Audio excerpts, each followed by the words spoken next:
the drama-free true crime destination. It's the time where every story finds its edge, every opinion lands with weight, and every moment leads here. This is the final word.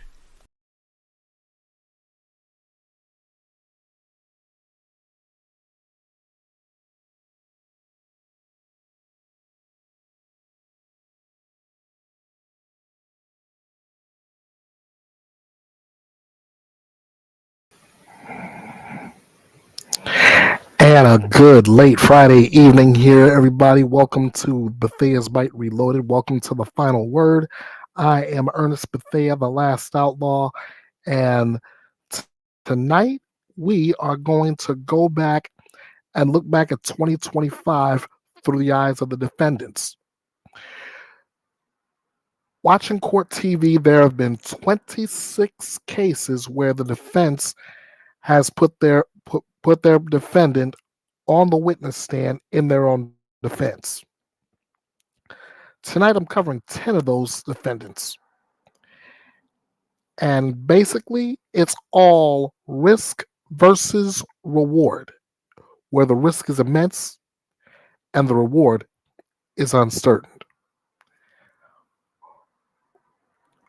With that in mind, I know it's late. If you haven't gotten yourself a bite to eat, get it now. Got anything to drink? Grab that too. Then come on back, get settled in, because it's time for my opening statement.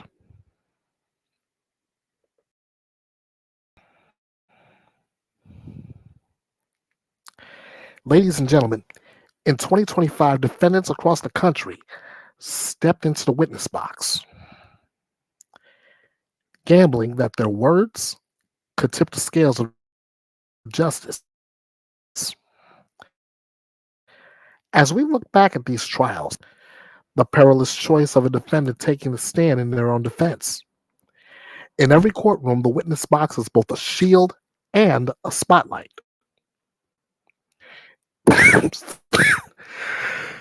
Excuse me. It offers the promise of redemption, the chance to tell one's own story, to reclaim dignity with words. But it also carries the risk of exposure, of cross-examination that cuts deeper than any accusation, of credibility shattered in full view of the jury and the world. But that's the risk. The reward, as I've said, it's uncertain, because the same jury that hears your testimony also weighs the evidence. And in every trial, there's that one shadow in the room: reasonable doubt. It only takes one juror to see it differently, and a gamble can change everything. For Jordan Henning, Dima Tower, Latosha Daniels, Alicia Andrews, Terrence Crosby, AJ Scott, Billy Delgado, Dr. Ingolf Tuwerk, Raul Valley, even rapper Cardi B, the gamble was the same. Step forward, testify, and hope that truth or performance can outweigh suspicion. Some sought sympathy, others defiance, still others the simple chance to be heard. Yet in every case, as I've said, the reward was uncertain and the risk was immense. 2025 reminded us that testimony is not just evidence, it's theater, it's confession, it's confrontation. It can sway a jury or sink a defense. And so we ask, when the accused speaks, do they save themselves or seal their fate? Tonight, we revisit those moments with coverage from your front row seat to justice, Court TV. But as I go forward, I can assure you that, like I told you, we're covering 10 tonight. But not every defendant this year has decided that they would testify in their own defense. Most recently, the case against Brian Walsh. Yeah. In Massachusetts, Brian Walsh, accused of the disappearance and murder of his wife Anna, made the opposite choice of what I'm covering tonight. He opted not to testify in his own defense. His silence was his strategy. His risk was different: to let the evidence speak without his words, to trust that the jury would not demand his voice. And in a year defined by defendants who spoke, Walsh reminds us that sometimes the greatest gamble is to remain silent.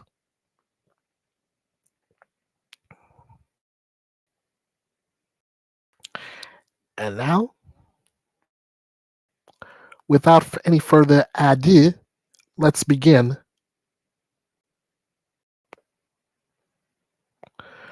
with all the defendants who took the stand in their own defense in 2025. I begin in Kentucky.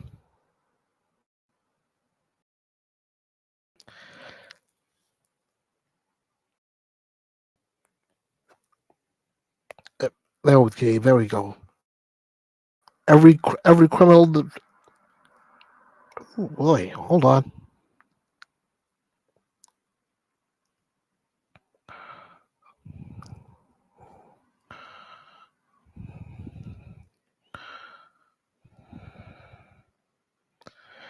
Oh boy, we got a bit of a delay here, folks. Just hang with me here.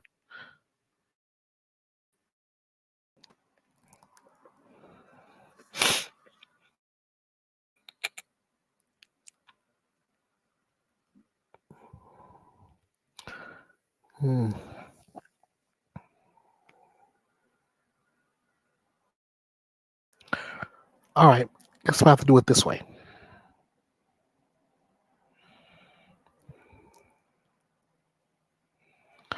All right, in every criminal trial, one of the most critical decisions the defense makes is determining whether or not the defendant will take the stand to testify.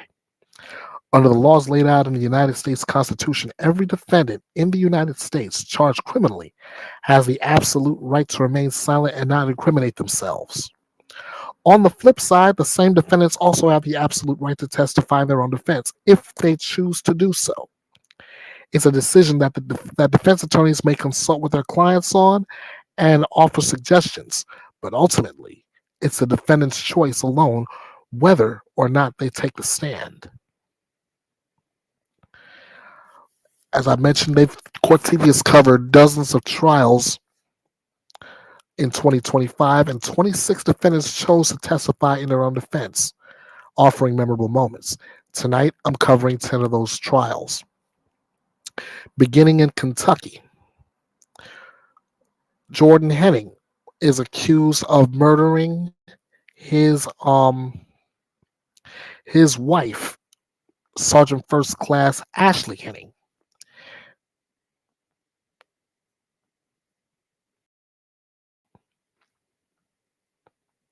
Ashley was killed in the couple's Hardin County home on June 26, 2023, which was Ashley's birthday. Jordan will testify while fighting with Ashley. He said he endured years of abuse at her hands. Jordan told the jury that he was scared for his own safety when he grabbed the gun. The prosecutors said he wanted to punish Ashley for prompting the neighbors to call 911 during the fight. Here's that testimony.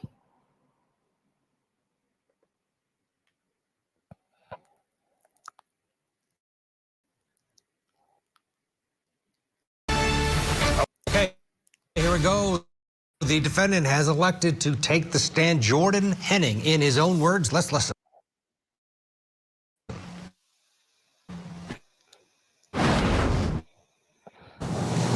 Truth, the whole truth, and nothing but the truth, so you got. It's already can't have a seat. You have enough to your attention or testimony on the microphone and answer questions first, Ms. Baker.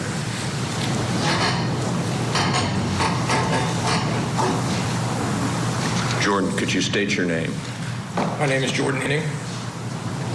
How old are you? 34 years old. You've seen the video and heard the audio, correct? Yes, sir. And I guess we'll go into your testimony, but what do you say to those things, the audio and the video? They're horrible. They're disgusting.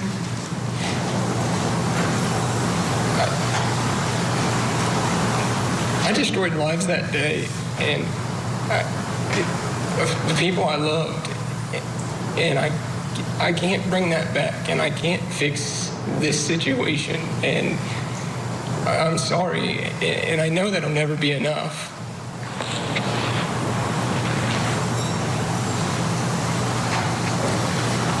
Okay.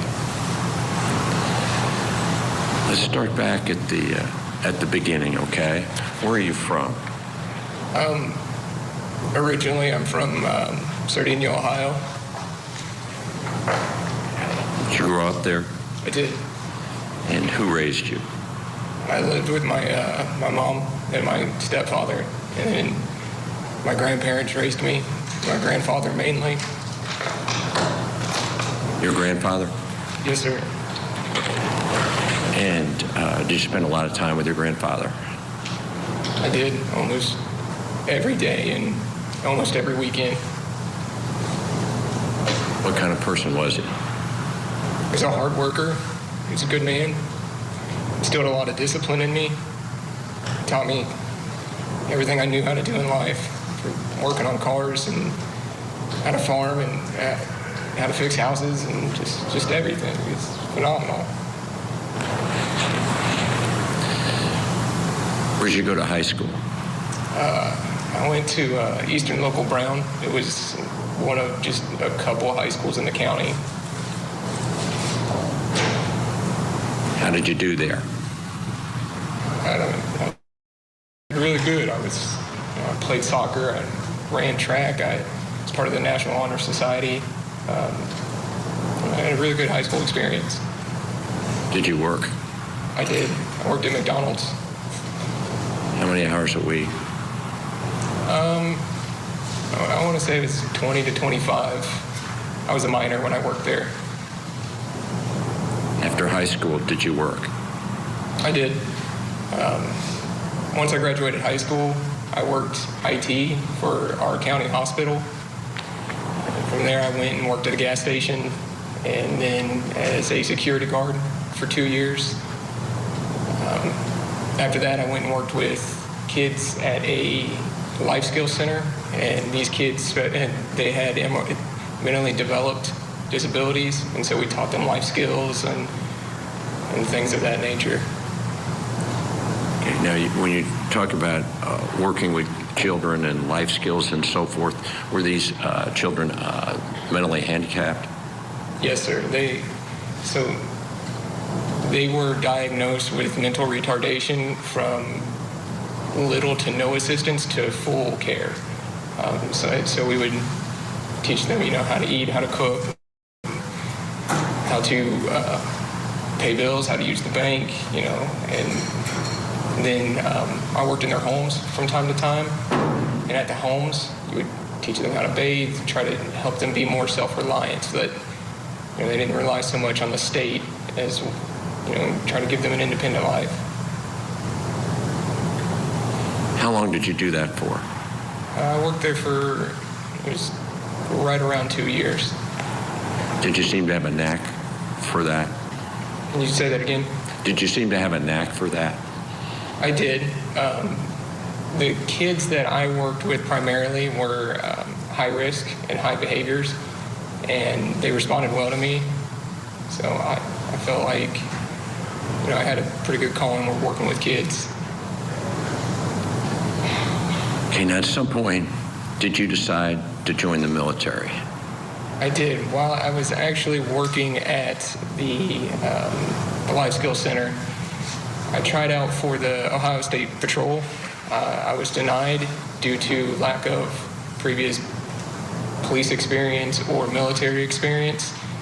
And seeing that the military would have been the easier route, I should say the more expeditious route.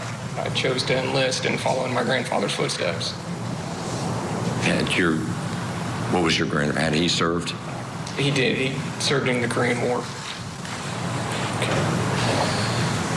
Didn't have that kind of experience military when you applied to police, so then you applied to the military, and did you enlist? I did enlist, yes, sir. And when did you enlist? I enlisted in the delayed entry program in September of 2012, and then I shipped off to basic training February of 2013. Where did you do basic training? So I went to basic training at Fort Sill, Oklahoma. And then from there I went to advanced individual training in Fort Leonard Wood, Missouri. Now, 2013, were you assigned to Fort Stewart in Georgia? I was.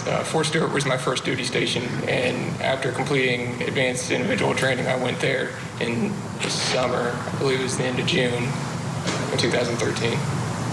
Okay. And at Fort Stewart, did you train for deployment? We did. So the unit that I showed up to was a rapid deploying unit. Basically, it would be a year on, year off. So train up for that deployment, we were supposed to go to Afghanistan. The unit had a rotation. It was just yearly. I was a truck driver, so we would train on convoy escorts, but we also specialized in security teams. And so we trained in detainee ops and things of that nature. Now, did you go to the National Combat Training Center? I've been there between the two of them 9 times total. There's 2? There is. So there's one in Fort Irwin, California, and then there's another one in Fort Polk, Louisiana. We've heard about it, but I want to ask you, during the course of the times you were there, did people die? Yes, sir. They unfortunately lost their lives. What were the circumstances? So the 2 that I saw, one was a soldier was sleeping behind a vehicle. It was pretty normal that we would either sleep inside or behind and in and around our vehicles when, missions weren't going on. It was quicker. You didn't have to set up a tent. And unfortunately, the driver of the vehicle did not look around. He started the vehicle and rolled back, and it killed his truck commander. The other individual that I saw pass away had a shipping container that fell off of a truck, and it crushed him. I couldn't have been more than 15 feet away from him when that happened. Would there be times that ammunition was confused and people would be shot with live bullets? That unfortunately does happen. So we do have a lot of live fire exercises that take place at these centers. And you're in a hurry a lot. So people have made the unfortunate mistake of not clearing all the live rounds out of their magazines. Sometimes supervisors miss it. Squad leaders miss it. Sorry, we're not perfect, and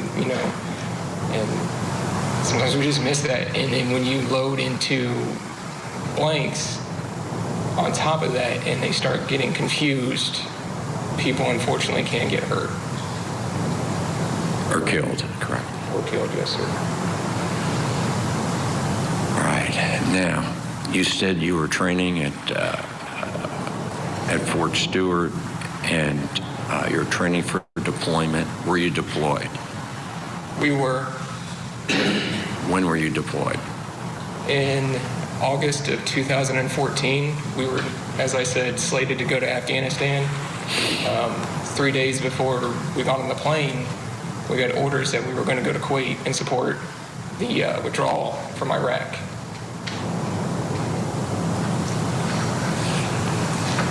Okay. Did you go to Kuwait? I did. How long were you overseas? I was overseas just a little over 9 months. It might have been just almost 10 months, actually. And did you stay in Kuwait? For the most part, but no, I got selected to go be the command driver for the battalion headquarters over top of us that oversaw our unit. I was the escort for the lieutenant colonel and the sergeant major, and so we had subordinate units in Iraq, and that were retrograding equipment. They were also supporting humanitarian efforts where we would airdrop, resources and supplies, but we had, as the command team, they would go and check on these units, face to face. You want to check on your soldiers, and so I would go with them. Was this southern Iraq? Middle and southern. We would go to Baghdad International. We'd fly in through Baghdad International Airport, go to Camp Erbil, Camp Taji. Now, were you in, I guess, for lack of a better word, indirect combat? I wouldn't clarify it that way. I mean, we received small arms fire from time to time, and indirect fire, which is, that's what we call mortar rounds. What are mortar rounds? I guess the best way to describe it is, it's just a bomb that they fire. There's a tube, an infantryman can fire, and they send it into a generalized area where there's infantry. And can you see it or come in? No, you don't see it. You hear it, and you pray to God it's not for you.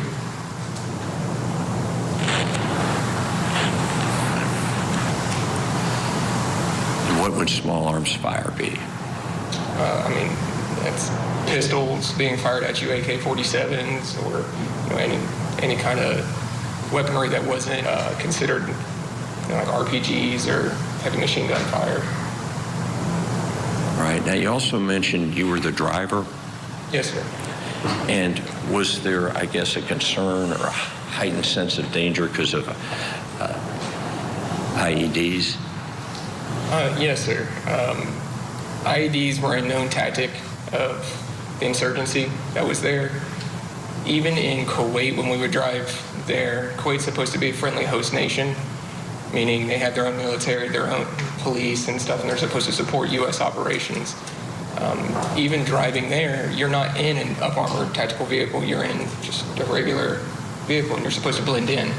Well, unfortunately, the potential enemy, can blend in as well. So you're always on alert for that. Even while I was there was a mosque that was attacked and blown up. We had convoys that were attacked.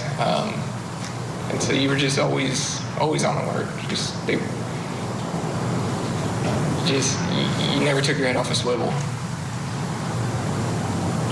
And what would an IED do? So IED, they come in a plethora of forms. I'm sure everybody's seen them on movies and stuff, and they're pretty accurate about that, where it can be a cell phone, a pressure plate, but they're an improvised explosive device, so they just blow up. Sometimes they're meant to disable, sometimes they're meant to maim, sometimes they're meant to kill. It just depends on how much preparation the insurgent had. And obviously, would one of the targets sometimes be vehicles? Yes, sir. I'd say, while you were on deployment, while you're overseas, are you, I guess, for lack of a better word, always on alert, always a sense of danger? Yes, sir. We had a saying in the Army, and I don't know about the other branches, but, stay alert, stay alive.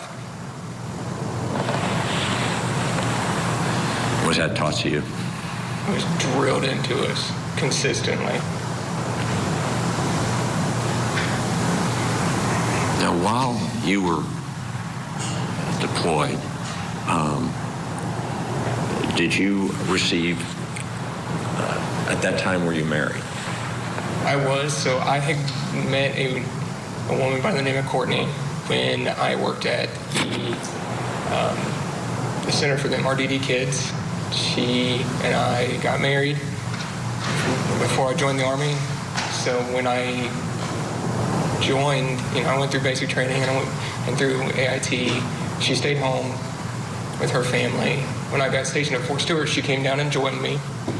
For that year, she lived with me. When I left for deployment, she went back home to her parents. And about halfway through my deployment, I got divorce papers from her.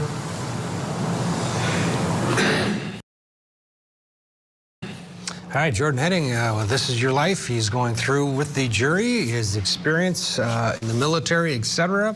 We'll get to the actual night at hand, eventually, her birthday when he murdered her. Stay with us. We shop, you save.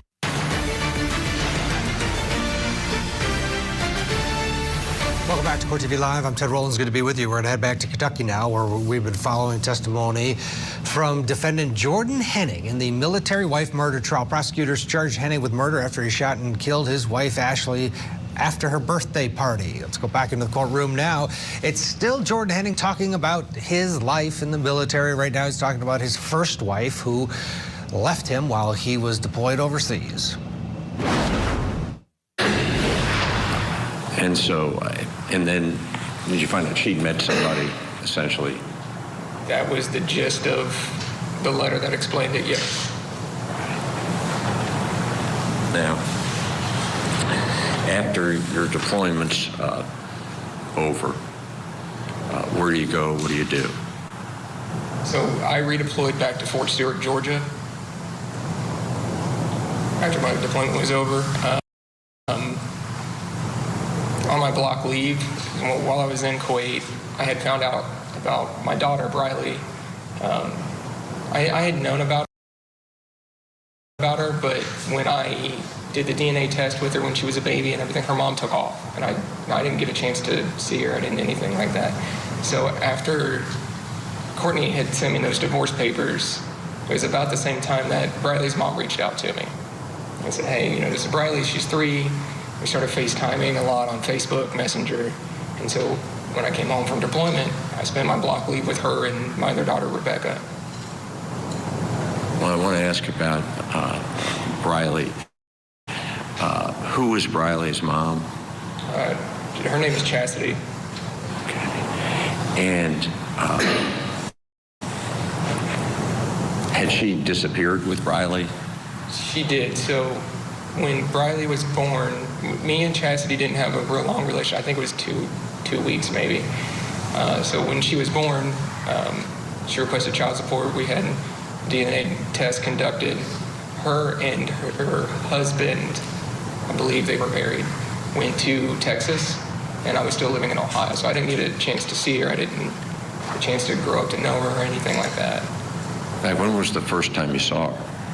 First time I saw her was on video when I was in Kuwait. Now, when you finished your deployment, did you start the process of adopting? You were already the father, gaining custody? No, that was a few years later. In 2017, her mom had an issue with the law and CPS, and Briley and her half-brother were removed from the home. As soon as I heard about it, I filed for immediate custody. I wasn't granted it until the summer of 2018, but I did receive full custody of her, and she moved to Colorado with me. All right. Now, Ashley, where did you meet Ashley? I met Ashley in Kuwait. Her unit, when I worked at the battalion headquarters, her unit was one of the subordinate units that came in, and I met her probably about 5 months in, maybe 6 into my deployment, so that was the start of hers. Did you all, you've been told that your marriage was over. Did you all begin dating? So when she showed up, she was married and told me that she was going through a divorce. And being that I was just going through a divorce as well, and this was new to me, it's something we really helped each other through. And so we started talking, we started seeing each other there in country. And that was for about 4 months. So when I went back to Georgia, we stayed in contact while she was still in Kuwait.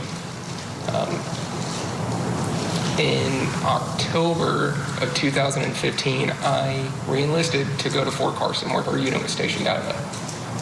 I was on orders to go there at the beginning of 2016, and by the time I moved there, she had already finalized her divorce, and so me and her moved in, or I moved in with her. She had just gotten an apartment with her sons. That's you and Ashley? Yes, sir. At Fort Carson? Yes, sir. And at that time, obviously, you're seeing each other, correct? Yes, sir.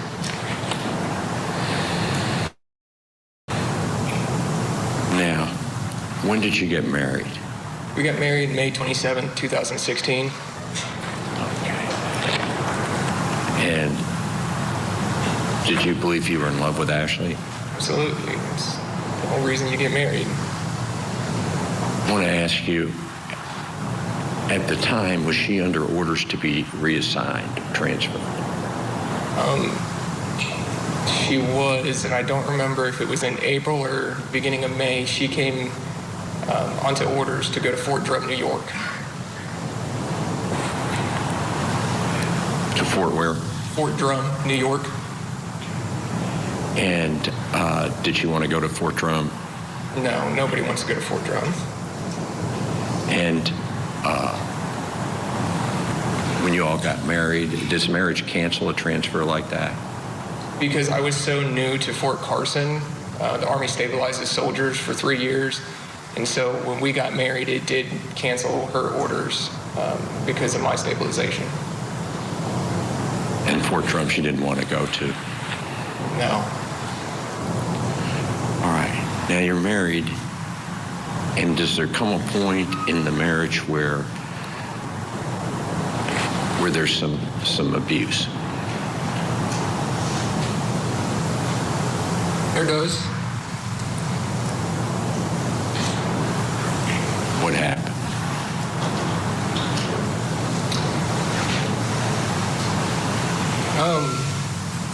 So when we were in Colorado, not long after we got married, we got into an argument, and when I tried to leave the house, she had kicked me in the back down our concrete steps. I busted my chin. I went to my NCO's house for the weekend just to let things cool off, and I went back over Sunday evening, and we talked about it. She apologized, and I thought this was going to be a one-and-done thing. The following Monday, my NCO had told my first sergeant that's what he has to do. First sergeant recommended that we go to counseling, and I said, well, I didn't know where to do that, and so he sent us to the unit chaplain. And that's how we started seeing the chaplain there. There had been times where she worked a lot, and she would bring home her laptop a lot, and I believe it was the orderly room is where she worked. So she had to do a lot for a big unit, and I know she would be stressed, and I'm sure me and the kids didn't help that at all. The boys were young, we were rowdy, but there were times where she would throw things at me, or she'd hit me in the face. She would knock plates of food out of my hand. She did it to the boys one time, and that I was not okay with that, not to them. And so I told her, I was like, if you're gonna do it to me.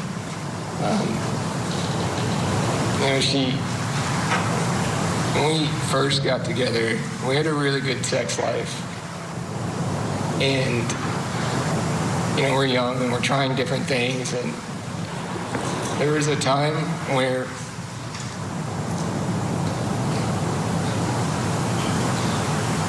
she tied me down and used some things on me. And no matter how much I begged her to stop, she wouldn't stop. And I don't know, there's just a lot. She got mad and she would grab me right in the manhood. I mean, I don't know an easy way to put this, but she would just squeeze and pull and just tell me to stop. being like, if we were arguing, like, stop yelling, and she would just grab me and pull, and just, it felt like she was gonna rip them off, and no, it's just a lot had happened over 7 years.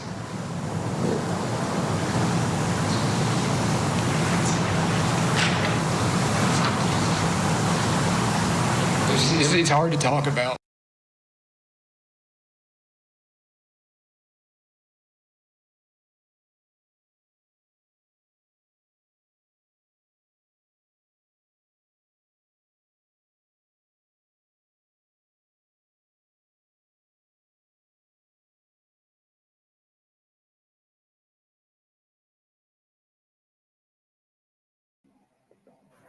And that was just some of the direct examination in Jordan Henning's case.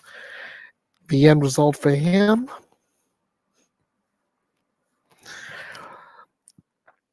let's just say it didn't have a favorable outcome.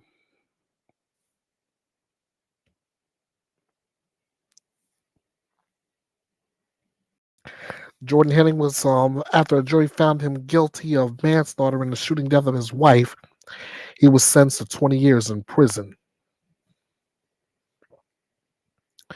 From Kentucky, we go to Florida, and the adopted son murder trial against Dima Tower.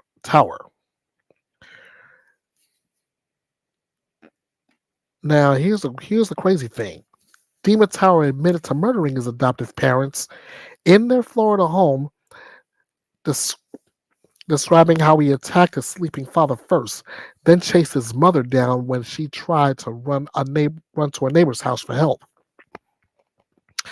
Tower's attorney tried to emphasize the defendant's personal history. He had been adopted by the victims in 2015 from Ukraine after he was abandoned by his family. Tower told the jury that he came from a harsh environment and said that some people don't know how to be parents.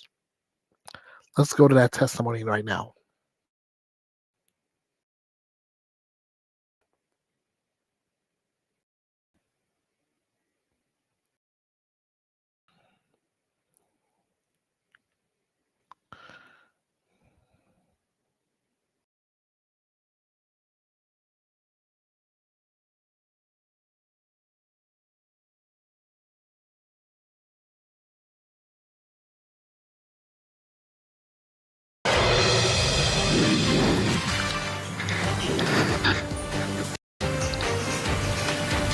Do you need a moment, Mr. Tower? You took the knife with you to go out and find.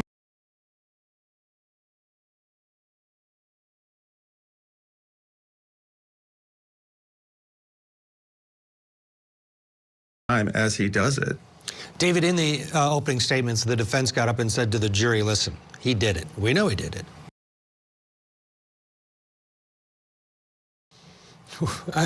Don, he went, in the opening statements, he broke down and again, David Bruno, happy Friday to both of you. Don, his attorney said, don't do it. He did it. And did he help himself or hurt himself? Oh, Lord, no. He destroyed his case. He's trying to convince the jury that he was temporarily insane. The problem is, as the judge instructed the jury, there was no temporary insanity or insanity defense raised. That's a defense that you have to notify the court in writing that you are arguing, and it must be supported by doctors, by evaluations, by physicians, by psychiatrists, by psychologists who have made a serious mental disease diagnosis. And then you have to show some evidence that the person did not know, because of this serious disease, the wrongfulness of his or her conduct. None of that has been placed into evidence. I can certainly understand why the defense attorney did not want Dima to testify. Whatever reasonable doubt may have been present before he took the stand is now destroyed. David, you concur? Yeah, I do exactly concur. In fact, I don't think he had a shot, even if he stayed off that stand, to be quite honest. I mean, it was a pretty tight case for prosecutors even before he got on the stand. But, he didn't bring anything that's an adequate provocation either. You know, we've been talking a lot about that on a couple of different cases we've been talking about. It didn't rise to insanity because he didn't call the forensic psychiatrist or psychologist to testify about the disease or defect. And then also not an adequate provocation whatsoever. You know, the father, the adopted father, he was sleeping and the mother was fleeing. So short on both those defenses, it's going to be a guilty, even if he didn't take the stand. Here is the young man on the stand there on cross-examination talking about his father. Take a listen. Arab did not want to adopt at all. And then he wanted to adopt a daughter. And then finally, he agreed to adopt a son. So he didn't really want to adopt to begin with. Mr. Tower, there was no question related to wanting to adopt other children. The question was calling for a yes or no response. Well, he didn't really want to adopt me is what I'm saying. Mr. Tower, if you can please listen to the question and answer yes or no. Please ask the question again. Thank you. Did your father tell you that you were destroying his marriage to Jennifer? I was not destroying his marriage to Jennifer. The question, sir. The question was, did your father tell you that? Did your father tell you that, yes or no? What do you want me to say? He does know how to love his wife. What do you want me to say? Don, he went, in the opening statements, he broke down and cried, and he had a bit of I kind of feel sorry for this kid because he was passed around in the Ukraine, and he seemed very emotional during the opening statements, and then he sat there in court, and I could have seen maybe a juror or two, being pulled towards him with little empathy, and now he's angry, young man from the Ukraine. I mean, he's just blown that out of the water. He's not a guy that the Florida jurors want walking around Florida. No.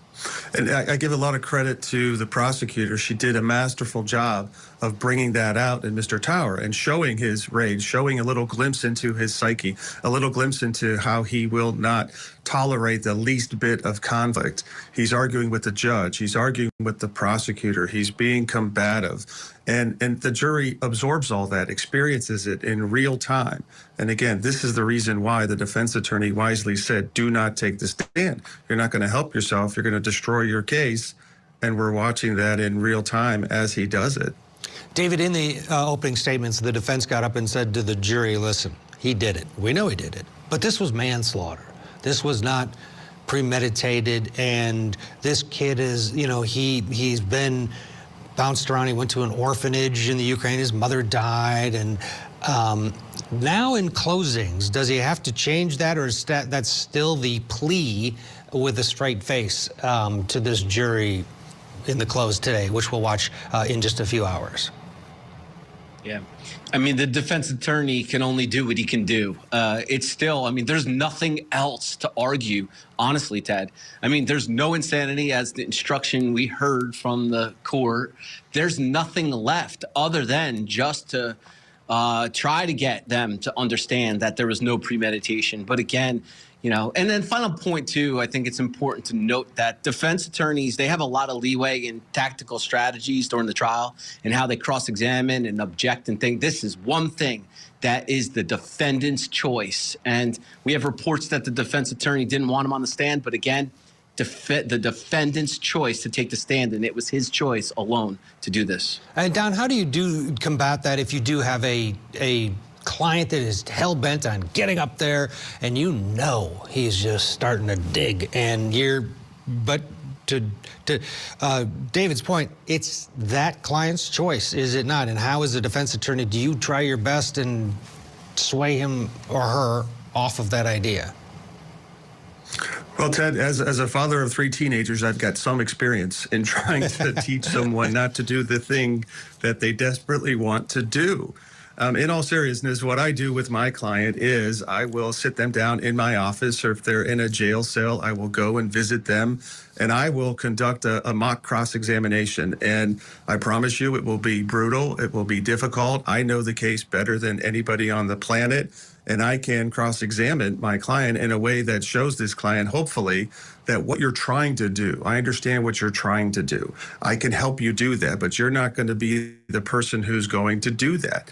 So I try to put them through what we're seeing here, which is a little piece of the cross-examination, so they can feel it, they can experience it, and they can get a disdain for it, hopefully, before the trial ever starts. Yeah, a little wake-up call when they're like, oh, this is how it's going to go if I take the stand.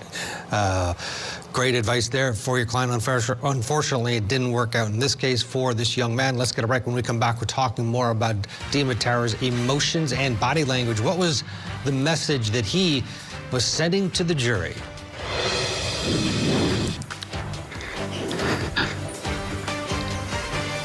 Do you need a moment, Mr. Tower?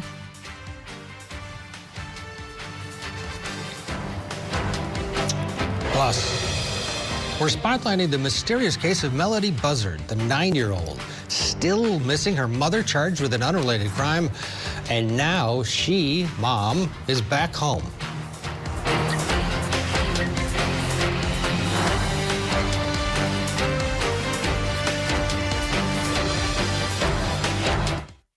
A former porn actor caught in a deadly father-son love triangle. I'm not going to stop fighting to prove my innocence. The Love Triangle beheading trial. Live coverage today on Court TV. Sunday nights on Court TV. Join us for a night of food, friends, and our favorite legal dramas. And he did. He got up there on the stand yesterday, and not a lot of rave reviews from the defendant's performance. And part of it may have been his body language and the way he was saying certain things. The 24-year-old witness was called by his defense team after that sidebar there. He was emotional on direct when his attorney questioned him about his movements before stabbing his adoptive parents to death. So in August of 2023, which is the incident that we're talking about, how long prior to that were you back living with the house? Because I know you had just moved back there, correct? Well, yeah, I assumed that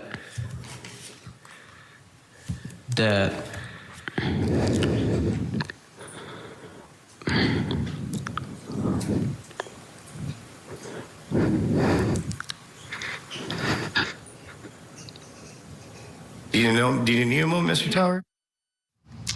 Yeah, he did. He was emotional there. What do we make of that? There's a young man breaking down on the stand. Could that be good for him? Well, let's bring in an expert, jury consultant, human behavior expert, Susan Constantine's with us on this Friday. All right, Susan, start with that. His emotion, he displayed it in opening statements when his attorney was talking, and then he got up in the stand and he had a couple of these incidents as well. How does that play? Well, first of all, I want to kind of back up a little bit. And what we're seeing is that long pause when he was asked the question. You could see a lot of movement in his mouth. So that's showing a lot of high emotional stress. And what he's thinking about is how he's going to answer that question. Because right now, at that moment, he had many different angles he could have taken. He had many different thoughts and thinking patterns. And so in experiences that he had, and he was trying to figure out which one he was going to draw out first. And then what happened was there was what we call an emotional flooding. And when you have so much, your cognitive or your emotion issues or emotionality is really high, you lose cognition, and then he kind of breaks down, and that's when he starts to cry. So that's what I'm seeing is what we call emotional flooding, and it's just because he has got way too much that he's dealing with as it relates to cognitive load. Yeah, and so on direct, there was a lot of sad Dima. On cross, turned into angry Dima. Take a listen. But as a human being, you walked into your father's bedroom with your mother sleeping next to him. The parents that brought you over here. Objection, argumentative, compound question. These people were not my parents. Hold on. I'm going to overrule the objection. It's a bit compoundish, but I'm going to allow it. You may continue with your question. Thank you. The parents that brought you over here to this country, and you weren't thinking anything. These people were not my parents. I mean, just the bull-like breathing. What did you pick up on? Well, that's exactly what was happening, is because you could see his flaring of his nostrils, and they got really tight. That's an aggressive emotional expression, okay? So with that heavy breathing, the flared nostrils, this is what we see before a person is attacked. This is called preeminent attack aggressive behavior. So you can imagine what those parents saw right at that moment. He's detached, he's angry, he has low EQ, he doesn't make eye contact. There is no emotionality whatsoever. He's very guarded. He's got guardrails all around him, and he attacks the questioner. He attacks the question, he attacks the questioner, and he's very controlling and very dominant. And that is what is seen as overall demeanor, and that's what the jury is going to see, or is seeing. And that, you know, the way he's saying it is one thing, and his words, he's attacking the victims, the dead people, and that's not going to fly with a jury. Not at all. And that's one of the deception detective tactics that people use, is they don't want to take ownership. So what they do is they attack the question, or they attack the questioner. And he consistently does that because this is what he has created, these guardrails, and he wants control, and he wants his words to be heard. But on the other hand, this is not going to land well with the jury, because they're going to see this guy is really troubled, he's dangerous, and they can't make a decision of whether to leave him in or out, because bottom line is he's a murderer, and he also fits the mold of what you would expect what a murderer would look like. Here's more from Tower on Cross as the state questions the defendant about his life with Rob and Jennifer Tower. You made Jennifer and Robbie's life in their home a living hell, didn't you, Mr. Tower? Again, there was a lot that went on. Yes. Yes, but Yes. some adults don't know how to be Yes. parents. Yes. You made their life a living Yeah, no, hell. no, I didn't. There's some adults don't know how to be parents. You don't know what you're talking about. In fact, I came from a harsh environment. many people come from a harsh Yeah, environment, but and they don't gotta feel know, their parents. you gotta know how to treat those people correctly so they grow up properly. Oof, what do you pick up there, Susan? Well, his tone, you can see that his tone got very angry, even more angry. You don't have to be a body language expert to be able to hear that. But what we do listen for is tone changes, and he becomes very harsh. And when he does that, he's very pointed. He's trying to say to everybody is that he was raised in this horrible environment, that they were really mean people, and you don't understand. But the point is that the jury doesn't need to really understand that. And that what they're seeing is a really angry, aggressive person who probably has dealt with a lot of trauma.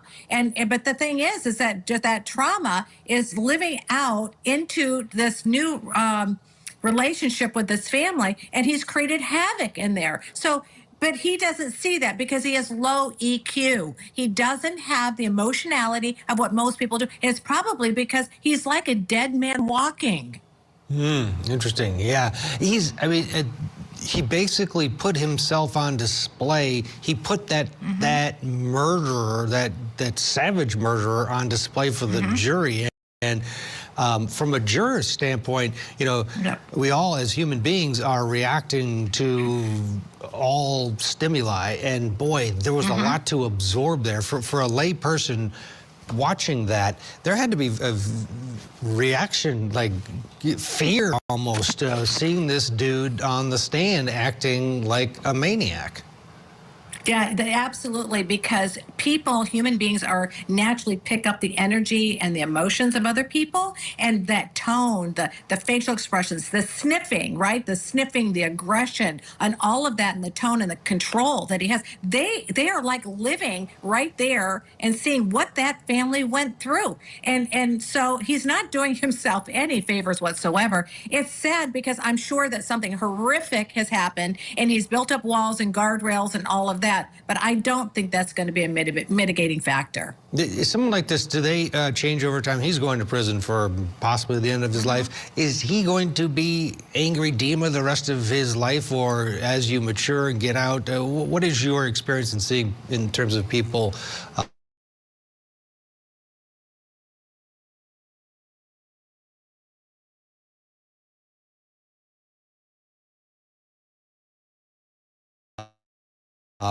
morphing? You can, and if had they caught this on early and learned how to de-escalate and could minimize it, because what you're dealing with is a lot of trauma and abandonment. And that's really what I'm seeing here. This person felt rejected and abandoned. He mentioned, why, right? They wanted a little girl. First of all, then they ended up with a boy. So he already went into it already feeling like you really didn't want me, did you? They didn't want me. You don't want me. And that is why he's created all these guardrails. But had he gotten the proper treatment, he probably would have been a lot better off than he is right now. So I don't know what happened here, but obviously he's failed himself, and his parents probably had no clue how to fix it. Oh gosh, I mean, his after watching him, you have to feel so bad for these people. You know, they did what they thought was a wonderful thing, bringing in a kid that needed a home, and that's what they got. Susan Constantine, as always, thanks for the guidance as we decipher Dima on the stand, Dima Tower. Let's get a break. Still to come. We know that Melody was still with Ashley on that return trip.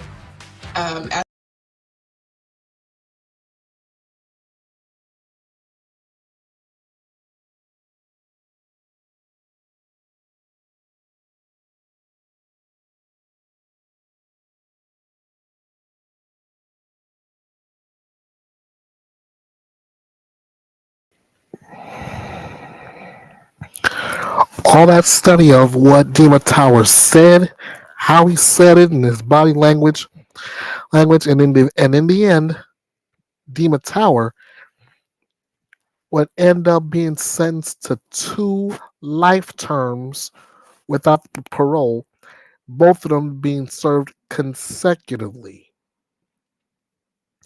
Now, in case you guys are keeping score, if it was concurrently, it's all at the same time.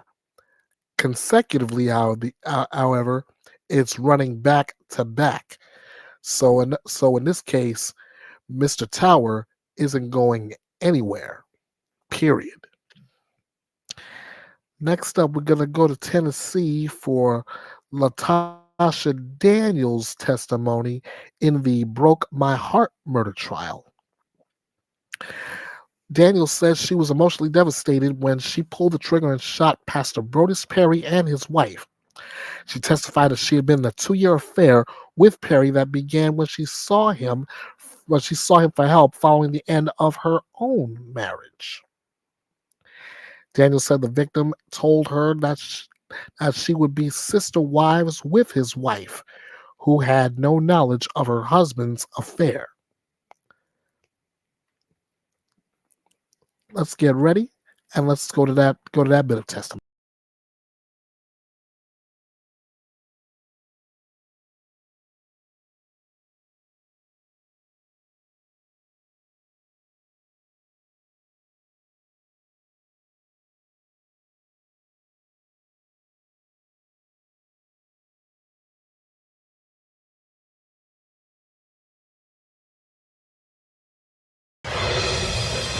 I felt so used and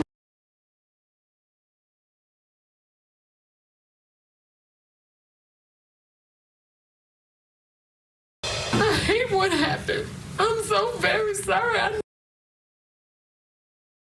Right now, let's turn to your top story this morning. What did the jury think of defendant Latasha Daniels?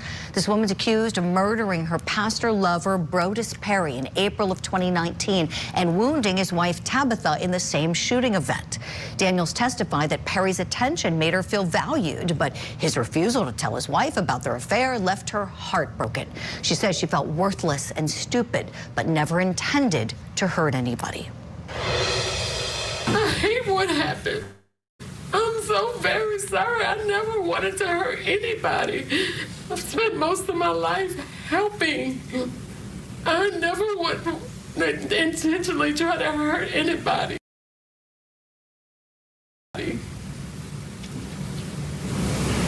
Did you ever plan to kill Brodus Perry? Never. Did you ever intend to hurt Tabitha? No. Did you even realize that you had shot her? No. So is Latasha Daniels a victim as well? How do you think the jury received her testimony? Let's dig in. Let's bring in our guest, psychotherapist and the CEO of Life Counseling Solutions. Dr. Janie Lacey is with us this morning, and so is criminal defense attorney and former prosecutor David Bruno. Good morning to you both. Dr. Janie, let me begin with you. Being a psychologist, what did you think of this woman when she got up there on the stand? What I thought about her is that she appeared to be very authentic in her heartbreak and in her vulnerability and in her just getting caught up in a very vulnerable position. She was this pastor's person that he was counseling through her previous divorce. So I believe that all the things that she was saying was absolutely true, but you know, she still committed this crime. That's what right, Dr. Janie. Yeah, it's like, exactly. I think people can identify with her and feel bad for her. But then you've got the law, and when you break the law, there are consequences. And David Bruno, let me go to you on that. How do you think the jury's going to struggle with this, or maybe won't they struggle with it?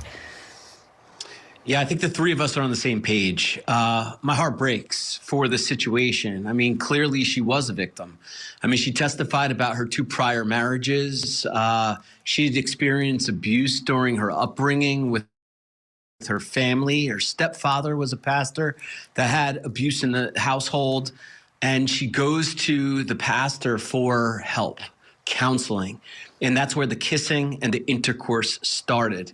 So yes, it breaks for that. But however, the law is going to be short on this because, you know, there's no real mental defense that gets her to insanity. The diminished capacity is not really available because of the same reason. And she didn't testify to anything dramatic happening in that kitchen to give her that defense of the passion provocation. Right. Dave, a follow-up for you on that, please.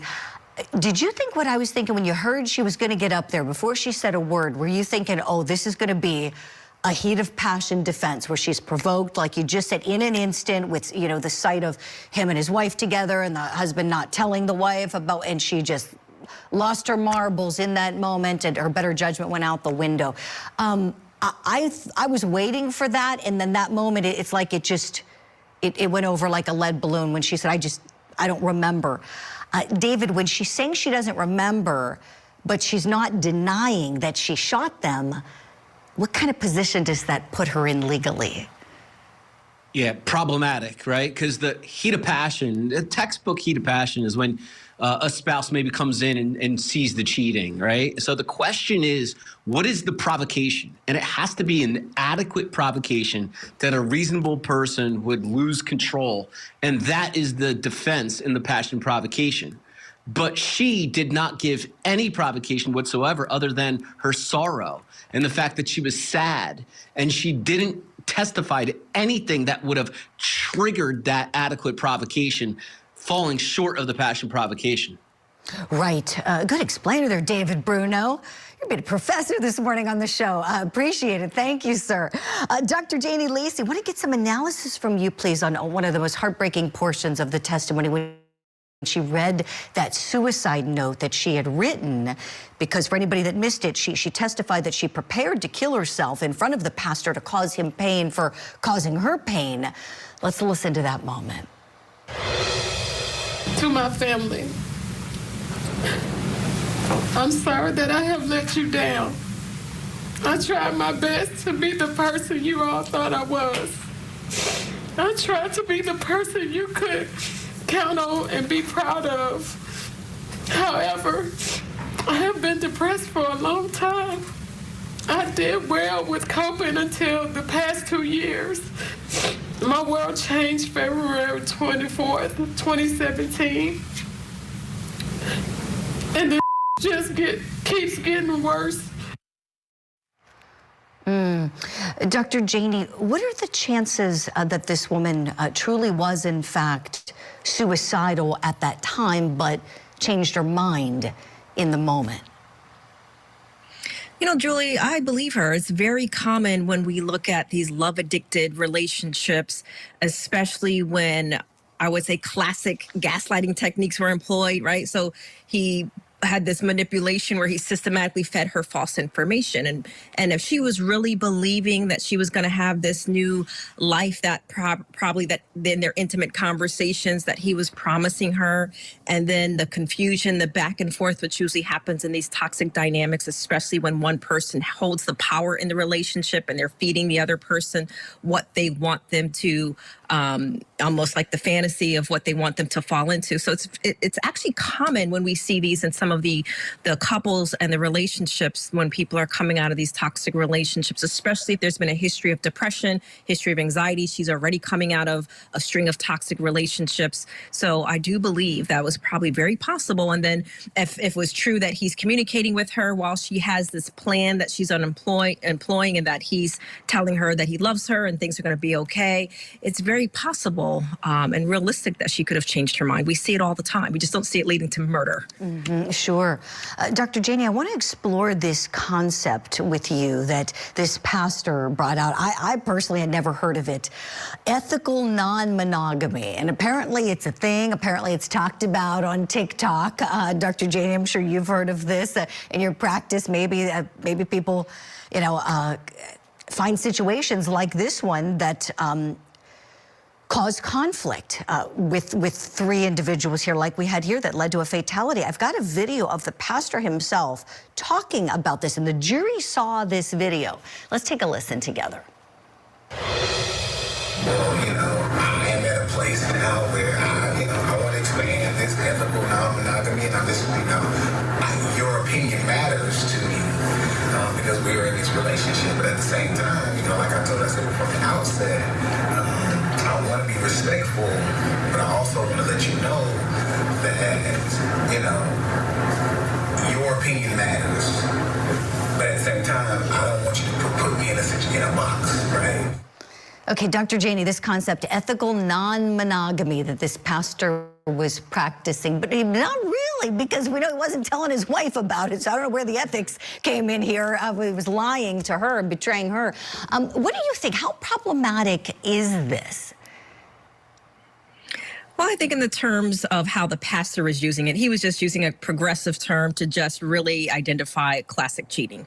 Because as we were listening in the case when she referred to that he had her read the book, The Ethical Slut, right? So when you look at that, what they're calling the ethical approach to non-monogamy, it's where one person has care and they communicate openly with all partners with full consent with everyone involved. And this was not the case, right? So there was not informing his wife, and there was not transparency, and there wasn't any open communication between the wife and the lover. There was no respect for boundaries. So from the definition of how people define ethical non-monogamy from the ethical slut, this didn't even apply to that. This was just traditional cheating, in my opinion, Julie. He was just using progressive language. Yes, progressive language. That's a good way to put it, Dr. Janie. I remember a time where we called it an open relationship, right? I mean, she both remember open marriage, open, whatever it is. This is ethical non-monogamy. Just sounds a little slicker on the TikTok videos.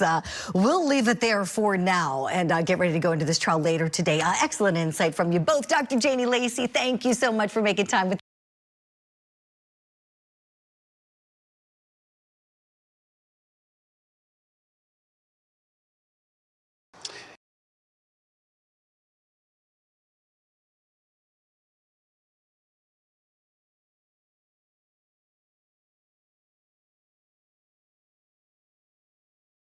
toxic dynamics, especially when one person holds the power in the relationship and they're feeding the other person what they want them to, almost like the fantasy of what they want them to fall into. So it's actually common when we see these in some of the couples and the relationships. How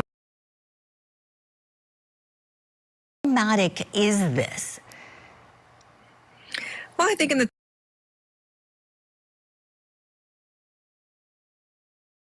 real. Let me show you exactly what happened.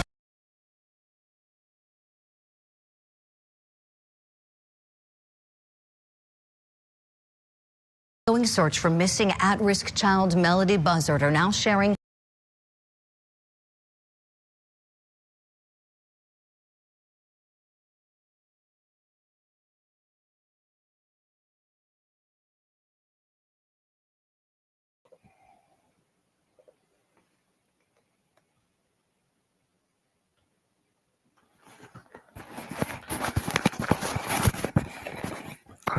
Okay, so that takes care of Latasha Daniels' case. It's with her sentencing to come. A jury convicted her of second-degree murder. This all despite her claims that she purchased a gun with the intent to kill herself. Fortunately, a jury didn't buy it. Next up, we're going to go right into testimony by defendant Alicia Andrews in the murder of Julio Fulio. Alicia Andrews detailed abuse at the hands of her boyfriend, Isaiah Chance, and maintained she had no idea about any plot to murder rising rap star Charles Jones, a.k.a. Julio Fulio. Andrews admitted that she lied to law enforcement, but she was only along on the trip from Jacksonville to Tampa at her boyfriend's request. Let's get to that testimony.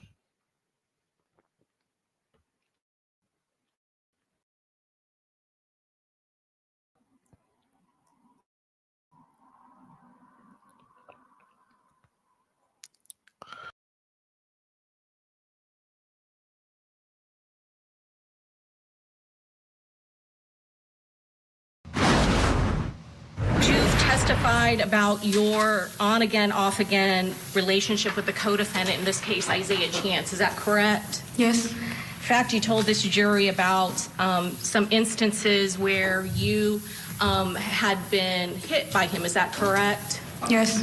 You've dated Isaiah Chance for over 4 years. Isn't that true? Not over 4 years. How long? Just 4 years. Just about 4 years, okay. And it's been on again, off again, is that correct? Yes. And during that time period, you have dated other young boys, is that correct? Maybe. Does Kamari Outing sound familiar? Yes. He's a boy that you had dated, and you still were talking to him, in fact, up until the time of the crime, June of 2024. Is that correct?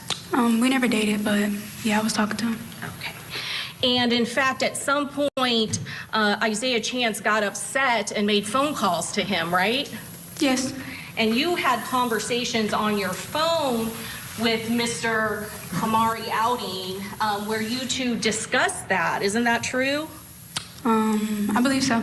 And they were still on your phone. They were backed up. They were saved on your phone, and they were on your phone on June 23rd of 2024. You never deleted these messages that you had with Kamari Outing. Isn't that correct?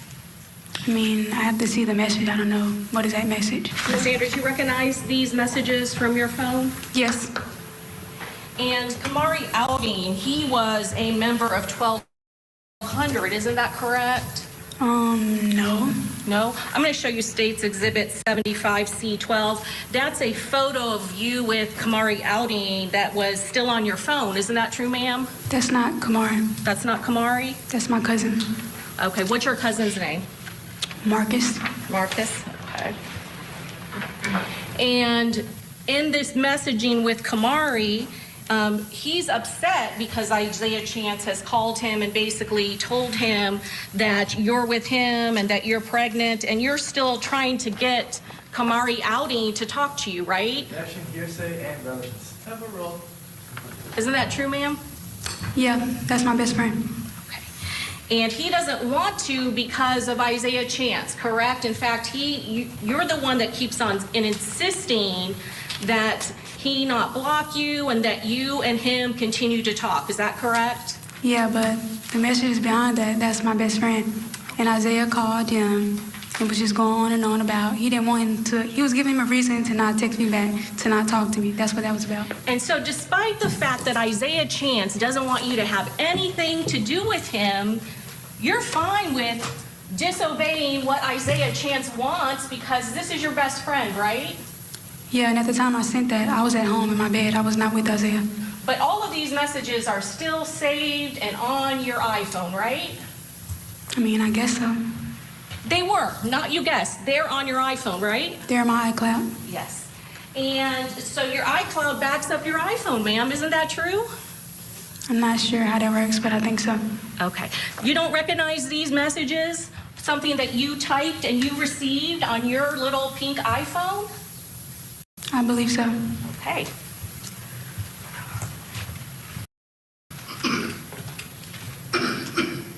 And your phone is also password protected, right?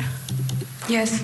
Because certainly when Isaiah Chance is using your phone that night on June 23rd of 2024, at some point when you're walking in that parking lot, your phone locks up, right? Yes. And you have to enter in your password. Yes. And so that's what happens with an iPhone. After your iPhone is not being activated over a lengthy period of time, a couple of minutes, 5 minutes, it does what? It locks. And so what do you have to do every time that happens? Unlock it. And obviously Isaiah Chance didn't know your password because you're standing there right next to him, and what does he have to do? He asked for the password that first time, but he's looking at me. And I'm going to show you State's Exhibit 34. You know who this is, right? Charles Jones. Yes. You have known who he was since 2021 when you were at Rains High School, right? I knew of him, yes. You were well aware of him, right? This is something that you discussed a lot with your friend.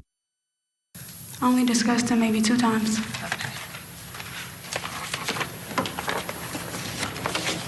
At the time when you were doing that, did you date somebody by the nickname K Shorty? We weren't dating. You didn't date him either, right? No.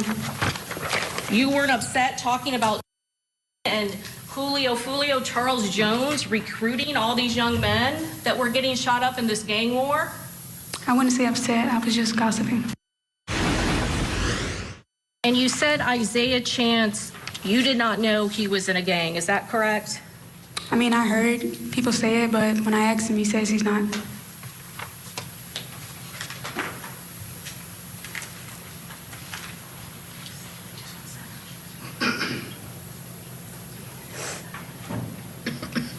You also were aware of what happened at the town center, is that correct?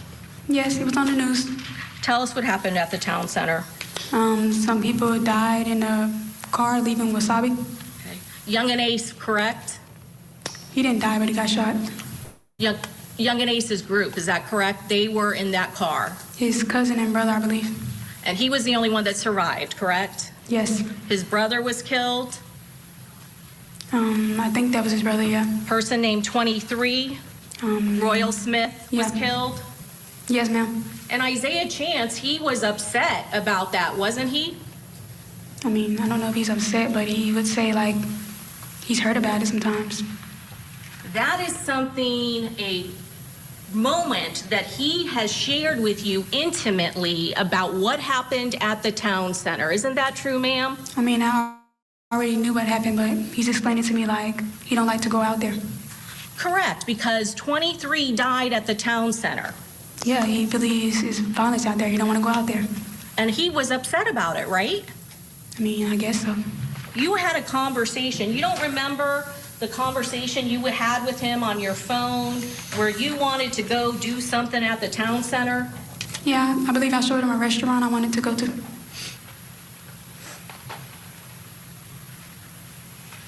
That's you here, right? You want to go one day, question mark?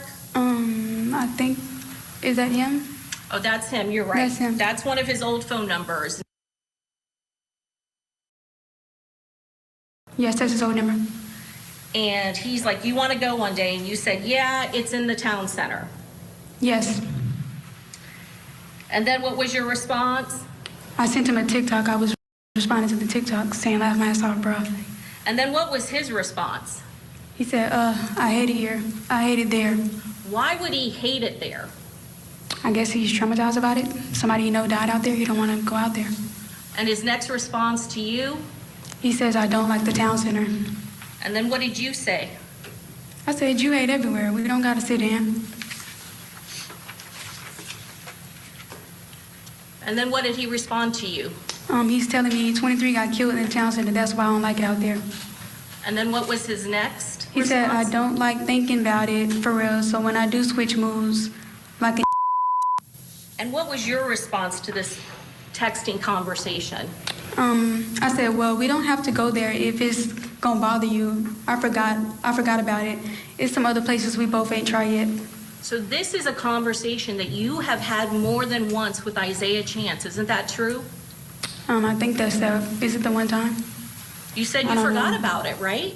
No, I'm saying I forgot that it happened in the town center because I've seen it on the news.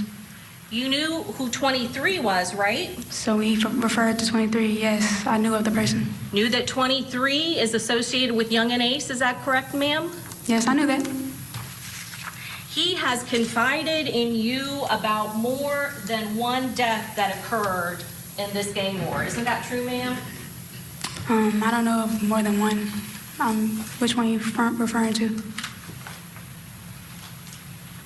You know, Antonio Tilley died between October 6th and October 7th of 2023. Yes, he told me his friend died. He was traumatized by that, correct? I mean, I wasn't around him to know if he's traumatized, but he said he was sad, yeah. Mm-hmm. Didn't you have a texting conversation with him October 7th of 2023 when he said that he was traumatized and that he was mentally not well, not right in the head? I think I remember that conversation. I asked if he wanted me to be around him for, just more support. Yeah, but he didn't want me to come. And you remember that conversation. He didn't want you around because he was not in the right headspace the day after his friend Tilly died, correct? Yeah, I remember. I mean, who would be in the right headspace after their friend died? And so much so that you agreed not to go see him, right? Yeah, if he don't want me there, I'm not gonna go. And you were worried about him, right? Yeah, but I know if he doesn't want me there, I'm not gonna just go. Coming up next, we're going to have more testimony from the defendant, Alicia Andrews. Will she keep her calm? Plus, Diddy's new dig, Sean Diddy Combs, woke up in a new prison cell this morning. We will tell you where he will serve the rest of his sentence for prostitution-related crimes. Stay with us. That's next. I ended up asking him if he loved me. He said, I don't know. I said, do you love her? He said, I don't know. That set you off?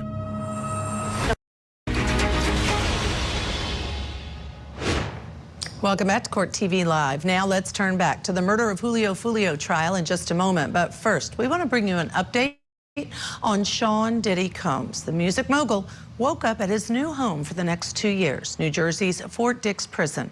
Prison records show he arrived there yesterday. It is a low-security prison, and Combs' attorneys had requested on that case as we get them. Now, though, back to Florida for day 8 in the murder of Julio Fulio trial for Alicia Andrews. Prosecutors say that Andrews helped her boyfriend Isaiah Chance and 4 others track down and kill the rapper, whose real name is Charles Jones. Investigators say the shooting stemmed from an ongoing gang war. Andrews is the very first of 5 co-defendants to be tried for the death of Jones. Let's go back in now for more of the defendant's testimony. She's still on cross-examination by the state. Are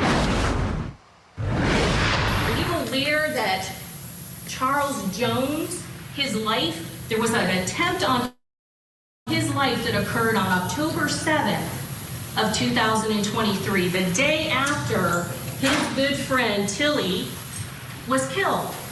I've heard about it. You heard about it from Charles Jones, right? Yeah, I believe he went live or something.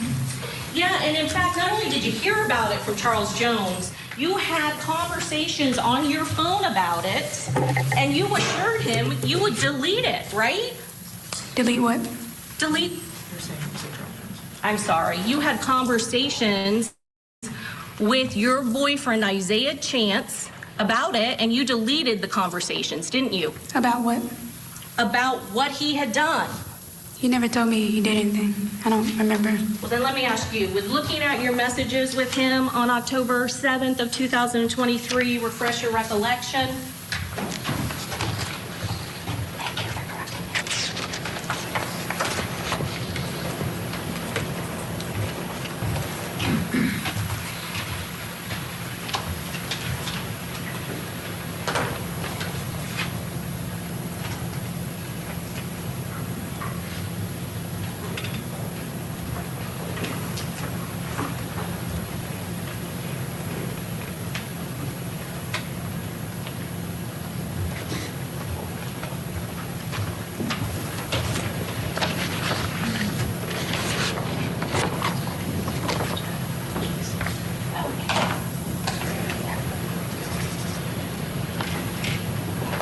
see that conversation? Yes, ma'am.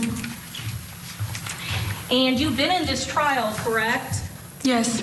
You heard that the shell casings that was taken off of your boyfriend's best friend's Toyota 4Runner, that the ballistics matched the casings that were used to shoot at Julio Charles Jones on October of 2023, right?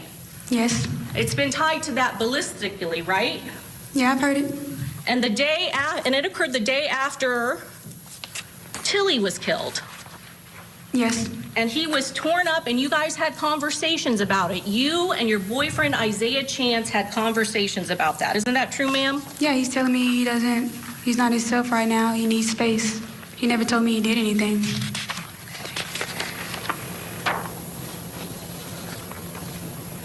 Then what is it that you're referring to after he tells you to stay loyal, right? He tells you that. He texts that to you after that, after he said he needed some time on October 8th, now that we're talking, the day after Charles Jones, where they tried to take his life, right? I mean, he says to you, don't go run off normally, what you normally do, be loyal, stay loyal. That's what he said to you, right? yes, and you're misinterpreting what he's saying. When he says stay loyal, he means don't go cheat. Because, I mean, I talk to who I want to talk to at times. When he's not paying me no attention, I feel like you ignore me, you're doing what you want to do, I'm going to go talk to other people. So that's why he's telling me stay loyal, don't do what you normally do. So when he's devastated because his friend died, and then he and his friend tried to kill their rival, what he's worried about is you staying loyal to him? I mean, I guess so. Okay. And so what are you referring to when you say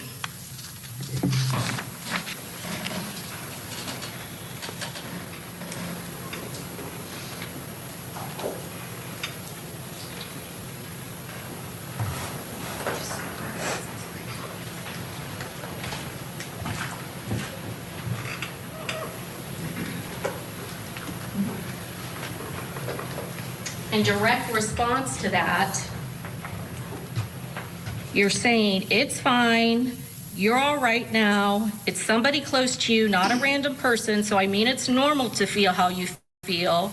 I'm not bae, we're straight, we're just together, we're good. I deleted what you said, and I'm not texting nobody, even if you don't want to talk about it at the moment.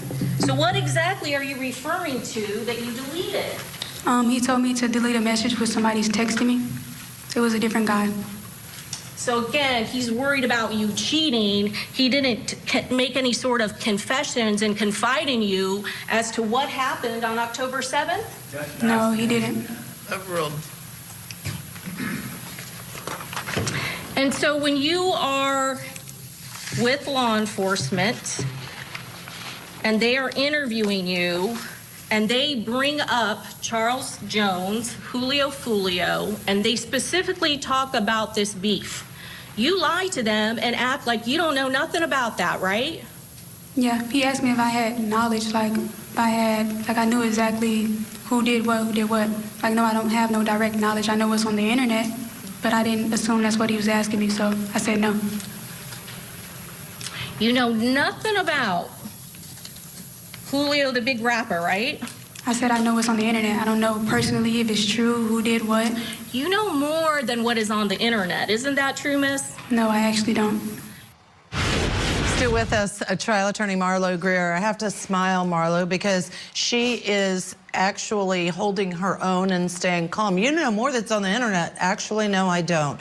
But talk about the demeanor of the prosecutor doing the cross-examining, because I don't think she's gaining any ground. I agree. I don't think she's getting any ground, and you really need to pivot when you're doing cross-examination like this. You have to make sure that you are not getting a decibel, so to speak, that the witness isn't, and you have to do things in such a way that the jury's not going to see this huge dynamic difference. And it's it's interesting to me. One, she's trying to say that she's promiscuous, and on one hand, and using that to say that she was not being controlled, and on the other hand to say, oh, that's not what he's talking about here. And so I really just don't think she's getting where she needs to go. Yeah, it does seem like she's struggling to get the responses that she wants. If you were doing the cross-examination of a very soft-spoken defendant who says that she was just hungry, she was pregnant, she wanted to get food, Isaiah, her boyfriend, was saying they were going to get food, how would you cross-examine her? What would you try to bring out as a reasonable doubt piece or destroying her credibility in front of the jury? I did think that it was interesting that she used the text messages about that she did not delete those with her best friend. And I felt that was important, but it took her so long to get to that point that I was sitting there as an attorney who's done this over and over thinking, what is her point? And I do think that is very helpful. I don't know that putting her on the stand as a girlfriend is helpful at all. And are you surprised they put her, the defendant Alicia, on the stand? You know, I was at first, but I don't think so. I think she's doing really well. I think she was very well prepared, and I do really like how she's coming across. And I think that's a an attorney's responsibility, is to not just figure out what are they going to say, but how are they going to say it? Is it going to be a winning move with the jury? So we'll have to wait and see. Marlo's sticking around with us. Thank you so much for that. Coming up next, we are going to have more of Alicia Andrews, and she's asked about the alleged gang war prior to the shooting. More of her testimony on cross-examination. Don't miss it. Court TV, your front row seat to justice.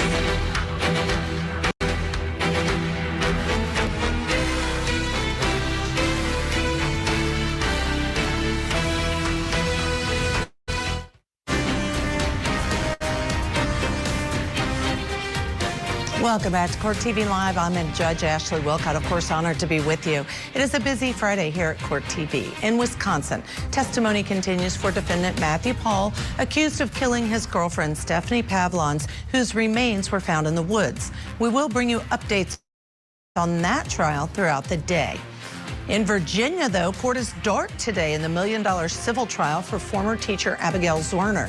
She took the stand yesterday detailing the moment she was shot by a 6-year-old student. She is now suing the school's assistant principal. Testimony there resumes on Monday. In Connecticut, defendant Kimberly Sullivan back in court for another hearing. She is the woman accused of holding her stepson captive in her home for more than 20 years. We will have an update on that hearing later today. And in Florida, defendant Alicia Andrews on the stand right now. Prosecutors say Andrews and 4 gang members killed rising rapper Julio Fulio.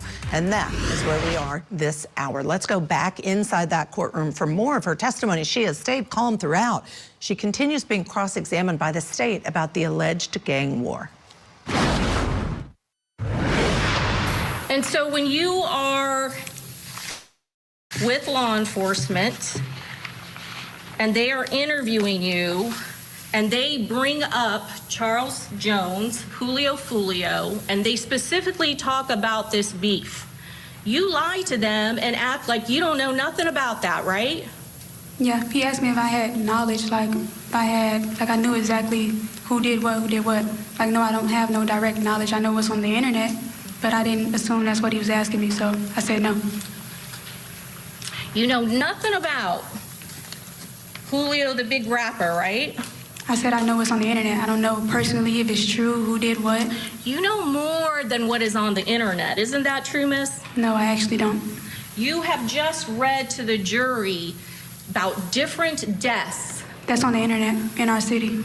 I don't know if it would be in Tampa, but Jacksonville is on the internet. And also a person you know that's been shot, Will. Yeah, I went to school with him, so I know. Okay, so that's not just on the internet. That's something that you lived through, right? I lived through it. I mean, that's his situation. I just know about it. And you're dating Isaiah Chance Gutta, right? Dating him when at that time? And you know that his best friend, 23, has been killed. I mean, okay, that's his friend. That's not my friend. Okay, but you're aware of it, right? Yeah, I'm aware. And you know that Tilly has been killed. Yes, that's his friend. That's not my friend. But again, you are aware of it, right? Yeah, it's on the internet. Overruled. And you know that Bibby has been killed? Yes, just like everybody else knows. And you yourself know about it? Yes, it was on the internet. And law enforcement are informing you that they are asking you about the death of Charles Jones in Tampa, right? Yes. And they are talking to you and they are mentioning that they know the beef between these two groups, right? Yes. And your boyfriend, Isaiah Chance, is connected to many of the people who have died in this rival gang war. Yeah, he's connected, not me. So. But you know about it. Yes, I know. And you lied to law enforcement and withheld all of that information knowing that they are investigating another death in this rival gang war, right? I mean, in the beginning, they told me to talk about what I want to talk about. I don't have to talk about what I don't want to talk about, and I didn't want to be in the middle of that. I don't know for sure if any of these deaths for real. I looked on the internet. I don't know, so I didn't answer it. They read you your Miranda rights, right? They told you that before they read you your Miranda rights, right? I don't know if it was before or not. You didn't just watch this video? Yeah, I don't remember if it was before though. They read you your Miranda rights and told you you had the right to remain silent, that you were in the driver's seat, right? Yes. They also informed you you could have an attorney present with you if you wanted to, right? Yes. And you chose to speak with them, right? Yeah, I mean, I didn't know what I was there for, so I didn't have a problem speaking to them. You didn't know what you were there for? They told you multiple times that you were there for the murder investigation of Charles Jones, right? I'm saying as soon as it started, when I got arrested from my house, they said I had a warrant for resisting arrest. So that's what I was assuming I was going to jail for. I later ended up in a room with two guys. So I did sit there and talk. Who told you what you were being questioned about? Yeah, and I had no issue. I can answer the question. And then multiple times in that interview, they were trying to impart to you the seriousness. Would agree with that statement. Multiple times they tried to reach you and let you know how serious these charges were. Yes.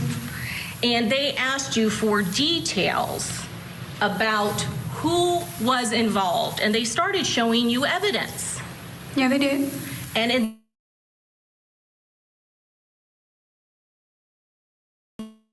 that moment, you chose.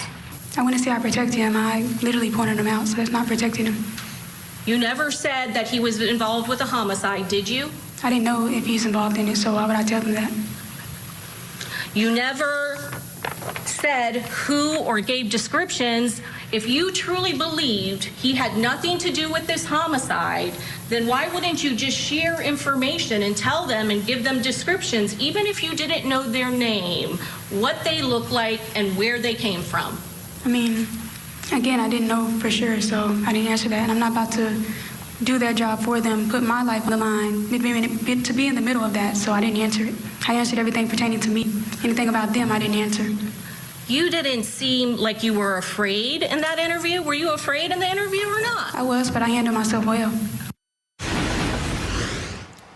weren't afraid of Isaiah Chance? No, he's not even in there, so why would I be? So, well, then I don't understand. Were you afraid to give up their names because you're afraid of them? You're afraid of Isaiah Chance and Davian Murphy and Rashad Murphy? Or are you protecting them in that interview? I wouldn't say I'm doing any of that. I mean, you understand it's about a gang. I'm a female. I don't want to be in the middle of it, so I didn't answer it. And I don't know for sure if they did anything at the time of that, so I didn't say anything. Then why are you up here testifying about how Isaiah Chance hit you? Because, I mean, that leads up to why I act the way I act out of town. You were afraid of him or not? Are you afraid of him? Does he beat you? And are you afraid to stand up to him? Yes, at times. And you said, I think you said in your direct examination, that people can't really understand because they don't know when you cannot leave. Is that what you said? Something to that I effect? said people wouldn't understand a domestic violence relationship because you'll think, why don't you leave? Why don't you walk away? It's not that easy unless you're in it. But that's not exactly true, is it? It is true. You say cannot leave. You did not live with him, did you? No, I didn't. You never lived with Isaiah Chance. No, I didn't, but he knew where I stayed. He would pop up at my house, ring the doorbell all times of night, so I couldn't go nowhere. So He never had financial control over you. He never paid your rent, did he? I don't pay rent, so no. You live with your parents. Yes. You live with two loving parents in a safe home. Isn't that true, Miss Andrews? Yes, I do. And you never mentioned to your mother or your father that Isaiah Chance was hitting you or abusing you ever, did you? I did. You never reported it to police? No, she asked me, but I didn't want to cause any problems with him or his family, so I left it alone. So you had choices, didn't you? That was the very last time, so I told them. Are you afraid of him and do things because you are fearful of him? Is that what you testified to on direct? Yes. So fearful of him that you have to do everything he says. Is that correct? At times, yes. The thing about this cross-examination is the form of the questions. You're supposed to control your witness on cross. She is asking open-ended questions. This witness is taking control and giving quite the narrative in response to almost every question. Let us know on social media your thoughts about this witness. Do you believe her? Do you find her credible? We are going to take a break. When we come back, more testimony in the murder of Julio trial. Plus, we have a quick programming note. This weekend on Court TV, this is going to be fun. Hang out with your favorite Court TV anchor Sunday at 6 p.m. Eastern for Order in the Court. We are getting cozy and binging legal dramas along with you. You might even catch Vinny in his favorite slippers. You do not want to miss it. Stay tuned. I'll be right back after the break. 6-year-old shot his teacher. Their side battling that it is part of the job, just outrageous. The first grader shoots teacher civil trial. Live coverage today on Court TV. Tonight on Closing Arguments, Samantha Booth cared for a little girl for 2 years. Now she's charged with killing the girl's grandfather. We're diving deeper into this shocking case. Closing Arguments tonight at 8/7 Central, only on Court TV.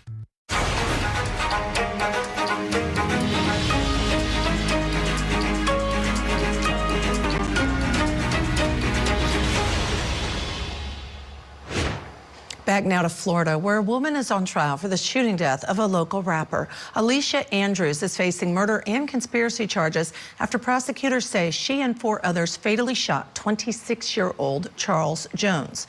Jones, who is a well-known rapper from Jacksonville, is known as Julio, was shot to death outside of his hotel while visiting Tampa for his birthday last year. Let's go back inside of the courtroom now, where the state is continuing to question Andrews on cross-examination. And you are claiming to this jury that you're not in a relationship with him anymore. Is that true, ma'am? I'm not. I said he may think that because I never broke up with him, but I'm not. You think that he thinks that because you still talk to him even though he is locked in jail, right? Yes, I do still talk to him, and that's because of my issue. I don't want to cause any safety issues in this jail. He sends me verbal messages and where I'm at, so, I mean, I just keep him at ease. There's nowhere for me to go. What safety issues? He is locked up for first-degree murder charges and cannot get to you. Isn't that true, ma'am? I mean, you do know his ways in a jail. You can send messages to people. People look at me sideways. Oh, that's your boyfriend? He said this. He told me to tell you this. Like, it's safety issues. Like, literally before I came to trial, a deputy told me one of my co-defendants were trying to have me jumped. So I just do what I had to do. You are also safely in jail. Isn't that true, ma'am? I wouldn't say safely. You can get in a fight at any time. Okay. There are all kinds of deputies. Is that correct? Yes, all of them don't do their job also. So. And we're not talking about your safety from other people. We're specifically talking about your safety from Isaiah Chance, someone you claim to be so afraid of that you will go along and do anything for him, right? I wouldn't do anything for him, but... You wouldn't go along with a murder plot for him? No, he never told me anything about a murder plot. And you wouldn't try to call him multiple times incorrectly from the jail, right? What do you mean, incorrectly? You're not allowed to phone another inmate, can you? I don't call him like that. So what do you mean? You're right. You don't call him like that. You have to break policy of the Hillsborough County Sheriff's Office and do some kind of three-way call involving Isaiah Chance's mother. Isn't that true? Yeah, we do that. You do it all the time, right? Yes, when he asks for me, I do it. As for you, you have to initiate your own phone call. He can't call you in the jail either, can he? I said when he asks for me, I do it. If he tells me to call, I'm going to call. It's not just that he answers for you. You can't call him directly. Isn't that true, ma'am? No, I can't. You have to coordinate and you have to make arrangements with some third party who is not in jail so that you can talk to him. Isn't that true? Yes, and like I said, it goes back to me keeping him happy. I don't want to cause any issues while I'm sitting here. If he gets mad, if I don't call him, it's no telling what he's going to say. They can all, I'm the odd one out of this. They can all turn around and say, oh, it was Alicia, and I'm not getting in the middle of that. So I keep him happy while I'm here. He wants me to call, he wants to talk to me, let him know about the baby. He lets me know, I let him know I'm okay. That's what I do. You call him 5 to 10 times a day in there. Yes, when he says call back, I call back. And you also do messages. There's a kiosk system where you can kiosk with him. Isn't that correct? Yes, he texts me and I text him. And you have intimate conversations about your case, don't you? Yes, when he asks, I let him know. And he sends you messages which could be called sexting, right? Yeah, he do. I keep him happy, like I said. And you're no longer in a relationship with him, correct? No, he thinks that. And you call him multiple times a day, every day, for several months. Isn't that true? Yes, like I said, I'm doing what I have to do. I'm not going to let him know. I'm not going to get on the phone and act like it's a change. I'm acting the same. I'm doing what I have to do. Ma'am, you understand you're on trial for first-degree murder, right? Yes, I do. And it's for hanging out with him. I do. And you are still protecting him, right? To this day, you're protecting him. I'm not protecting him. You are still calling him and communicating with him, aren't you? Yes, that's not protecting him, though. So much so that you call his mother, right? I do. And you have been advised, and you report to his mother that you don't care that your attorneys tell you not to talk to him. You're going to do it anyway, right? Yes, because I feel like that's the best way to do it.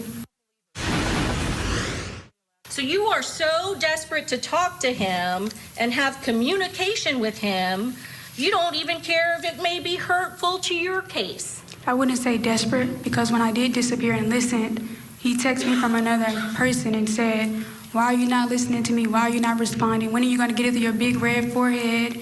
And all these other things. So I started back talking to him.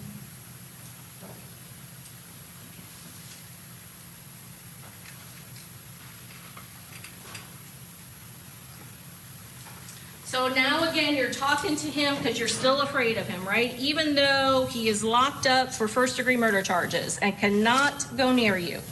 I didn't say physically come to me. I'm talking about other people.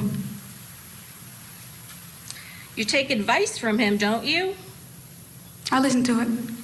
He discusses the case with you many, many times. Isn't that true? Yes, because he knows I don't know, so he tries to make sure I know everything. In fact, he tells you to kind of stay strong because the state thinks you're the weaker link. Has he told you that before? Yes, he told me that. Have you responded to him on, let's see.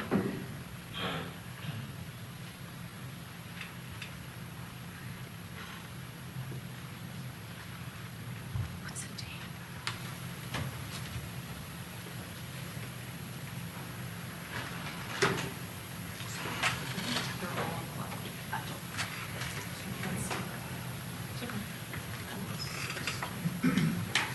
Recently is June 27th of 2025. Did you tell them half the witnesses are dead, you're listening to Jacksonville, and they don't sell I'm just lost because this is all pointless? Said what? Did you say to him, half of their witnesses are dead, you're listening to Jacksonville, and they don't sell I'm just lost because this is all pointless? Yes, I told him, and that's my opinion. I don't understand why I'm here. It's really about them. So you're still talking about what you're charged with him? Yeah, he's aware, so I can say that. And he tries to tell you what you should do in your case, right? And he tries to tell you what is the plan about the Airbnb. Isn't that true, ma'am? Yeah, and I don't control him, so he talks about what he wants to talk about. Don't you say in response to him telling you all that, you don't got to say all that. Don't walk me through those stops. You said that, right? Yeah, I stop him when he talks about the case because I already kind of know that. So he tries to let me know, and I already know. It's not because you've already discussed what you two are going to say that you're on some kind of vacation to Tampa. No, we haven't. That's not what you're referring talked to? about that, no. He's talking about the girl in the Airbnb. On July 5th of 2025, you didn't tell his mother that you made the defense attorney's investigator so mad because you told him you're not going to leave until you want to, and that they can't tell you who you can talk to. We're specifically referring to him. Isn't that true? I was referring to other people too, but him too. Because you are not going to give him up. Isn't that true? Like I said, I'm doing what I think I should do to keep him happy. And that is calling him hundreds of times, multiple times a day. Yes, you don't see the messages when he asks us. He says, can you call? I need you to call. Are you okay? How are you? How's the baby?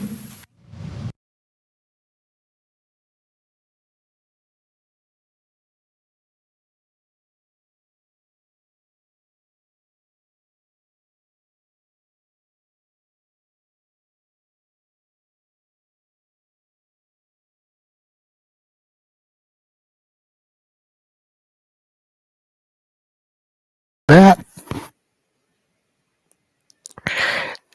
and that's the part I've been telling you. I was talking about earlier in my opening statement.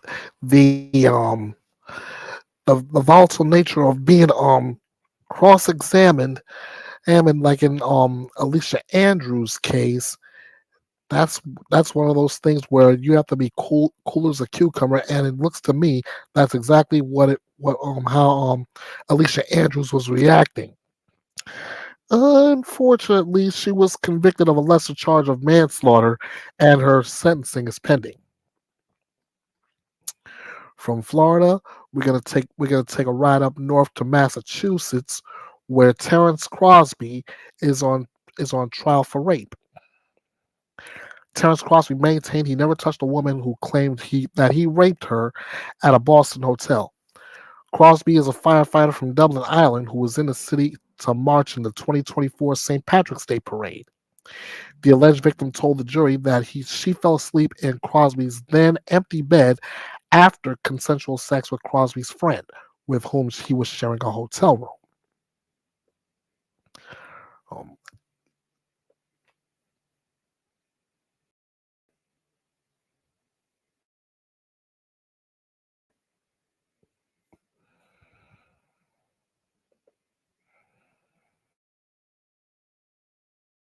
In Massachusetts, we've got closing arguments expected today in the Irish firefighter rape trial for defendant Terrence Crosby. That is our top story.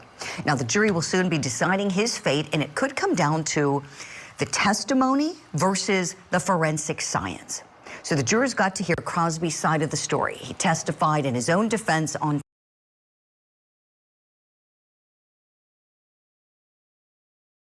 Tuesday. This guy is on trial for a second time here in America, even though he's a citizen of the country of Ireland. Dublin, to be precise, is where he lives. He's on trial here because he came to town to march in a parade. And during the time that he was here, he's accused of raping a woman at a Boston hotel. Now, the accuser testified earlier in the trial. He denied the allegations. Let's take a listen to some of his testimony. Here we go. He was walking around the room, gathering her clothes and rummaging, looking for her belongings. Did you look at her? I couldn't, but I didn't try anyway. Did you touch her? I didn't.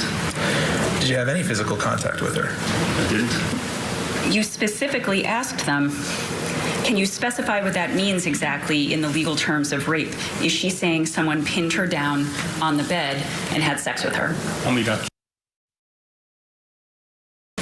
Given you any information beyond the fact that there was a sexual assault alleged, right? Yes. And so it was your words, your specific words, asking if she was saying that someone pinned her down on the bed and had sex with her, right? We asked him.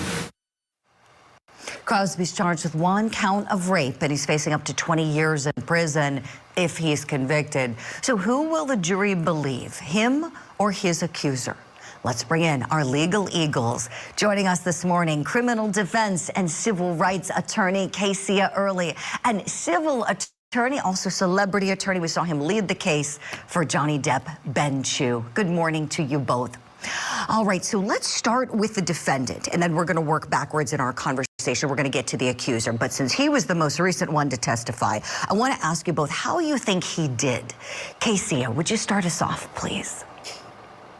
Absolutely, and good morning, Julie. I do a lot of sexual battery cases, and I always say my sexual battery cases are much harder than my murder cases because the presumption is of guilt, and then you have to kind of convince the jury that our client didn't do it. And just listening to his testimony, watching his demeanor, and hearing how he's answering the questions straightforward, I have to say he did better than I expected, simply because he came across credible. And we know that this case is littered with reasonable doubt. We have the fact that the victim was inebriated, heavily intoxicated, and her truth, unfortunately, is not 100% reliable. And in cases of sexual assault, credibility is key. So in this case, it's going to boil down to the DNA, to the science. And even the science is inconclusive. When you hear this terminology of inconclusive, multiple contributors, or you cannot tell how long it got there or how it got there, that's transfer DNA. That's your reasonable doubt. So unfortunately, in this case, sometimes the alleged victim is not always the victim based on the circumstances. Kecia, thank you for all of that. Ben Chew, want to go to you next. Same question, please. How did you think this defendant fared on the stand? Good morning, Julie. Good to be with you. I agree with Kecia. I think he came across very well. He seems very straightforward. He's got the benefit of being a firefighter and a paramedic, which is it's going to be looked on favorably by the jury, that his job is to take care of people in precarious situations. I do think that clip that you showed from the cross-examination was effective in the sense that he appeared to have details that weren't related to him that were consistent with her claims. But overall, I agree with Kecia that we likely are looking for at least one juror to find some reasonable doubt here, as happened in the first trial. You're exactly right, Ben. First trial, for anybody who missed it, there was a mistrial. So this is trial number 2. The jury doesn't know that, but we know that. Thank you for the mention, Ben. So for the reasons that Ben and Kecia stated, this case becomes really tough. I was just saying to my colleagues, I see why this one is at trial. I see why, because of the issues you both are raising. Let's turn to the accuser's testimony. I have a clip. This is from her direct examination. Here we go.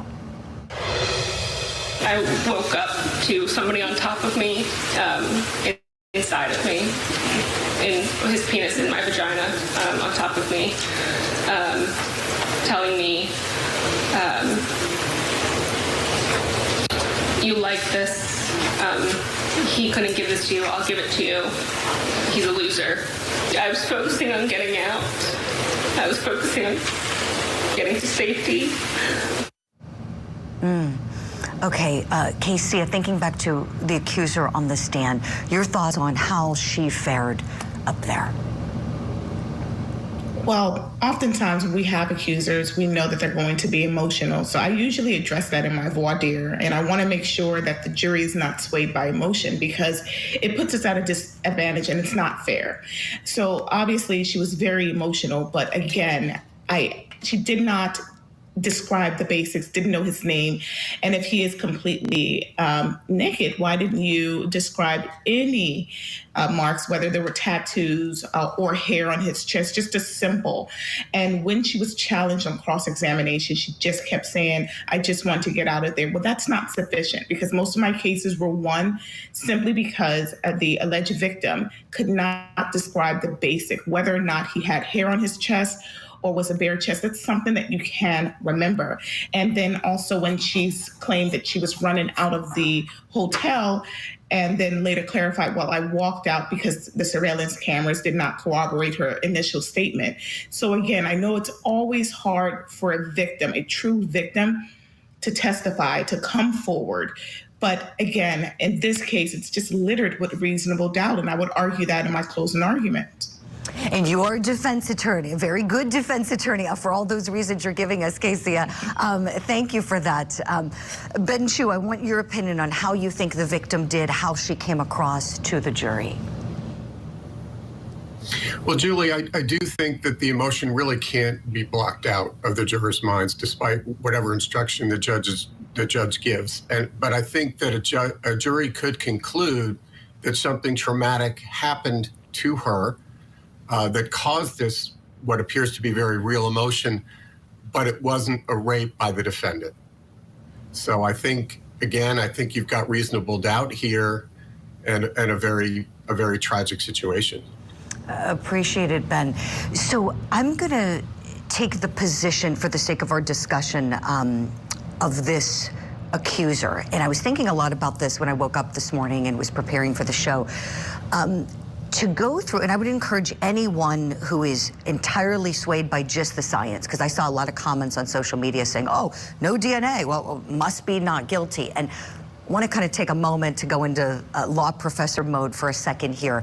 That is not fatal to the case, and Ben and Kezia know this, that testimonial evidence can be given every much the same amount of weight as scientific evidence. The jury's going to decide what amount of weight to give what based on what they're hearing, and we see really good attorneys attack science all the time. So it doesn't mean that we suddenly discount her claims because the test didn't produce what one might expect it to produce based on her account. I keep thinking, this woman, she's an attorney. She's not in civil court. She's not getting damages here, and she's putting herself through this a second time. The trauma for someone who is allegedly a victim of rape to do this again, to me, there's absolutely no way she could have made this up. No way. I believe her. That's me. And so I wanted to just kind of bring up the science and the testimony as our next talking point for Ben and Kezia, because it generated a big discussion in our newsroom where I think non-lawyers may sometimes think, oh, the science must get more weight. Kezia, do you ever run into that in practice? I did, and this case reminds me of a case that I had where my client was charged of a sexual assault, and the alleged victim on the stand was absolutely emotional, but there was no other conclusive scientific evidence. So my argument to the jury was, I do believe something happened to her. What I don't believe is that my client was the one that committed this trauma against the alleged victim in this case. And I think that this is the case here.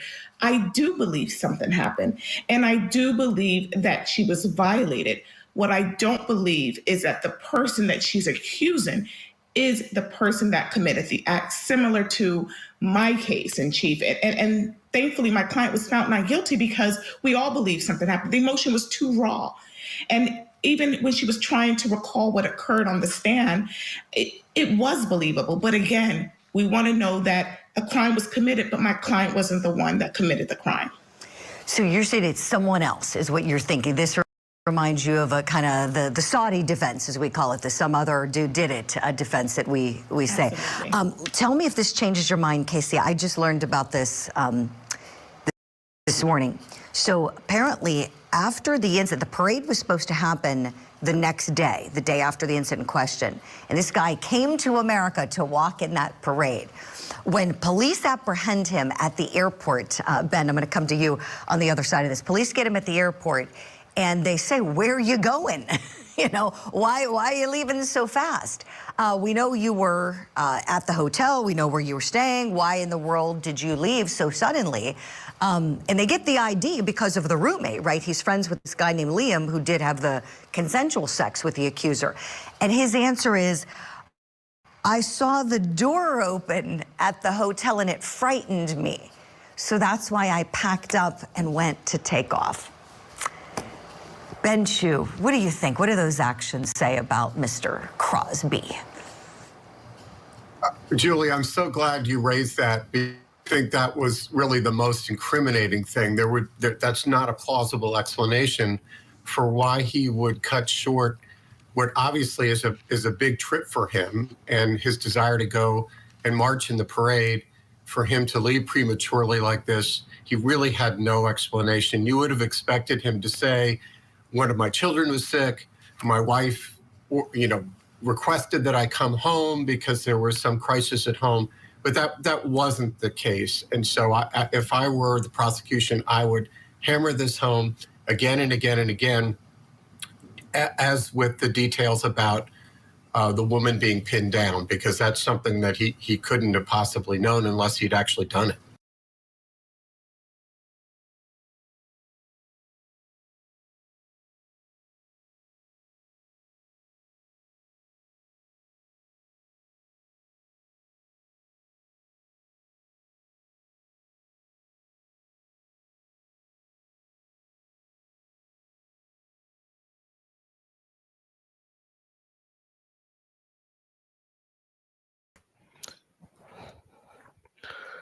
Sometimes you can testify in your own defense and it helps you.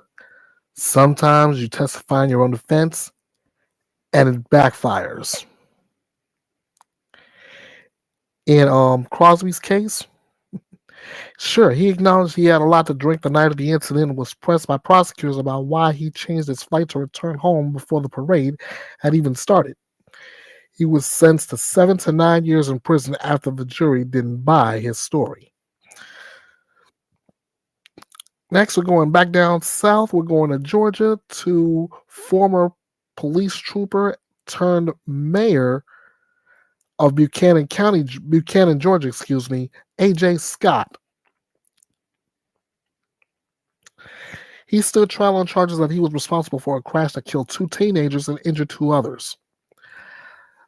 He was a Georgia State Trooper at the time, as I had mentioned. Scott admitted that he was speeding in his cruiser without emergency lights or sirens and was not responding to a call when the crash occurred. Scott estimated he had been driving 90 miles an hour in a 45-mile-an-hour zone when his cruiser hit the vehicle carrying the teens, killing Isabel Chinchilla and Kylie Lindsay. Here's A.J. Scott in his own defense.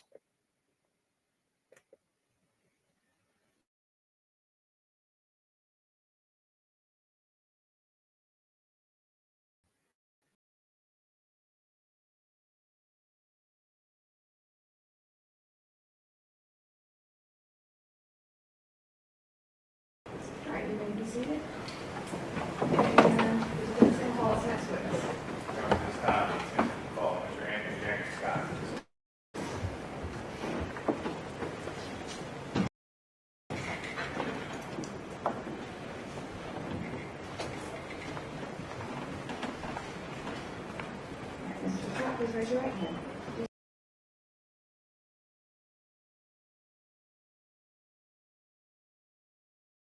I swear the testimony you give in this case is the truth, nothing but the truth, so help you God. All right, you can lower your hand and have a seat. And I think the microphone is probably in the right spot, but feel free to pull it forward or adjust it as you need. If you would, please state your name and spell your last name. Anthony James Scott, Scott, S-C-O-T-T. Okay. Mr. Scott, as you said here today, how are you employed? Construction. Who do you work with? Franco. And what do y'all do? Develop, land development. Okay. And what's your title and what's your job? Land acquisition. Okay. Prior to working for them, had you ever worked in law enforcement? Yes, sir. When did you work in law enforcement? I believe 2011, 2015. Okay. Now I'm gonna ask a little bit personal questions. Where were you raised? Raymond, Buchanan, and Dallas. Okay. And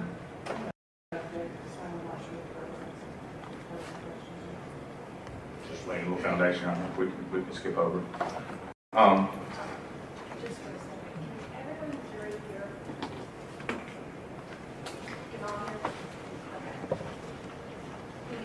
Thank you.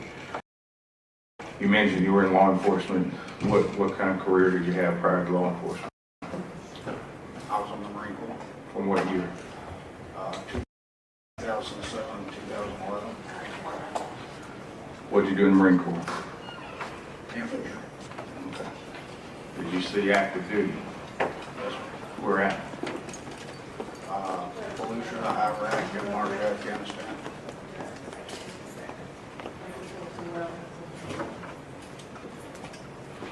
Just trying to build a little background to anyone else or any other witness.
Okay. You mentioned after the Marine Corps, you were in 2007, 2011, and then you went to work with Georgia State Patrol. What sort of training did you receive to go to Georgia State Patrol? Went to the 89th Trooper School. Okay, and where's that at? Forsyth, Georgia, Georgia State. And how long is that? I believe it was 13 weeks. I can't remember how long it was. Fair enough. And at some point in time, where were you stationed, or which post did you go to? Just a second. Jury cannot hear. So if you can pull that microphone towards you a little bit, please. Is that better? Okay. Thank you. Thank you. So where were you sent by Georgia State Patrol first? Thomasville. Okay. And how long did you work in Thomasville? Just about a month for field training. After that, where were you sent? Or where was your next? Jasper. Okay. And how long were you in Jasper? A month for field training. Okay. After there, where were you? Cartersville. And how long were you in Cartersville? About a month for field training. Okay. After that, where were you sent? Post 4 Villa Rica. Okay. Is that where you become what's known as a regular trooper or slick sleeve trooper? Yes, sir. Okay. Now, so we talk a little bit about this. How many accidents would you work? Crashes, collisions, would you work on an average day at Post 4? Anywhere from 2 to 10 a day. Okay. What areas were you covering? Carroll and Douglas County. Okay. Now, the date we're talking about today was a weekend. What was your area during the week? Weekend, excuse me. That night I was assigned to Carroll County. Okay. And what was your shift hours at that time? 10 p.m. to 6 a.m. What's that called within the department? What do y'all call that? Midnight shift. Okay. How long had you been on midnight shift? I do not recall. It's normal that every trooper at the post at least work 3 midnight shifts a month. So that was part of my 3-day rotation for midnight shift. Okay. Let's go back to September 26, 15. Do you recall how your work day started? Let's just ask that. What'd you do?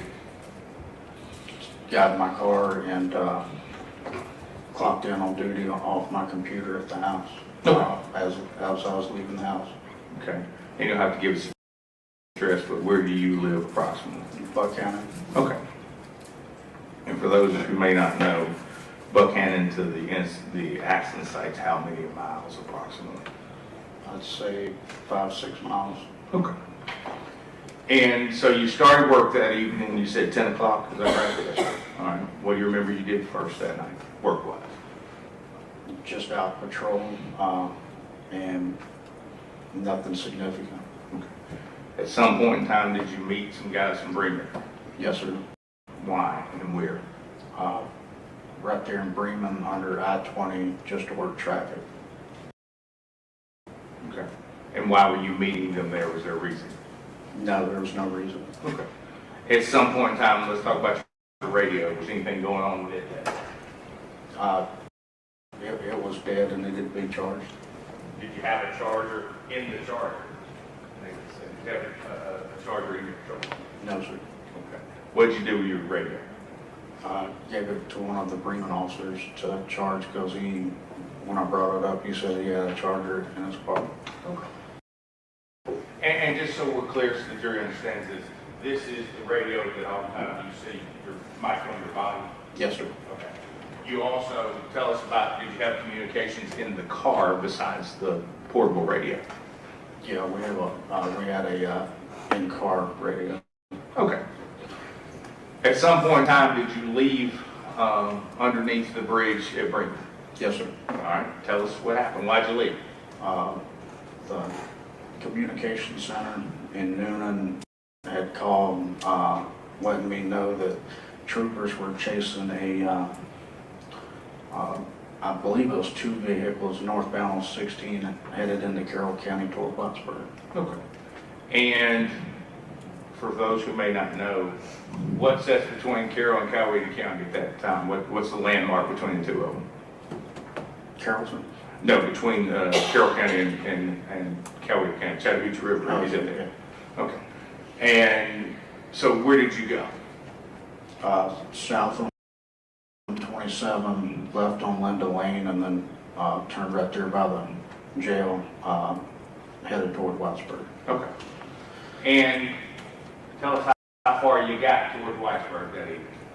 I'd say I got about halfway to Whitesburg when they came back and said that they had lost the suspect vehicles. I'm not familiar with the names of the area down there, but somewhere around if you're going south on 16 toward Whitesburg, there's a gas station to the left, somewhere around there. Okay.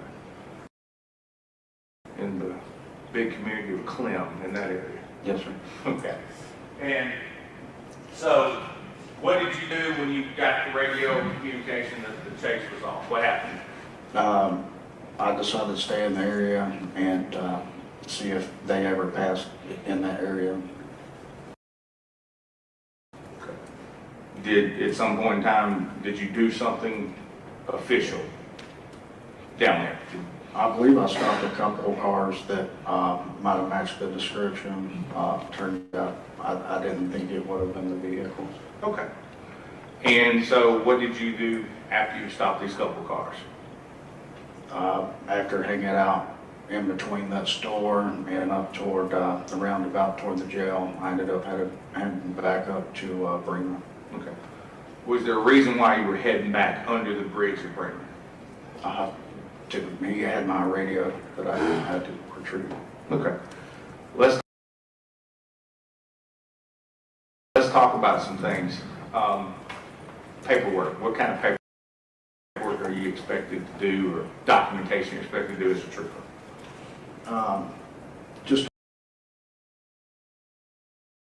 all incident reports processing crash reports for any crashes you work or DUI arrests, stuff like that. Okay. And is it fair to say you were behind at that time on your crash reports? Yes, sir. Okay. Tell me about that. Was it something you have been given attention to? Just tell us about the crash reports. Yeah.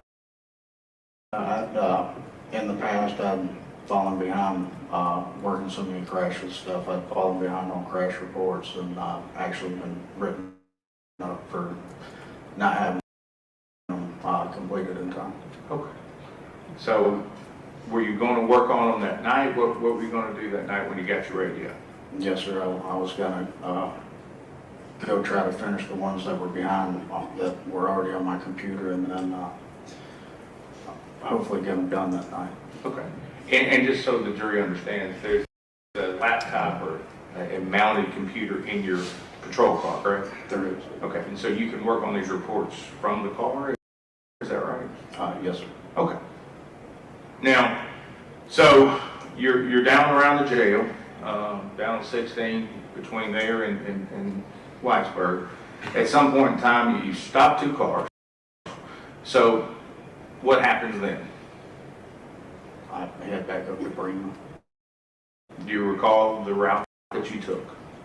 Same route. I went down there, past the jail, took a right on the bypass that eventually turns into Linda Lane, and then took a right on 27 going north. Okay. Now, we've watched your video and we've seen the crash. Let's just get it out there. You did not have lights and sirens on, correct? No, sir. Okay. Now I'm going to ask you a little bit about lights and sirens. Have there ever been an occasion where you have gone to a scene or gone to an accident without your lights and sirens? The majority of the crashes we work, we did not respond with lights and sirens. Okay. When would you use lights and sirens? If there was nobody else on the scene yet, and there was a chance of us actually being able to save a life. Okay. So, or a chase. Okay, or a chase. Okay. And so you approached the area of Bremen without your lights or sirens on? Yes, sir. Okay. And you had not, just to be fair, not been dispatched to anywhere, had you? No, sir. Okay. Now, we see the crash, and we see where your car ended up. We've looked at that all week. What do you remember doing right before the crash? As far with your car? Just driving. Okay. Moments before the crash, which direction did you turn, left or right? Tell us what you remember. Not fully turning, but moving your vehicle. Did you go right? Did you go left? We heard you testify earlier in the video, or not testify, but make a statement earlier. Do you remember going left or right? Well, when I noticed the car to the left, I went to the right in the right lane. And why? Why did you go to the right lane? Because I mean, thinking that they would see me, I figured they would end up stopping right there, and I didn't want a chance to hit them. Okay. And at some point in time, we see you go back to the left. Why did you do that? Because I know that they continued traveling to my right, so I realized that they weren't going to stop, so I tried to go left. Okay. And during your training as a trooper, did you take a class called EVOC? Yes, sir. Okay. Do you recall any of that training concerning a situation just like this? What are you trained to do? There's no training for that in actual EVOC or advanced EVOC. Okay. Were you ever There told? wasn't at the time. Have you ever been told what to do in that situation? Yes, sir. What have you been trained or told to do? To go to where the car was coming from. Okay. But your initial instinct was to go right? Yes, sir. All right. Now, after the collision, we see your car one place and the Nissan another. What do you do after your car comes to an arrest or stop? I can't remember which one I did first, but I activated my blue lights to let people know there was a hazard, and I notified communication center that I was involved in at 1050. And 1050, just so the jury knows, what is a 1050? A crash. Okay. What'd you do after that? I ran up the hill to check on the occupant of the other vehicle. Okay. Now, do you remember which side of that vehicle you went to? Driver's side. Okay. Any reason why the driver's side? That's just where I knew I'd find at least somebody. Okay. Because the vehicle had been driven by somebody, is that fair? Yes, sir. Okay. What'd you do? I don't actually remember any tires spinning or anything like that. I just remembered a lot of smoke, so I wanted to get the occupant to a safe area. Helped the driver out and walked him to the shoulder of the road and just told him to sit down and not move. Okay. After that, did you have any involvement with the accident scene after that point in time? No, sir. Okay. Now, we've heard testimony today. You were taken somewhere after the scene. Where were you taken? Tanner Carrollton. Okay, who took you? I do not know. Okay, fair enough. What happened at Tanner Carrollton? They just assessed me and took my blood. Okay, and you agreed to have your blood taken, is that correct? Yes, sir. Okay. And that was taken at the hospital that evening, correct? Yes, sir. All right. Now, with regards to anything else involved in this investigation, you had no part in it, is that fair? Yes, sir. Okay. I want to ask you, has this incident been hard for you? Yes, sir. Just ask him his present sense impression both then and now.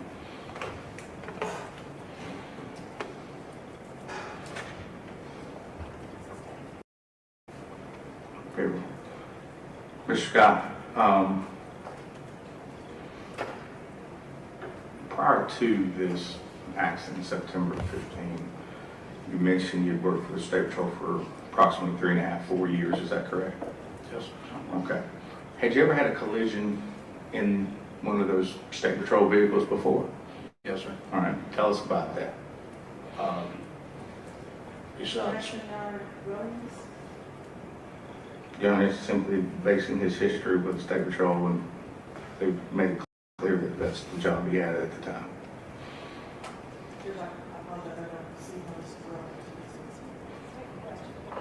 Yeah, I just asked if you'd ever had an accident in a state vehicle before.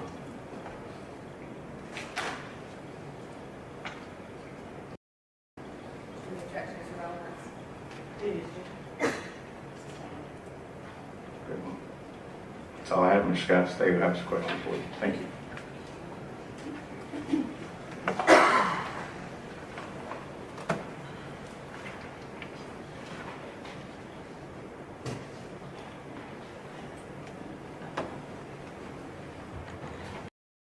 Mr. Scott, what was your badge number at the time? 121.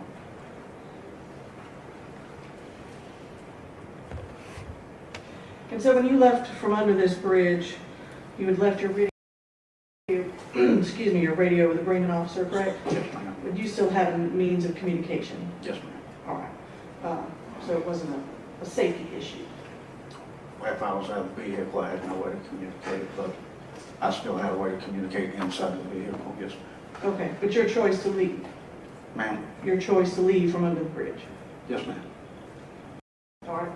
And so at 11:19, you stopped a vehicle doing 96 miles an hour at Old Noonan Road in Cross Plains. Is that accurate? I do not recall. I know I stopped a couple vehicles, but I do not recall what they were traveling or anything like that.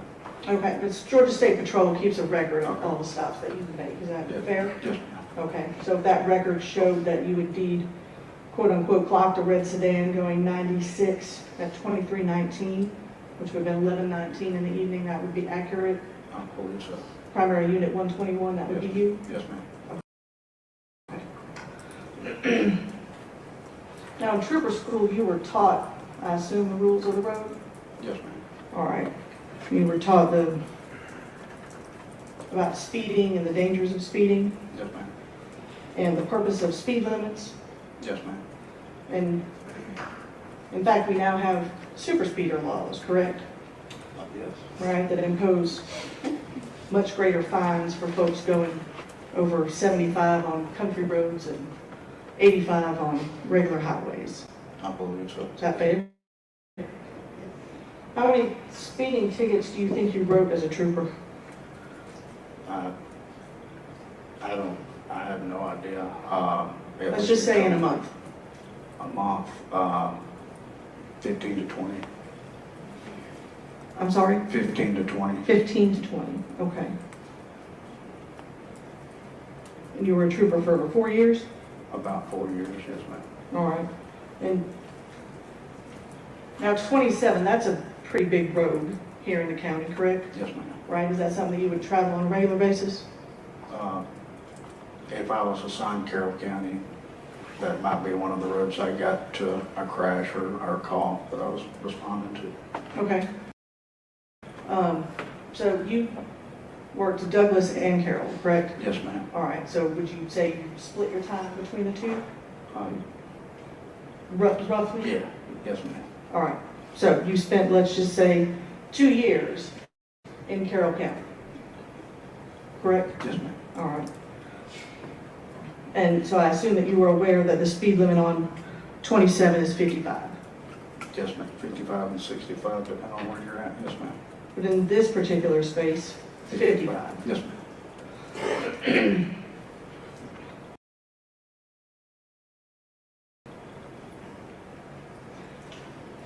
And you also indicated that you worked a number of crashes. Yes, ma'am. You worked crashes where speed injured and killed people. I do not recall. I'm sorry? I do not recall, like, the causes of any fatalities that I worked. Okay.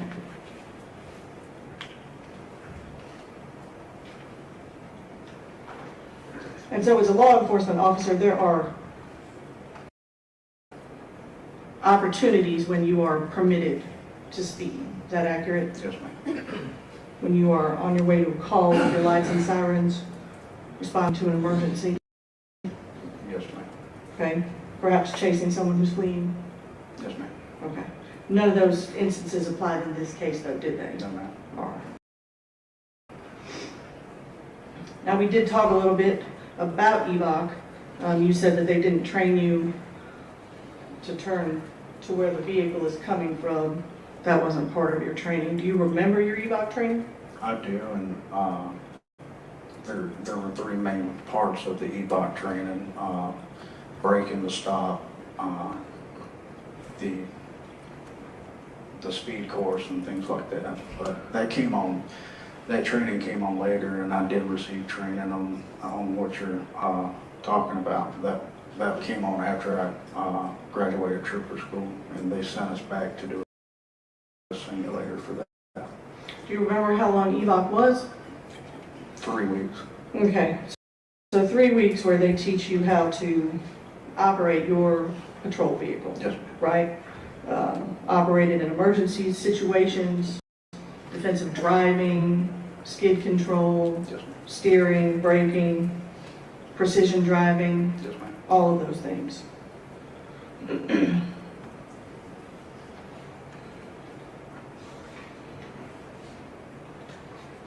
And then in 2013 of May, you had an additional 2 hours of patrol simulated driving.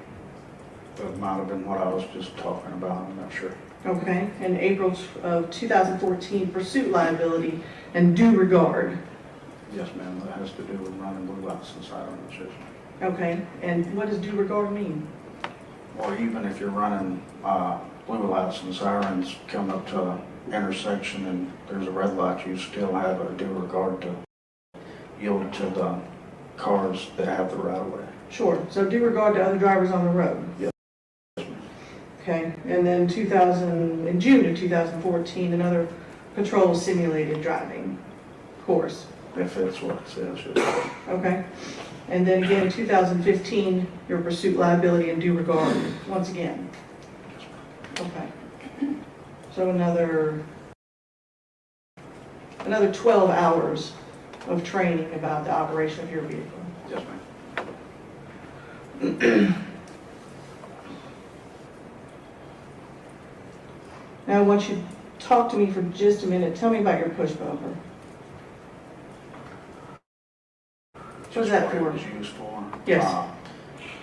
Mainly, like if there was a disabled vehicle in the roadway, you could use it to slowly push the vehicle out of the travel lane so there wasn't a chance anybody's tracking the vehicle. Or during a chase, you could perform the pit maneuver to safely get that hazard off the road. And it's essentially there to protect your car, correct? From damage? It can be used to, I mean, it can protect your vehicle from damage, yes ma'am. Sure, because if I'm pushing somebody's car with my car, right, I'm probably going to break something. Fair? Yes ma'am. Okay.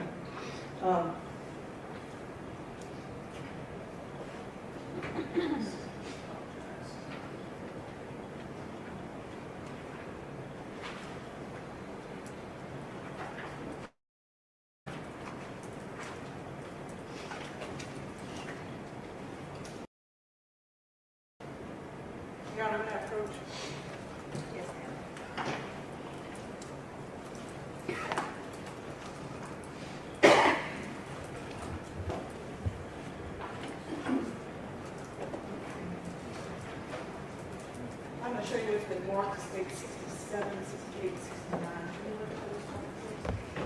Yes ma'am. Do you recognize what's in those pictures? Yes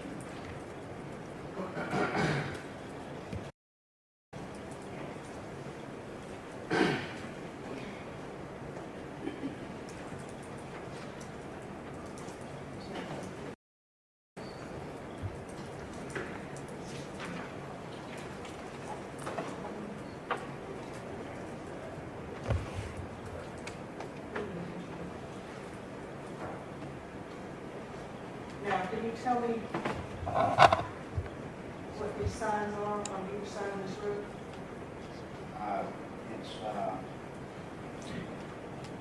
It's intersection, approach and intersection signs showing the suggested speed limit below. And that speed limit is 45. And this is the BP station, right? This is the area of the collision up here at the top of the hill. Yes ma'am. Yes ma'am. And so there's a sign on each side of the road. And that 45 means that that's the suggested speed traveling up that hill, is it not? Yes.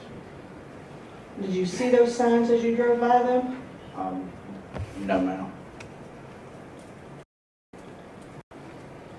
You did not. I don't believe I did. Okay, have you driven by them before? I had to, yes ma'am. Okay. And so just to be clear, on this particular evening, you are exceeding that posted speed limit. At about 5 seconds before this, you're driving about 90 miles an hour. Is that accurate? Yes. And you are not running lights and sirens. No ma'am. You are not going to a call. No ma'am. You are going back to the bridge. Yes ma'am.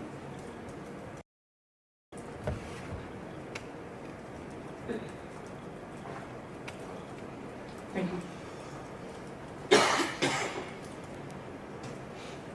That's all I have. Just got to make it happen. You're allowed to turn.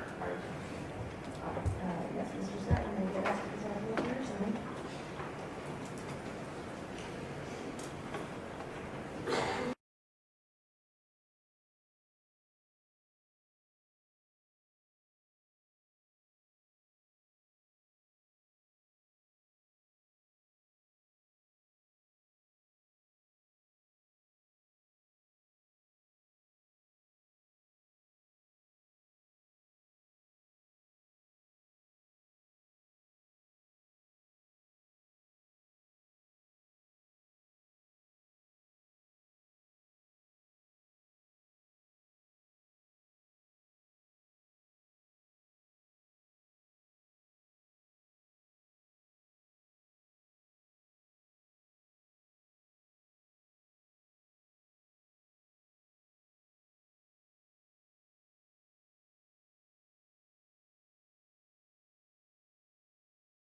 Sorry about that wait, guys. I had to step away.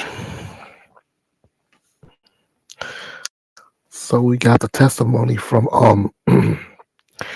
AJ Scott, who was convicted of the 5 of the 6 charges he faced and was sentenced to 20 years, with 10 of them being served in prison. Next up, we go to the Lone Star State, Texas. Billy Delgado is on trial for aggravated assault, where he shot his estranged wife, Erica Torres. She was allegedly shot 5 times in the abdomen and survived after spending a year in the hospital and undergoing more than 20 surgeries. He told the jury that he had been concerned that his daughter was being abused by Erica's brother. Let's go to the courtroom and let's listen in.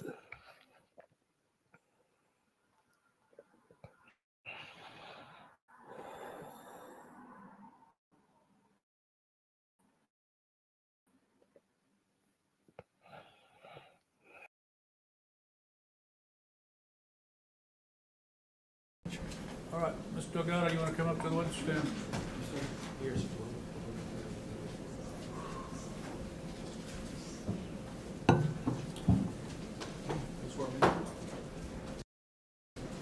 solemnly swear the evidence in the testimony or given the cause will be the truth, so help you God. Yes, Your Honor. And your lawyers advised you on your constitutional privilege not to testify, and understanding that you agreed to waive that and testify before this jury, correct, sir? Yes, Your Honor. All right. Have a seat.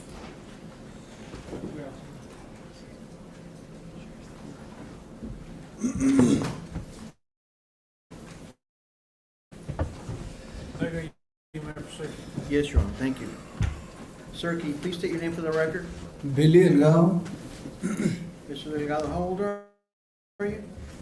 I'm 35 years old. Okay, sir. And where are you from? I'm from Laredo, Texas. Okay, and you lived in other places? Yes, sir. Where? I lived in Arlington, Texas, and Mansfield, Texas, and Laredo, Texas, and San Antonio, Texas. Okay, you were born here in Laredo? Yes. And what's your mom's name? My mom's name is Maria Concepcion Delgado. And your dad's? My stepdad is Luis Delgado, and my real dad is William Bloom. Your biological dad is William Bloom? Yes, sir. Okay. And your mom's maiden name? And Maria Johnson. Okay.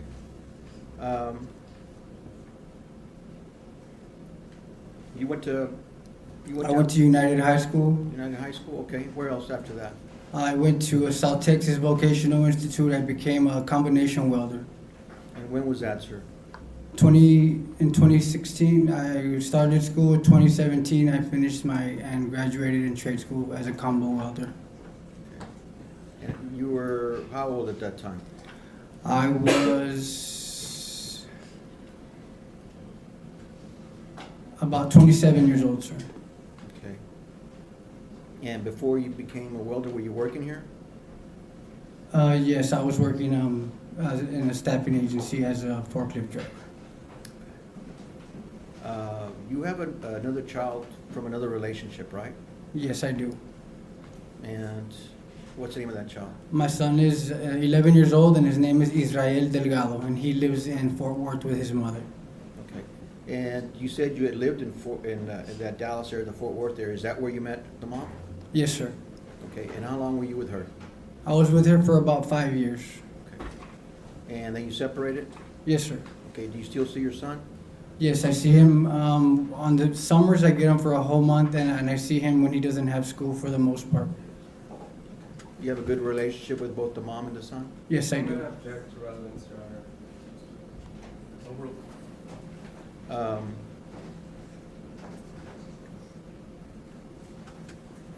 Okay, so you've done your best to try to raise your son?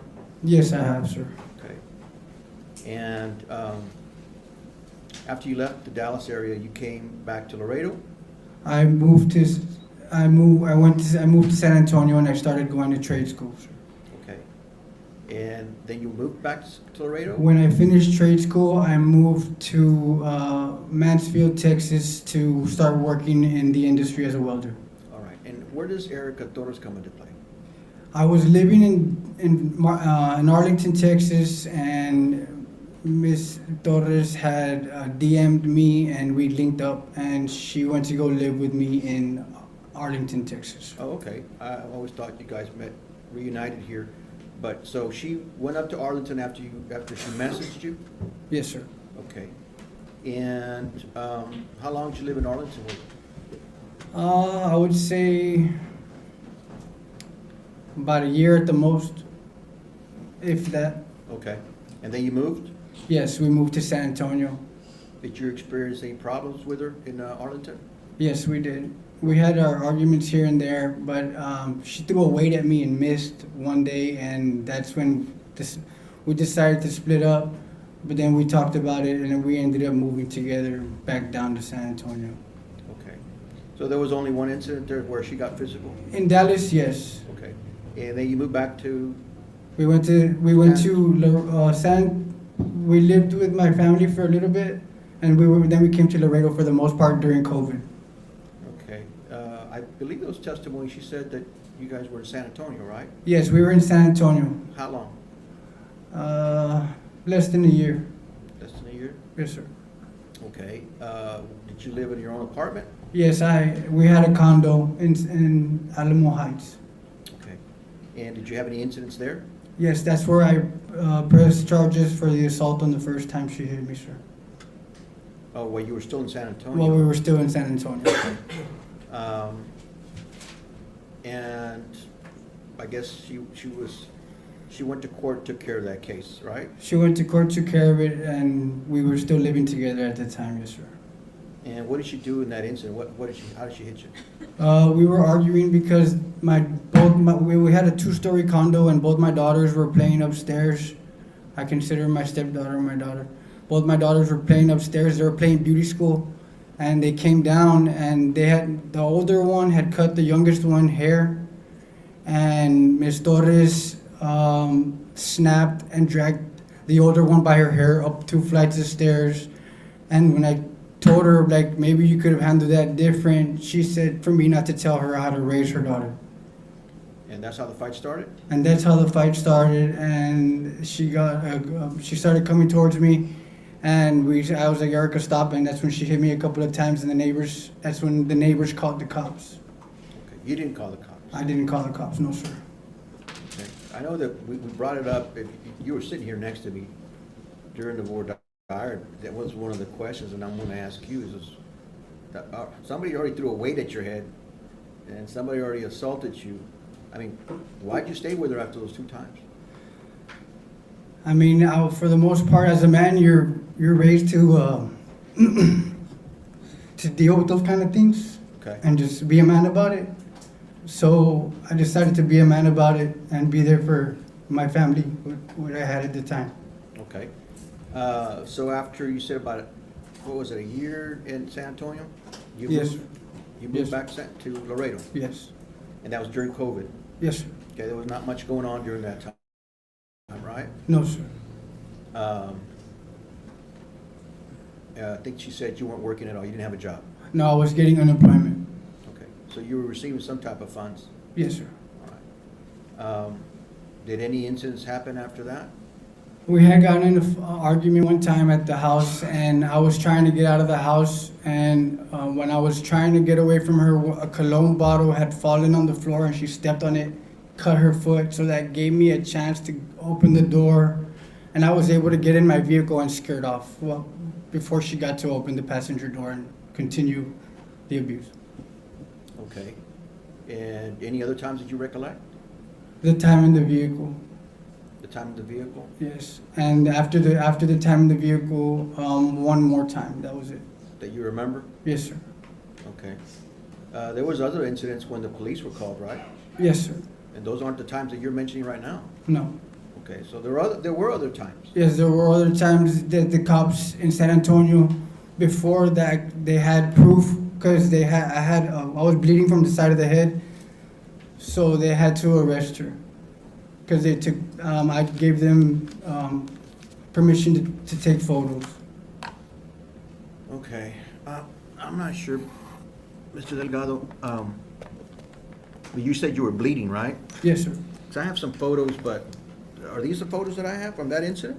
I believe, no, those were the photos that my two aunts, I was at home, we were at home here, we had a condo in Del Mar, and she was hitting me, and all of a sudden somebody rings the doorbell, and out of the blue, two of my aunts came to visit, and they were able to, Miss Erica calmed down, and I went upstairs real quick and I changed my shirt because it was all torn and everything because I didn't want my family to know what was going on at home.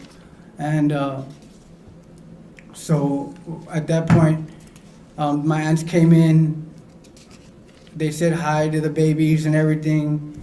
And when they left is when I saw my opportunity to go outside and let them know and show them what was going on. And that's when they decided to take pictures of it because I had never told them that Miss Erica was like that. Okay. I mean, they knew that you argue a lot, right? Yeah, they knew that we argued, but I would never tell anybody of the times that she would put her hands on me. Okay. And a lot of these were they just scratches and slaps, or were they serious? There were scratches, slaps, and punches, all a mix of everything. Okay. Did you ever brandish a weapon and Never. try to shoot her? No, sir. Okay. Except for, I mean. Well, we saw the video. Yes, sir. Right. Okay. And we'll get to that. Okay, Mr. Delgado? Yes, sir. But I mean, we have we have assaults after assault after assault after assault after assault. You know, you could have lost your cool in between any of those assaults and shot her, right? Yes, sir, but I wasn't raised to hit women. Okay. Or you could have punched her out. Yes, easily, but I don't put my hands on women. Okay. So when did you purchase this weapon? The weapon that I purchased was after July of 2023, when the incident happened. I pressed charges, and one of her brothers had just gotten out of prison, so I was kind of concerned for my safety. Okay. Did anybody make threats against you? It's happened before to where I've been threatened by her mother and her brother, yes.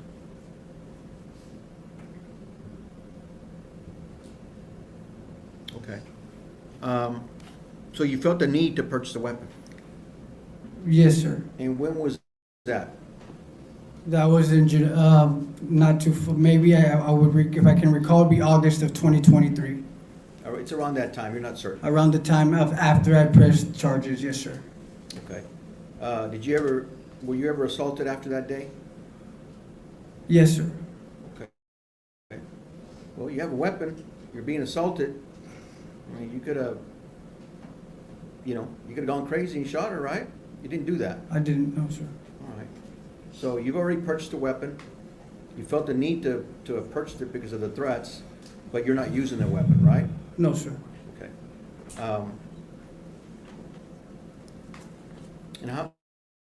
And you said you have one daughter with Erica, right? Yes, I have a 5-year-old with Erica, and I have a 11-year-old with Megan Lee Bagwell. Okay. But you love your daughter? Yes, I love her. I'll do anything to protect her. Okay. And you've heard the testimony about the lifetime protective order, and that people have tried to get you to sign documents so you don't have rights to your daughter.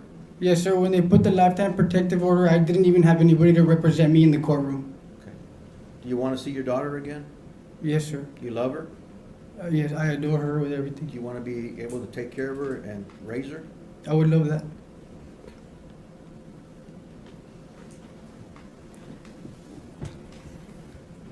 All right, sir. Now we're talking about a point in time here, and everybody saw the video. I don't think we needed that. Did we need that test done, Billy, with the gun residue on your hands to determine who shot? No, sir. Okay.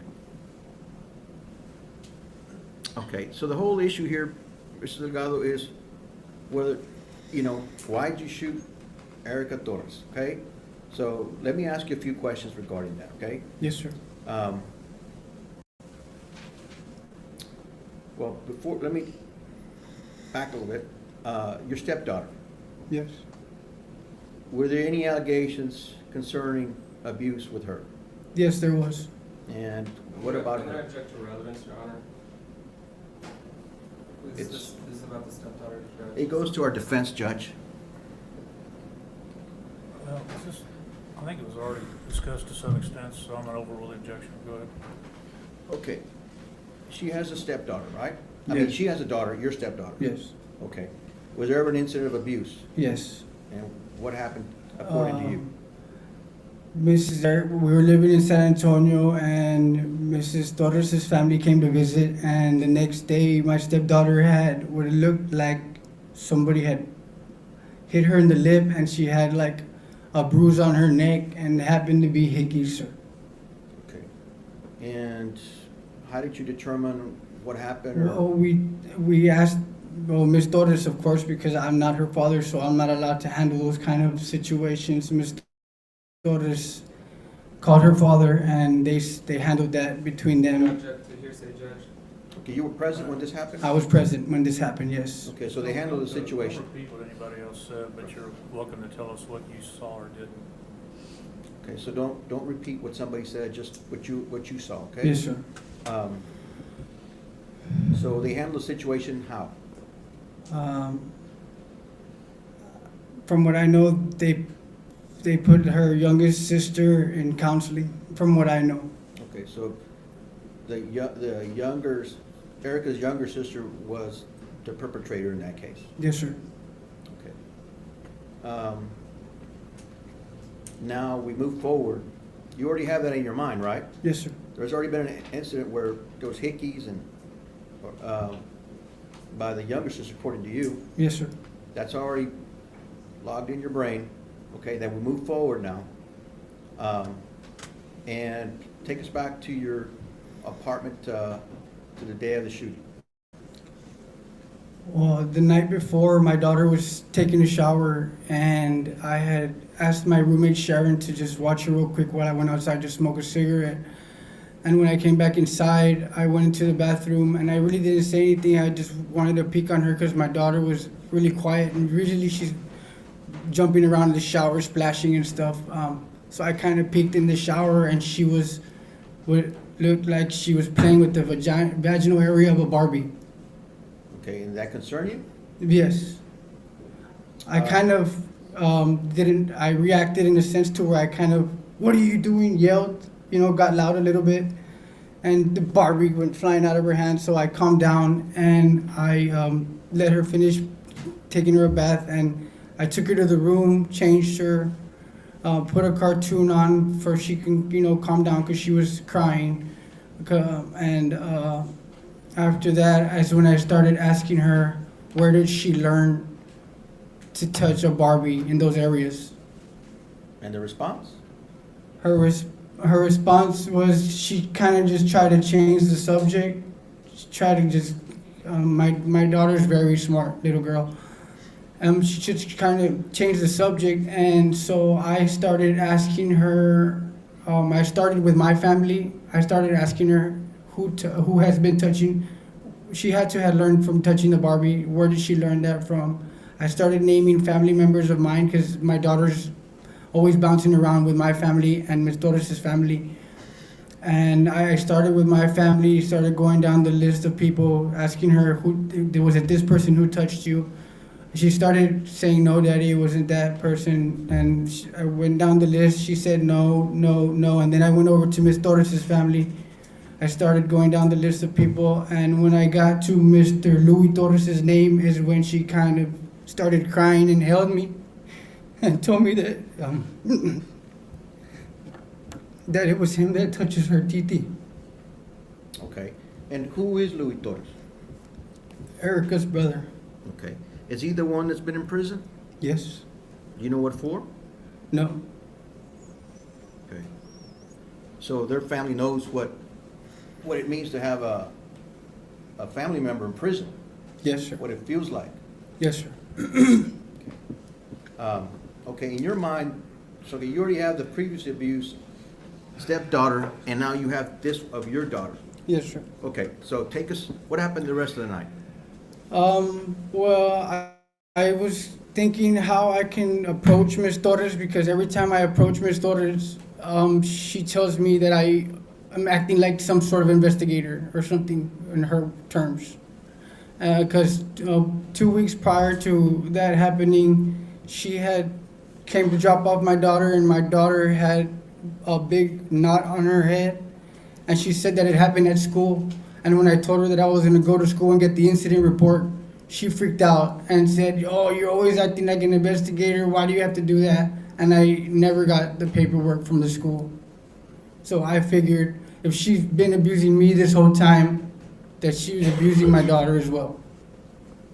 Okay. So now we have a family member that has access, and you have Erica was giving him access to your daughter, right? Yes, sir. Okay. And so that night, did you do anything else, or did you just go to bed? I put my daughter to bed, and I got as much rest as I could thinking about how I was going to approach Miss Torres. Okay. So now you're placed in a position where you're separated.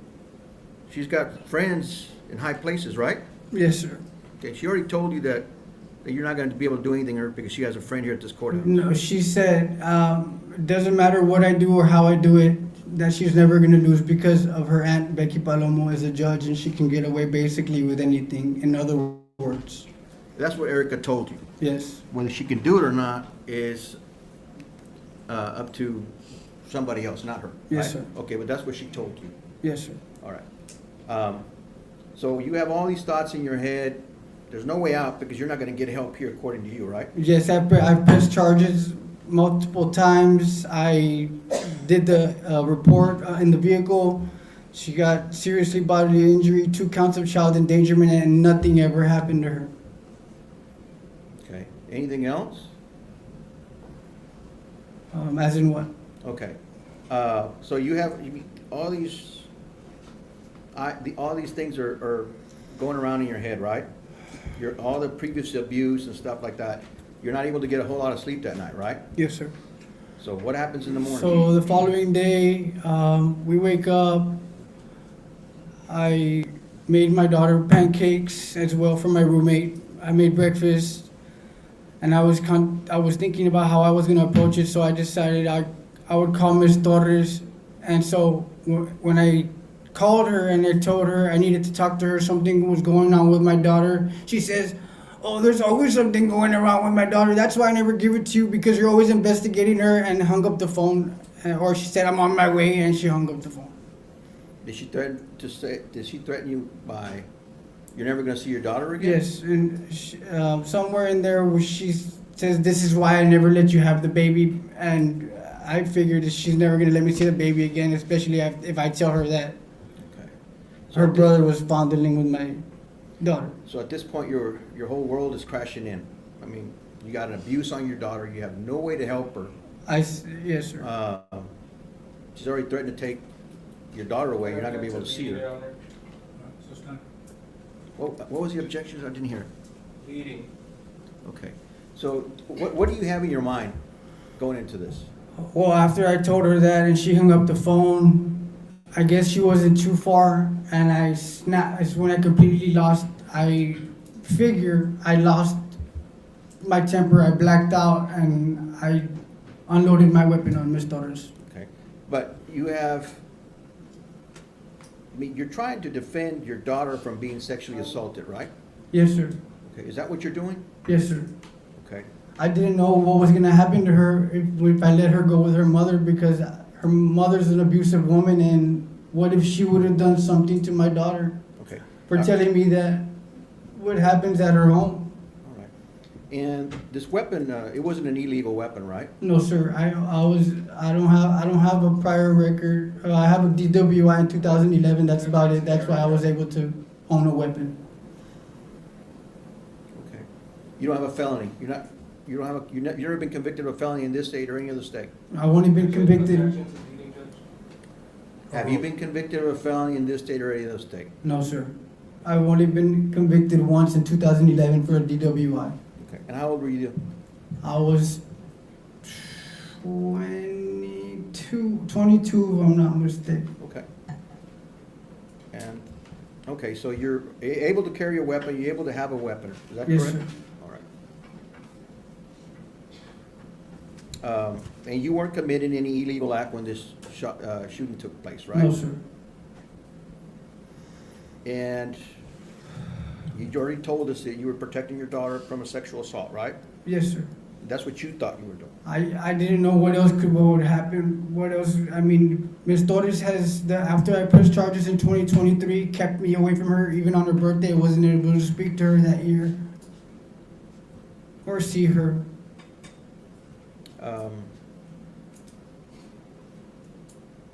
Okay. I haven't seen my daughter for her birthday since 2023. 2022 was the last time I saw my daughter for her birthday. Okay. Erica's not the one sexually abusing your daughter, right? No, she's physically abuses my daughter. Right, but she's the one in control of your daughter? Yes, sir. Objection to leading, Judge. Is she the one in control of your daughter? Objection to leading. Yes, sir. Overruled. And so is she given access to anybody else? Yes, sir. Okay, and is one of those persons Louis?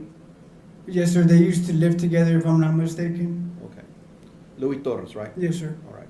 So, in order to protect your daughter, I mean, you have to do something, right? To get from daughter getting to Louis.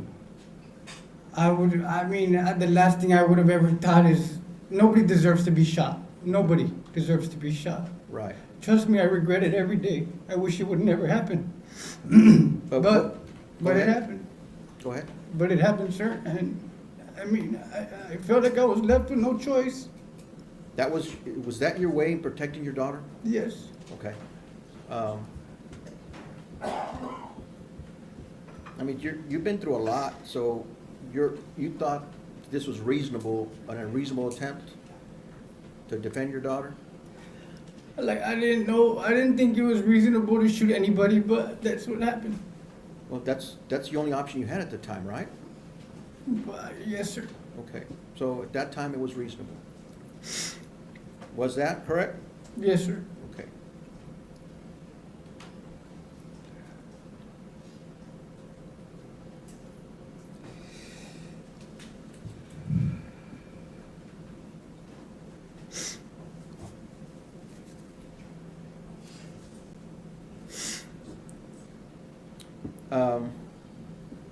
They made it seem, Billy, like after the shooting took place, that the car stopped. You just kind of walked toward the car and then went up. Is there something else that you wanted to do? No, sir. I like I said, during those few seconds of that happening, I was in a complete rage and was blacked out. But I mean, you've been slapped, had weights thrown at you, kicked. I mean, you've been abused all this time, and you didn't break into a rage. I guess from everything that I've had, all those times bottled in, never doing anything at those times and moments, bottling in and bottling in and bottling everything in, and then finally finding out that something's happening to my daughter, I completely lost it, sir. Okay. You said when the car approached, I mean, Mr. Delgado, if you wanted to kill her, I would think you would let the car stop, hey, roll down your window, and then shoot her and kill Objection, her. Your Honor. Opposing counsel's testifying. Is that what? Sustained. Okay. Wouldn't that be, what would be an easier way if you wanted to kill her? I wouldn't want to kill her, but I guess if you would say an easier way to kill somebody would be to let them get off the vehicle. Okay. Or stop the vehicle, right? Yes, sir. Okay. So that was never your intent, right? No, sir. Okay. In your mind. I was shooting towards. I guess I was shooting towards her vehicle in her direction. Yes, sir. And you had, I think, they saw a total of. Did you have the gun in a box, or how did you have your gun? I always carry it's small enough to carry in my pocket. So after I bought it, since as long as it's concealed, I'm allowed to carry it anywhere and it fits in my pocket. I always carry it in my pocket. Okay. And I don't think we saw the video, but I think I saw it, where you basically disappear before the police come down. Where did you go? After the shooting, where did you go? I was I believe my mother had called me and I was on the phone with her. Okay, did you ever go upstairs? I went upstairs to put the pistol and the 2 magazines on the chair because I didn't know how the police were going to respond when they got there. You didn't want to have any problems with the police? No, sir. In fact, you followed their instructions? Yes, sir. You got on your knees, we all saw it on video, right? Yes. He handcuffed you. You didn't want anybody else getting hurt? No, sir. Okay. You already told us you're very remorseful for what happened. Yes, sir. I wish it would never happen. Okay. Do you think, Billy, if you wouldn't have heard that your daughter was abused, and if you've never been assaulted so many times before, that this incident would have happened? No, sir.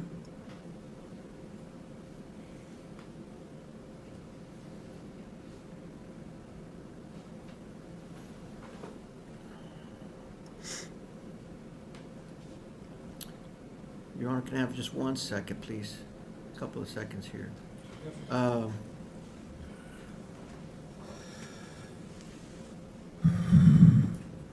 Okay, you didn't do anything to provoke Erica, and then you responded with a shot, right? Yes, sir. Okay. I already asked you whether you were committing any criminal violations at the time. You weren't. No, sir. Okay.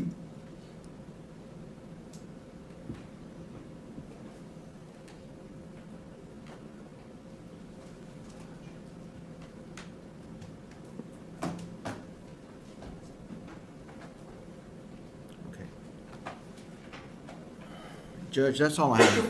My client. Thank you, Your Honor. If I could just have a moment. Yes, sir.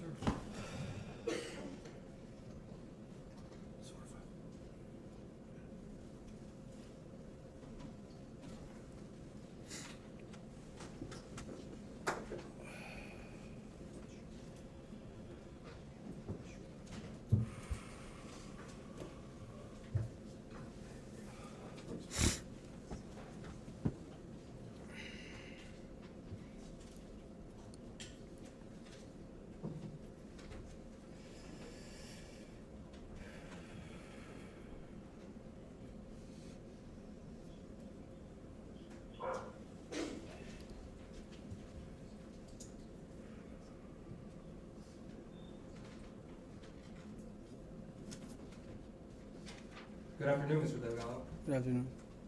So we just heard a lot from you. So let's start off by saying this. You realize you're on trial, right? Yes, sir. Okay. You agree you shot Erica? Yes. All right. You would agree that you caused serious bodily injury to Erica? Yes. You would agree you used a deadly weapon? Yes. All right. At this time, Your Honor, we're going to play State's Exhibit 4.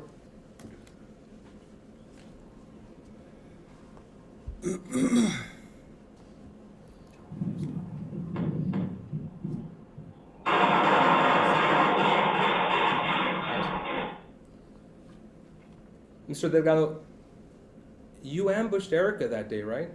No, sir. I was... No, it's a yes or no question. You ambushed Erica that day? No. Did you let her know that you were going to shoot her when she arrived? Yes or no? I didn't even know I was going to shoot her when she arrived. Okay. Yet, you didn't warn her, right? So you surprised her by shooting her 10 times that day? No, sir. It's on video, Mr. Delgado. I did shoot her 10 times that day, but I didn't shoot her planning that I was going to shoot her. Mr. Delgado, you're waiting for her. You called her to come over. I called her to come over, but when I snapped when she told me what she told me on the phone. What happened in between me hanging up the phone and after what she said to the time that I shot her, I was in rage mode. You believe this enraged mode is some form of excuse? No, I'm not giving no excuses, sir. So then you were conscious of what you were doing? I wasn't, for those split seconds, I wasn't. So it was an excuse or not? Because you're saying you were in I rage don't know mode. what you consider an excuse. You intentionally called Erica over. But Yes. Correct? But that's not what you said. You said, if I considered it an excuse, I don't know what you Well- consider an excuse, sir. Mr. Delgado, let me break it down for you. You called Erica Torres over the date of June 1st, 2024 to your apartment, correct? Yes. You told her, get here now, correct? No. You told her, come over to the apartment. No. What did you tell her? I told her that I needed to speak to her. I needed to come to the house because I needed to speak with her, and that's when she made those remarks as in, this is why I never give you the baby. Okay, So yes, I guess you would say I did tell her to come to the house, thank you. Now, but not intending to shoot her. objection, Your Honor, non-responsive. Now, when she's coming over, you met Erica with bullets, correct? Shooting at her? You would agree with that? I don't understand that. I don't understand what you mean When by Erica I met her arrived- with bullets. When Erica arrived, you immediately started shooting at her, correct? As according to the video, yes. Okay.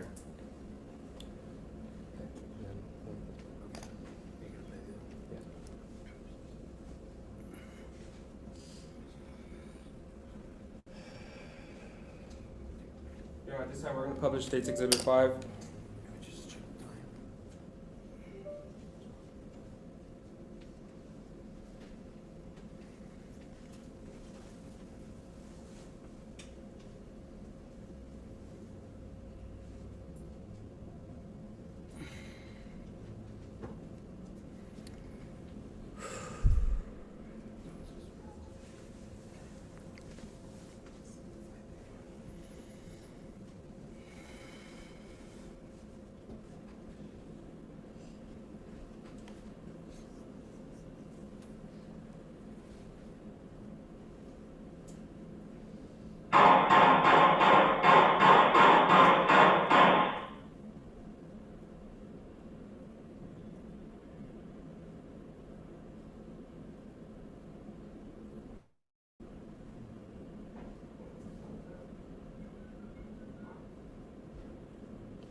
Mr. Delgado, you're walking up to Erica's Kia Soul there, correct? In the video, yes. Because you were walking up to her to kill her, correct? No. You were walking up to finish the job? No. I don't know what was going through my head at the time. But it does look like on the video that I was approaching her vehicle. Well, it wasn't to check on her, right? I don't recall. You don't recall? No, like I said, I was blacked out at the time from so much rage. But yes, it does look like I'm approaching her vehicle. So you say you blacked out. When did you come to? I guess I would say as soon as I was walking up the stairs to put my pistol back on the chair. And when did you say that you blacked out? When she told me what she told me on the phone and we hung up. And she hung up. Okay.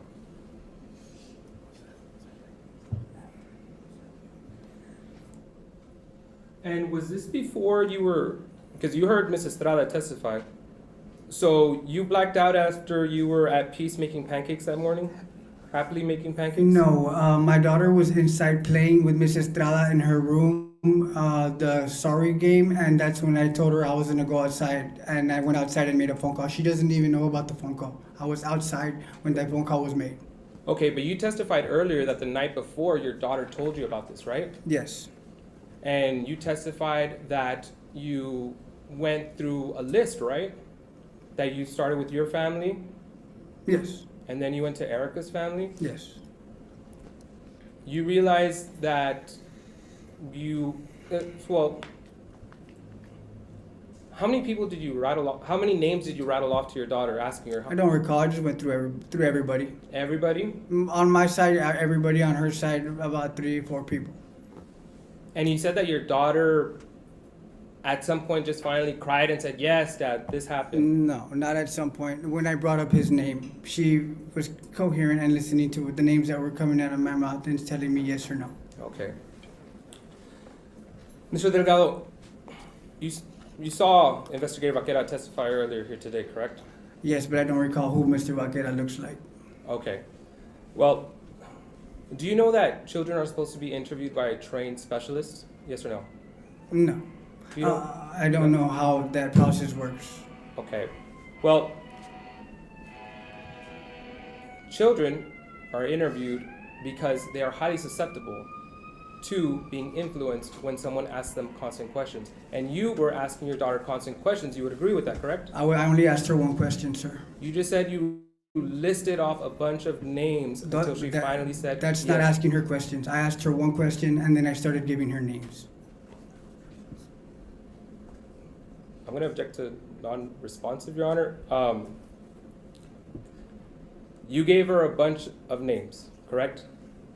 And I'm going to object. It's been asked and answered. I don't know where he's going with this. Your Honor, because he's under oath and he's saying that he didn't ask her a bunch of questions, but he's asking her, did so-and-so, did so-and-so, did I'll so-and-so. overrule the objection. Go ahead.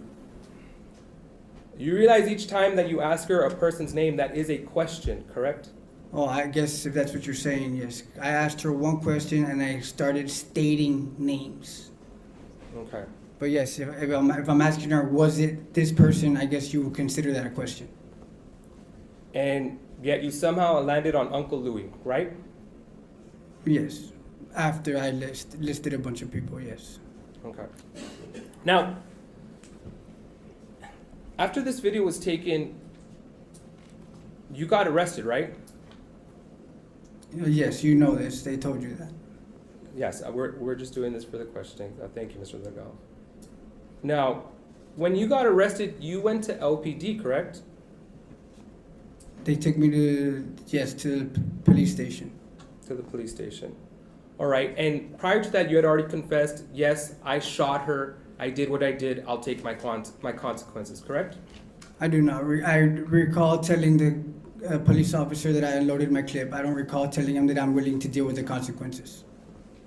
Okay.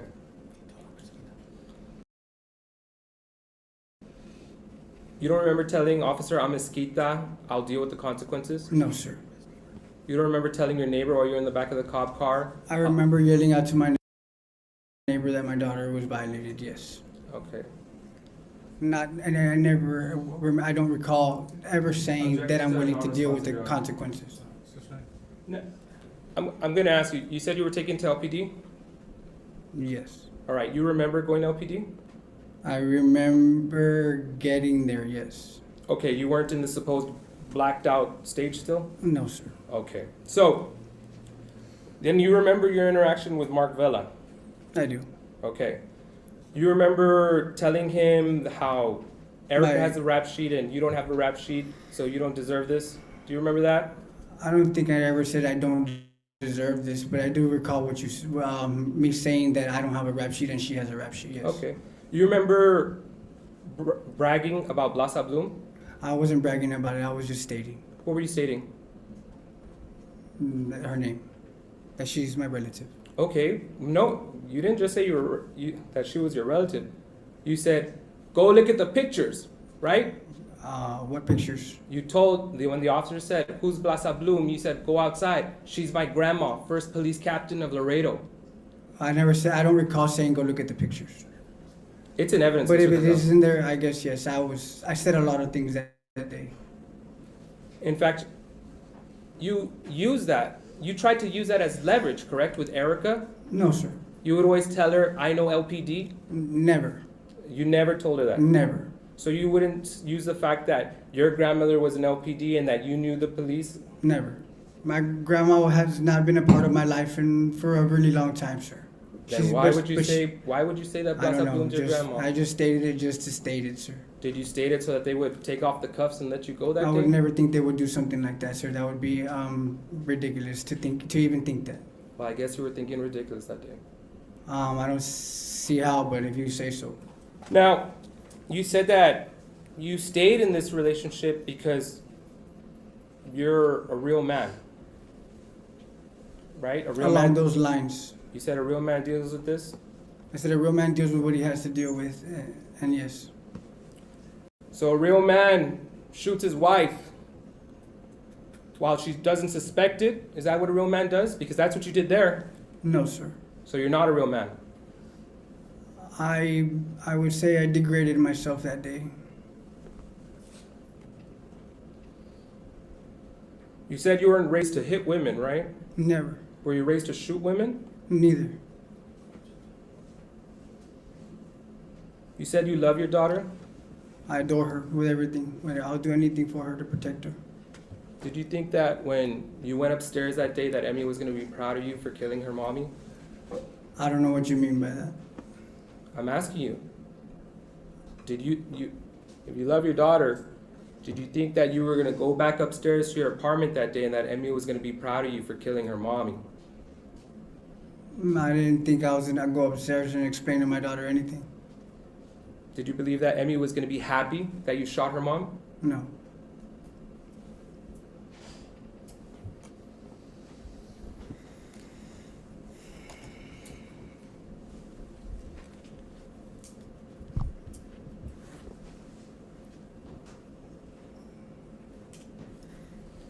Mr. Delgado, you expressed that you're remorseful for what you did, is that correct? Yes. You expressed that you regret what you did that day, is that correct? Yes, I asked God for forgiveness, and hopefully one day Miss Erica can forgive me. Did you regret this the moment you did it? Yes, right after that. Right after that? I would say it was thought. It was in my head that I should have done that.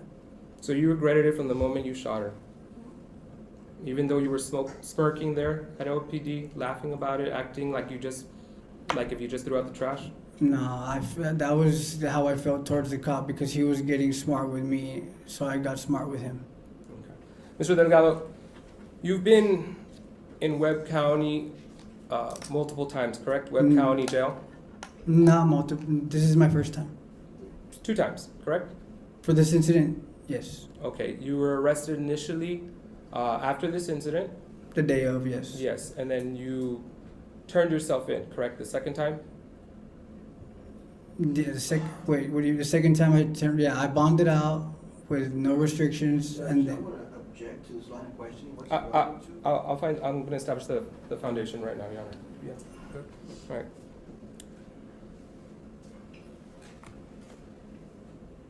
You use the jail phone calls? You use the phones in the jail, correct? I did. Excuse me? I did. You did? All right. I'm going to tender what's marked as State Exhibit 52. First, let me show it to you. While you're at the jail, when you use these automated systems, they say that they record, right? Yes. They say that this call is subject to recording? Yes. It is an automated machine? Yes, sir. And by pressing and taking part in the conversation, you consent to that, correct? Yes, sir. Okay. And you use the jail phones, correct? Yes, You sir. involuntarily? Yes, sir. Okay. Your Honor, I'm going to move to admit this. I can't tell which phone call that is by just a USB. It serves purpose, Your Honor, due to his regret and remorsefulness. Yeah. And we've tendered this already to What is the objection? Which number is it? It's going to be State's Exhibit 52. Do I have 52? Is it labeled 52? Can I hear it before they play it, Judge? Well, can you identify to what you tendered to him? Is it numbered in some way, shape, or form? It's in some form of USB, Judge. We tendered him all the jail calls of the defendant. Yeah, but what label is that? What number is it? Like,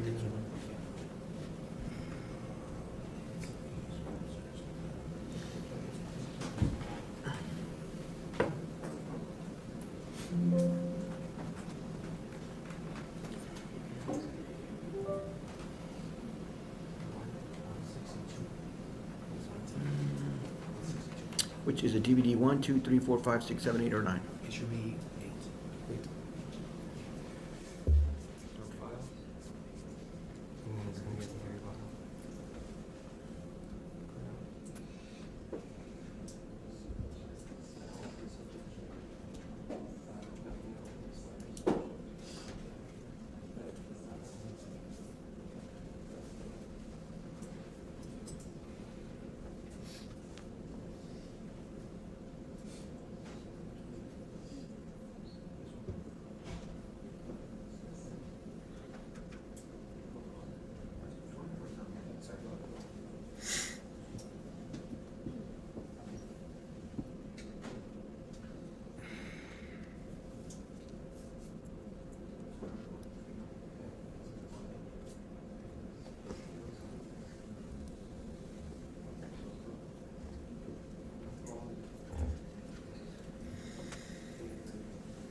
So what's the objection, Mr. Baker?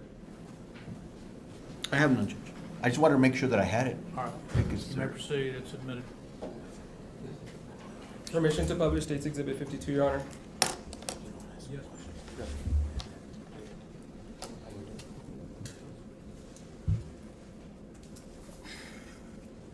Thank you.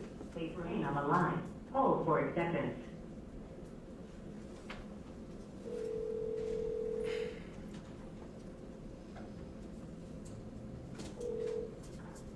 Several charges for your call have been accepted. ¿Qué pasó? ¿Verdad?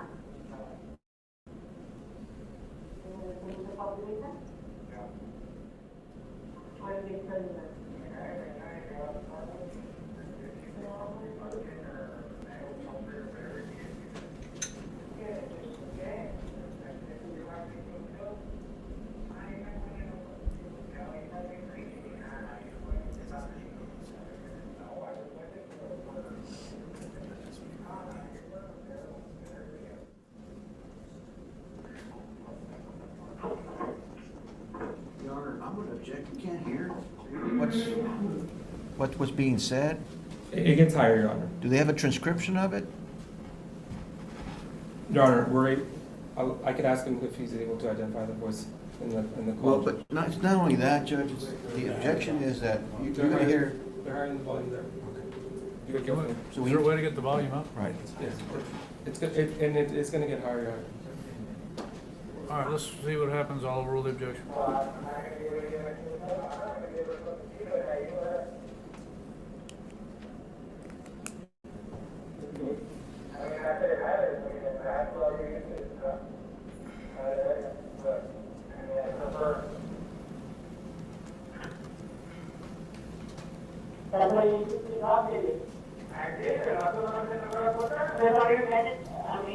Okay.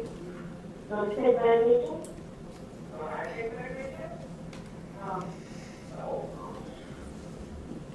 Okay.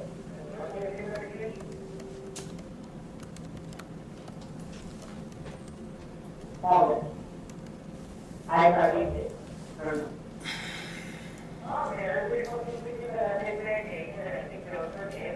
Necesitas que ayudarte a ti mismo, Billy. ¿Entiendes? No, Billy, necesitas que ayudarte a ti mismo. No te mortifiques, que Erika y si Erika necesita ayuda. Significa decir que tú tienes que ayudarte. No te quieres ayudar. Las cosas pueden ser mucho más. Who are you talking to in this phone call? It sounds like my mother.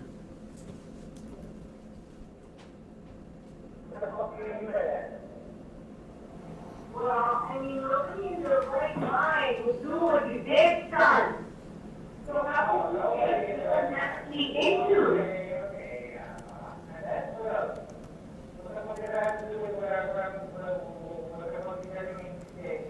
Okay, but you know what? And so you can speak to me and realize what you're talking about. No, I know you're not saying bad words, Debbie. I know that. But you're not understanding that this was not a slap in the face. And this is when we told our children as growing up to think that we cannot protect people. That you're going to regret. There's only so much we can teach you, and there's only so much you can make it up on that.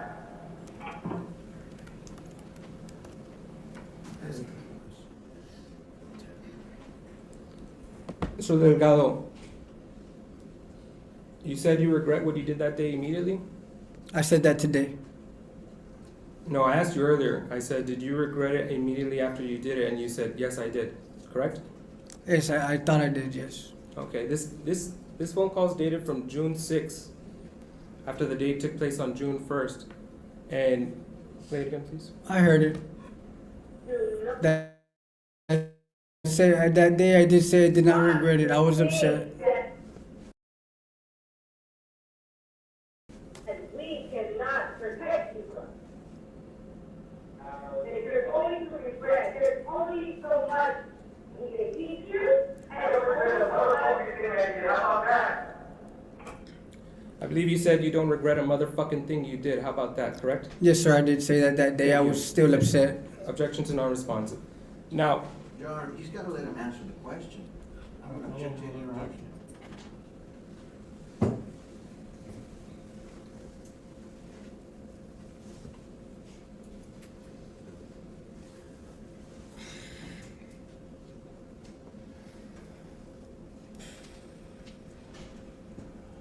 pass the witness. I have no further questions, Judge. Okay, sir, you step down, have a seat next to your attorney, please.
Yeah, Billy Delgado said he was in a blackout state when he shot Erica Torres 5 times in the abdomen and survived, and she survived after spending a year in the hospital and underwent more than 20 surgeries.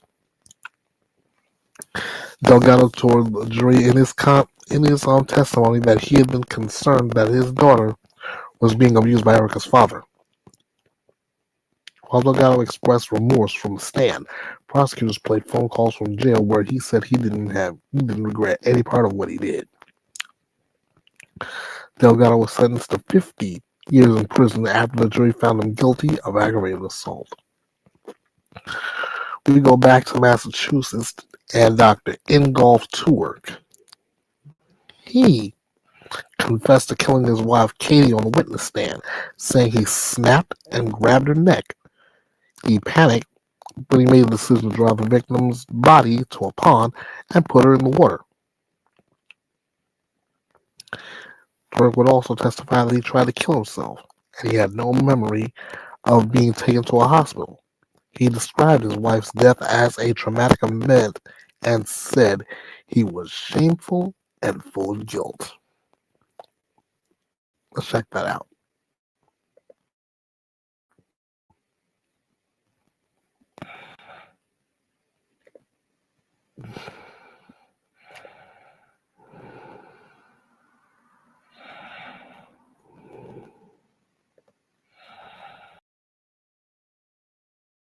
All right, yesterday when you testified on direct examination, did you testify that Katie initiated the reconciliation of your marriage? No, I did not. Okay, so you initiated the reconciliation of your marriage, right? I formulated the letter after I was informed that there's interest on the other side.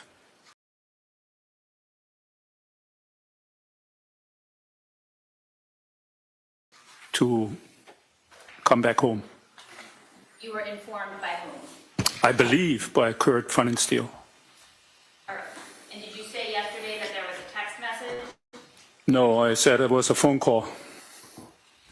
Out of the blue, a phone call, Kurt texted you out of the blue? Well, I don't know about out of the blue, he called me. He called you and you weren't expecting the phone call?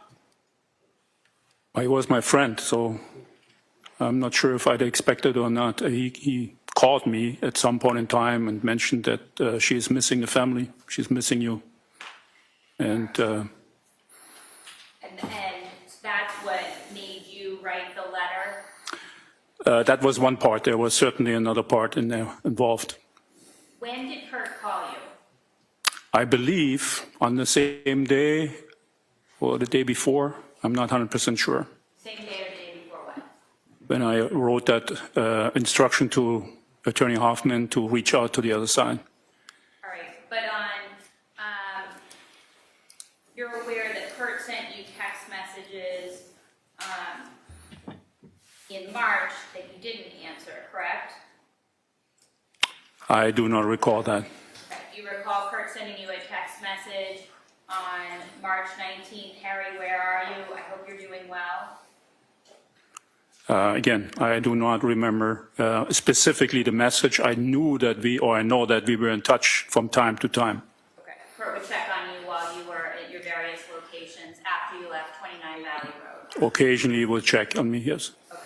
And then on April 17th, he texted, Harry, please let me know that you're okay / alive, right? Again, I do not recall specifically all that messages, but we connected in April, as I mentioned, and I started the process of reconciliation. You may. All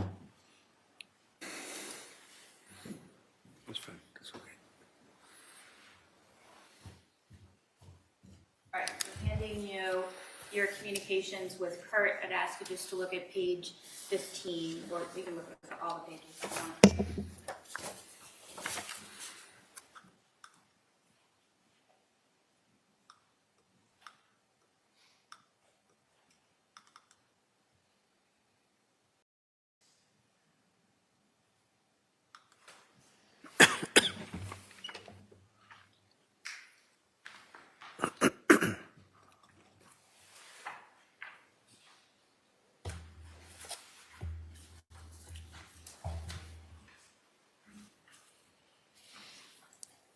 Yes, Do you recall those text messages?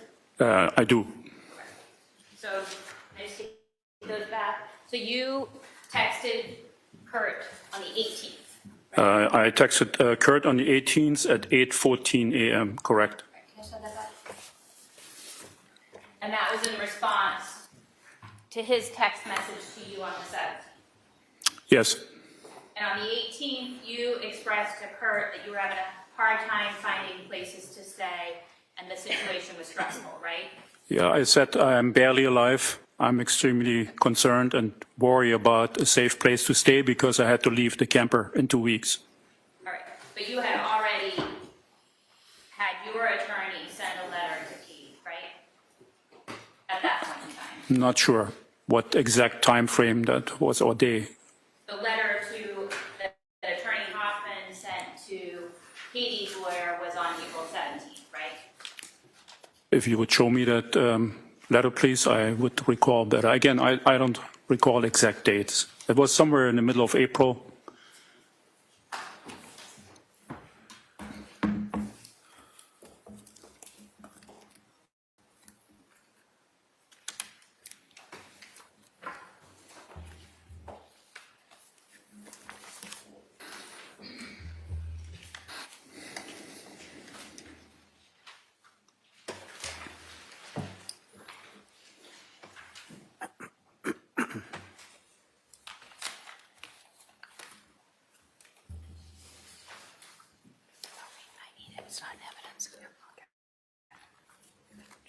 Could we have a minute, please? Yes.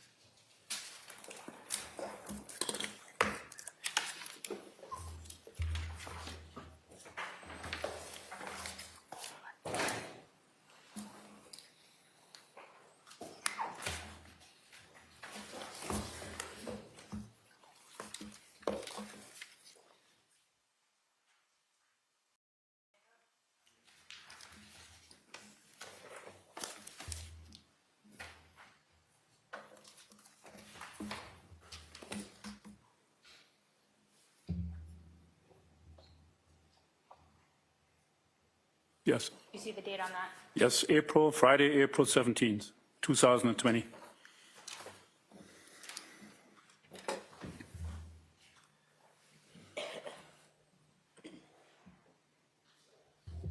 And you resumed texting Katie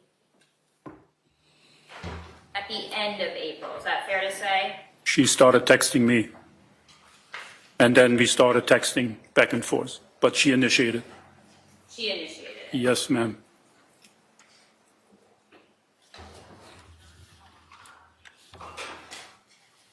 And you texted about situations in terms of the pandemic and kinds of shopping deficits there were, right? To understand the context, we had a phone call before initiated by Kurt Fenstiel. I'm not talking about who initiated what, all right? I'm just talking about the topic of conversation that you and Katie covered in your text messages. So you texted about how you couldn't find toilet paper, right? I believe so, yes. Couldn't find bleach. Yes, There were bars you wanted that she was going to help try and find in Massachusetts. There were a lot of different topics that were covered, right? correct. And contained in those also were topics including expressions of love, right? Correct. By you and by her, Correct. all right? And in fact, at the end of April, Katie thanked you for wanting to get back together. Thank you for reaching out and repairing this, right? Correct. And you thanked her for forgiving you and for agreeing to put the beautiful family back together. I did. And you also texted about your sexual relationship, right? Sorry, what? You texted about your sexual relationship. Yes. And that was an important part of your relationship, right? That was a very important part yes, from her side on the relationship, yes. So you're talking about her side. She initiated things and she initiated sex. That's what you said yesterday? Yes. Are you suggesting that it wasn't important to you? It was important to me, but not as important as it was to her. Okay, and that's an important distinction to you as you testify here today? It was an important distinction because at my age at that time, when I met her, I was 57, I was surprised to meet a woman that had a higher sex drive than myself. All right, and at this point in time, that's an important distinction to you to point out as well? No, I just responded to your question. Well, you responded to Mr. Reddington's questions yesterday on this point as well, right? Well, you asked me about texts that she sent to me, let's fuck at 6:15 p.m. or something like that. And there's nothing wrong with a woman initiating sex, right?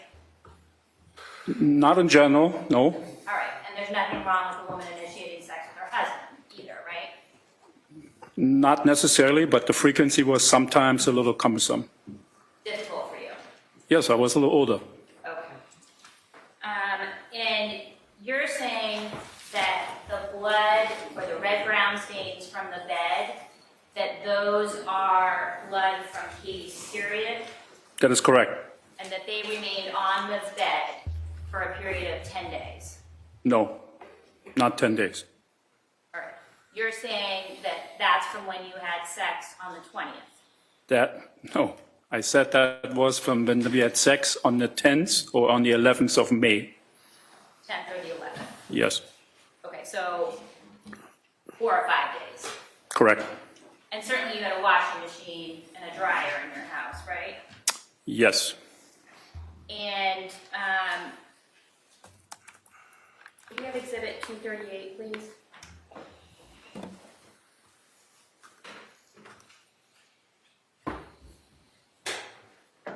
You can see the washing machine and the dryer in this picture, right? Yes, I bought that 5 years before. All right, and there's a suitcase there, Correct. some folded laundry. Yes, Is that a suitcase that you took to Florida? that's correct. And that's your laundry that you were doing? Doing? Not necessarily. Okay. You can take that down, please.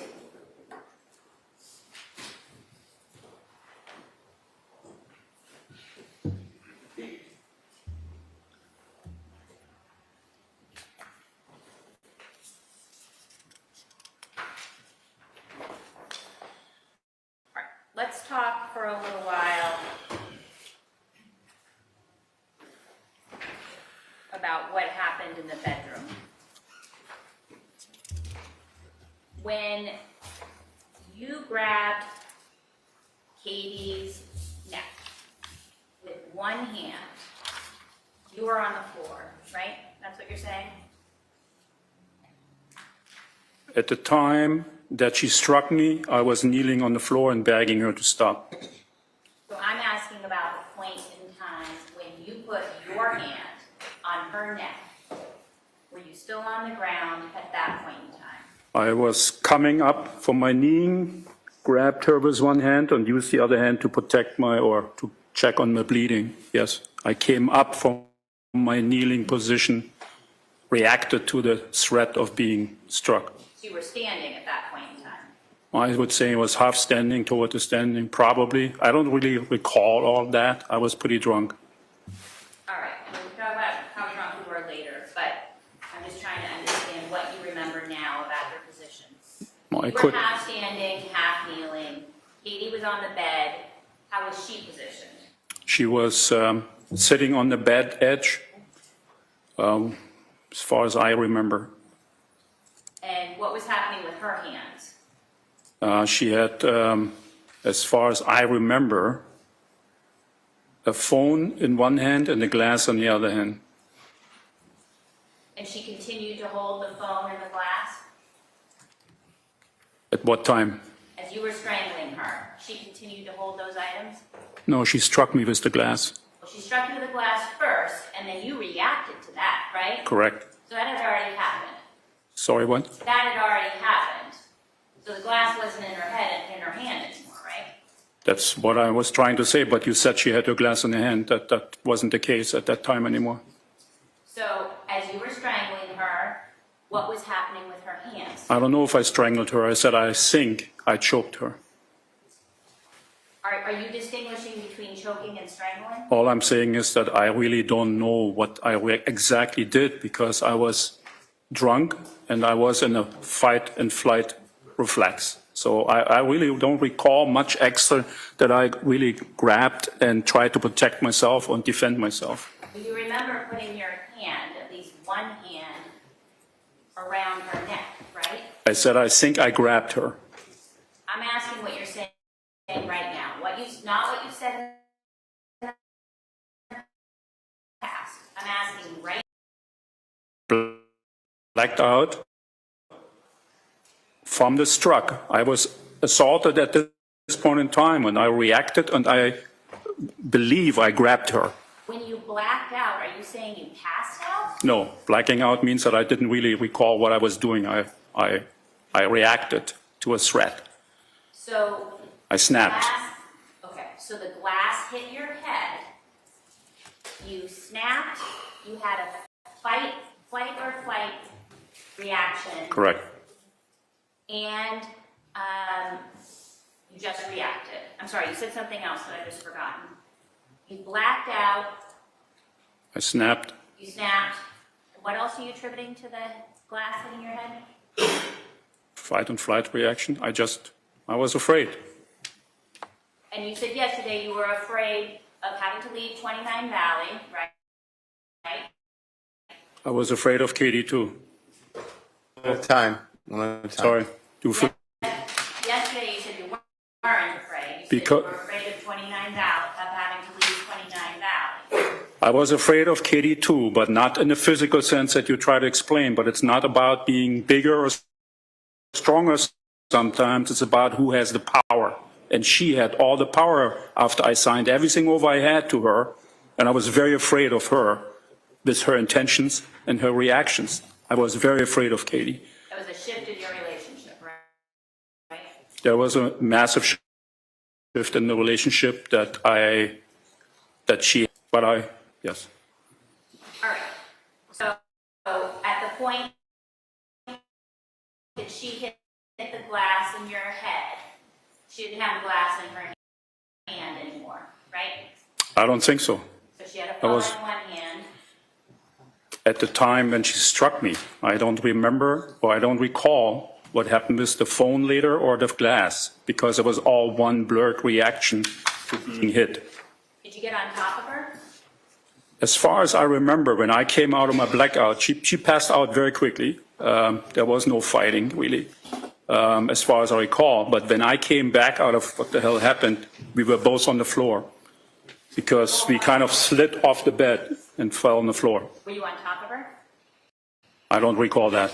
Where were your hands when you were both on the floor? I don't remember. Were they around her neck?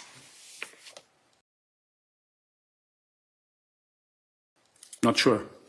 Is it possible that you were slamming her head on the ground and that's how she got the injuries to the back of her head and her brain? Well, we heard yesterday that wasn't trauma related. I'm not asking about Dr. LaPosada's opinion. I'm asking about your testimony about what happened.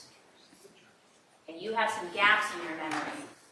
So I'm trying to make sure that we understand exactly what you know happened and what you don't know happened. Thanks. So is it possible that you were on top of her with your hands around her neck, slamming her head on the ground? I do not recall.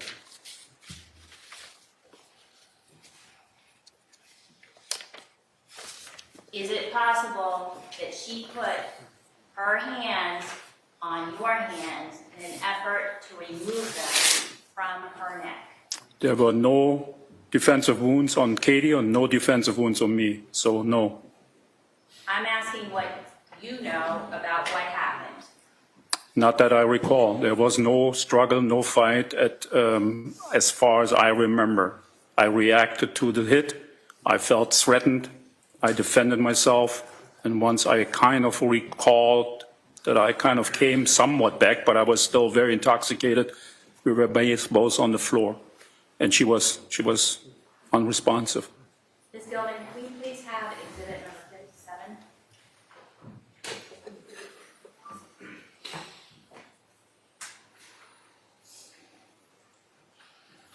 Could you zoom in, please?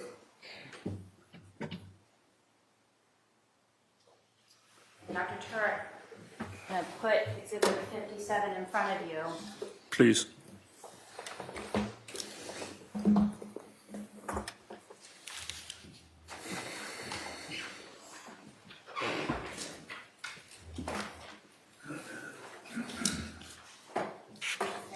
Yes.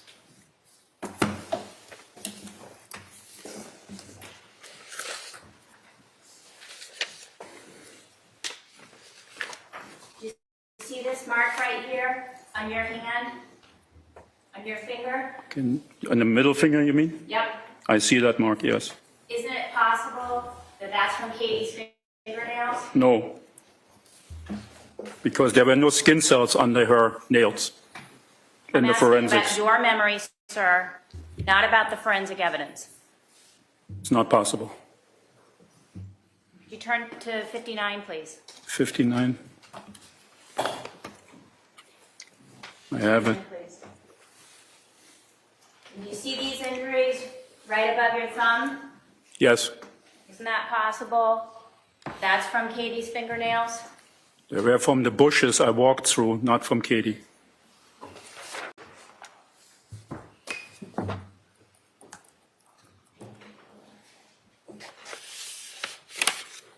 And those were documented by the police, right? I believe so.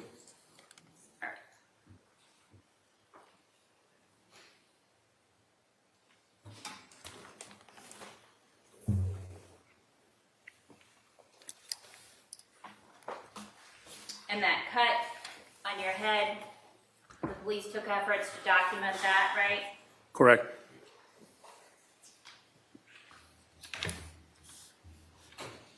You have the lights back on.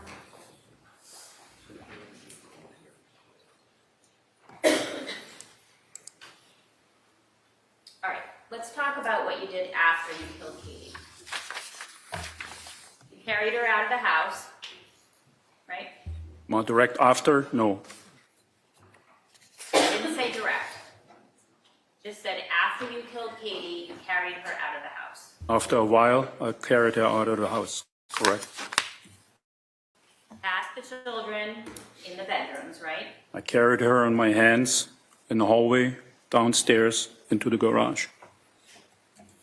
Past the children in their bedrooms. They were in the bedrooms, correct. Down the stairs, Yes. into the kitchen, Yes. into the mudroom, Yes. into the garage. Yes. And you put her in the Jeep. I put her on the passenger seat of the Jeep. And then you drove to the pond at 1 Francis Street. Correct. We have exhibit 133. You drove her there, right? I don't think I drove with the Jeep exactly there. That's right on the water. There were bushes. You couldn't drive there. There was too much brush, but that's the pond that you drove her to, right? In that photograph in 133? I put her in the pond on 1 Francis Street, yes. You had been there previously. Excuse me? You had been there previously. I was there 2 years before, looking at the house because Katie asked me to, because she wanted to possibly buy another house. It's Katie's fault that you know about the pond? Excuse me? It's Katie's house that you know about the pond? It's Katie's fault that you know about this pond? Did Katie what? It's Katie's fault that you know about this pond? I didn't say that, no. My question was that you had been to 1 Francis Street previously. Correct. And you knew that it was for sale. Could we have exhibit 309, please? Yes.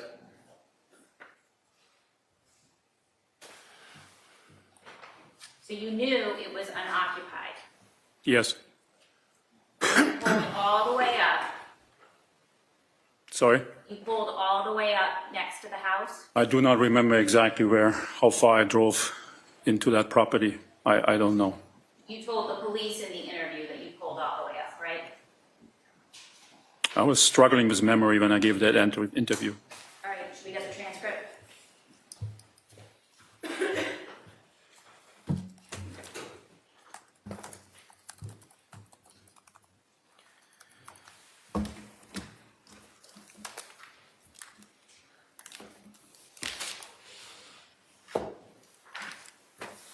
Thank you.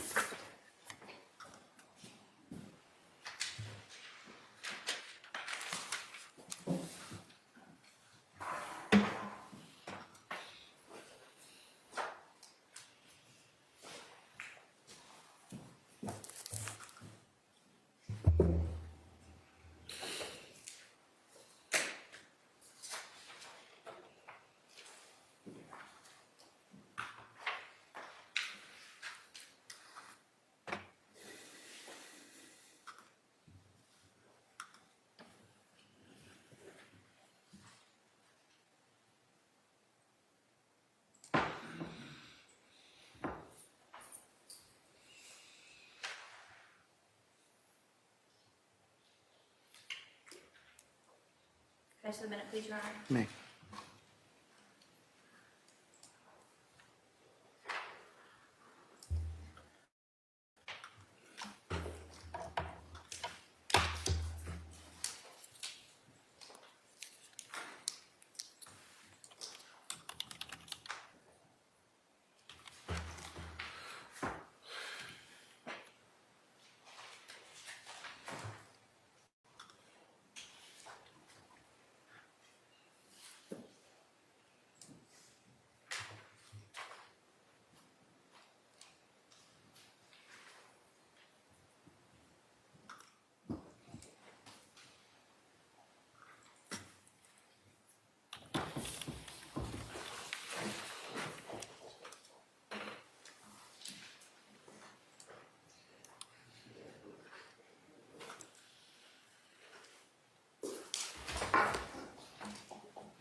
One more minute, please.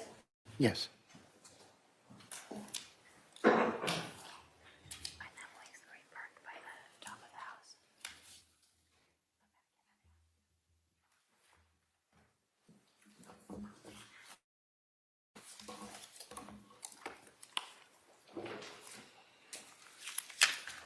right, let's come back to that.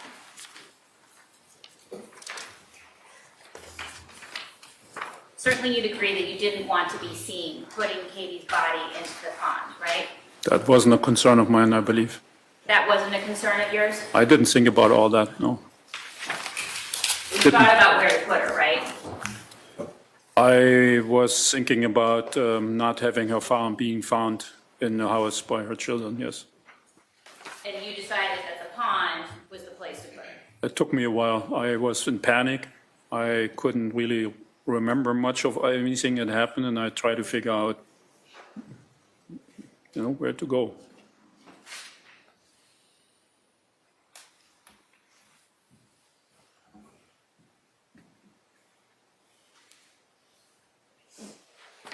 right, so if you look at page 75,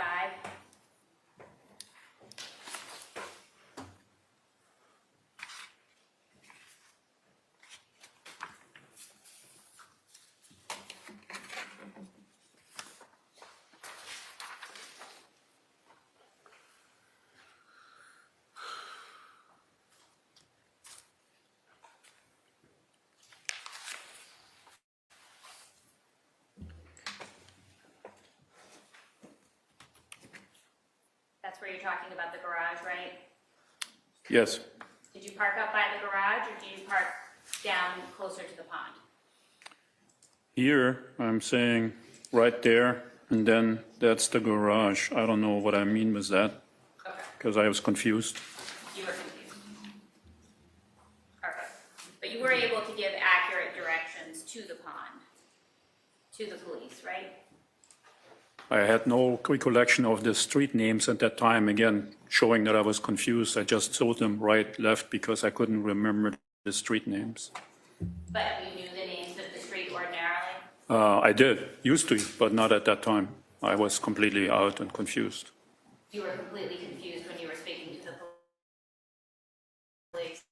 Well, there was a lot of confusion, a lot of shock, a lot of grief. I just went through a trauma myself. I mean, it was a very traumatic event. I just was in shock.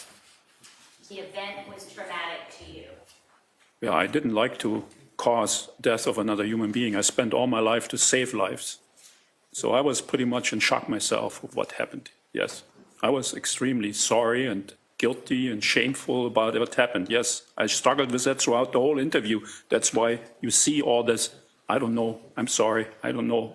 I was struggling.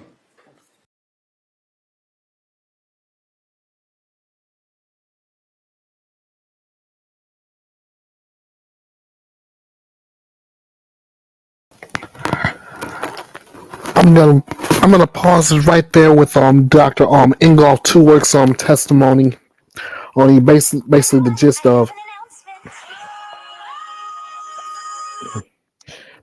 gist of his testimony is that he didn't recall doing anything to his wife as far as strangulation or choking or whatever the case that had been according to him. But in the end, Dr. Tuwork was sentenced on a lesser charge of voluntary manslaughter and sentenced to 12 to 16 years in prison. I'm gonna quickly get through these last two, and then I'm gonna get up out of here because we've been here for quite a while with these trials. Next up, we're gonna go to Connecticut and the Preppy Party murder trial, where Raul Valle, who was 20 at the time, stood trial on charges that he murdered 17-year-old James McGrath after a fight between rival schools broke out at multiple parties in May of 2022. Valle described a chaotic night, saying he was surrounded by a mob of people who were hitting him when he took a knife and began stabbing without direction.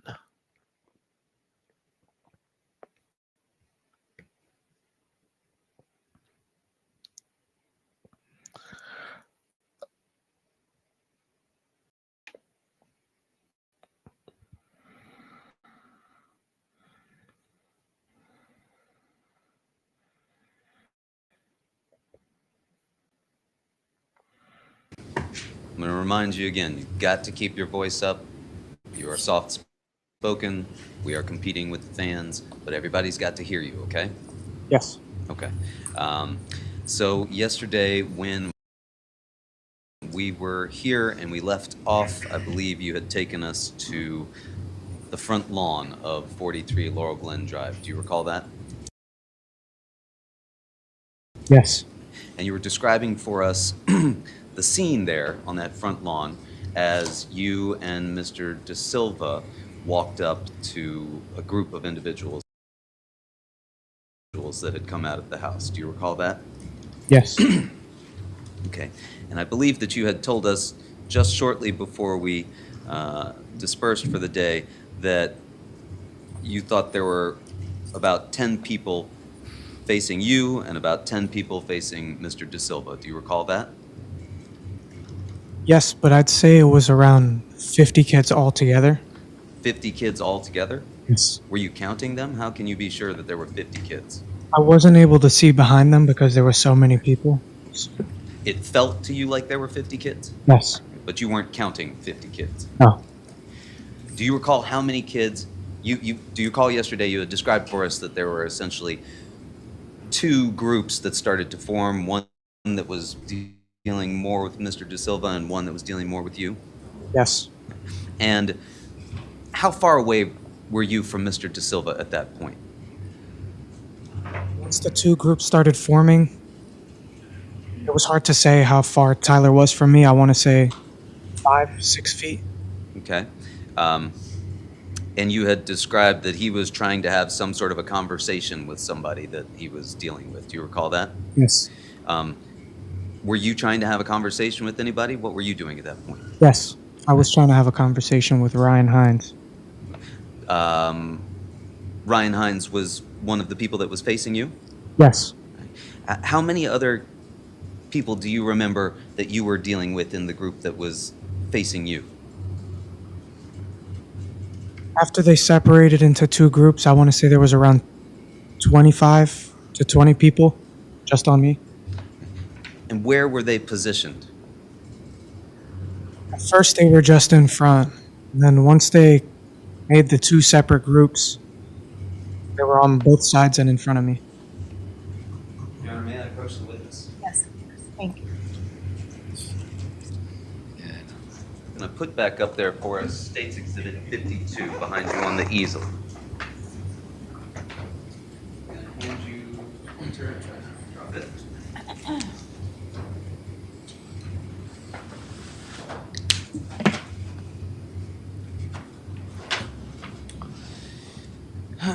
Where do you recall standing as this group starts to form around you? I want to say around this area. Did you see anybody around the red bush? There was people everywhere. Could you see anybody moving around behind the red bush? No, I wasn't paying attention. Okay. When you described being surrounded by this group that's facing you, were there some kids that were dealing with you more directly than the larger group? Once they separated us into two groups, everyone was saying stuff. You described interacting with Ryan Hines. Yes.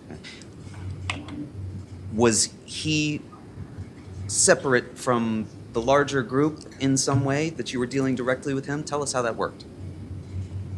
He was just the person that I was talking to. There was people shoulder to shoulder with him, right next to him, on my sides, but he was the one that I started talking to directly. Was he closest to you? They were all the same distance from me. How far away from you were they? Not even a foot. That close to you? Yeah. Your Honor, I'd ask the witness to demonstrate with me what he was experiencing at that point. If the witness is comfortable demonstrating, that's fine. Just please keep it in the well. Thank you. Will you come down here, Mr. Valley, please? Please, if there's going to be any statements, just make sure that you're keeping your voice up so the microphones can catch your statements. Thank you.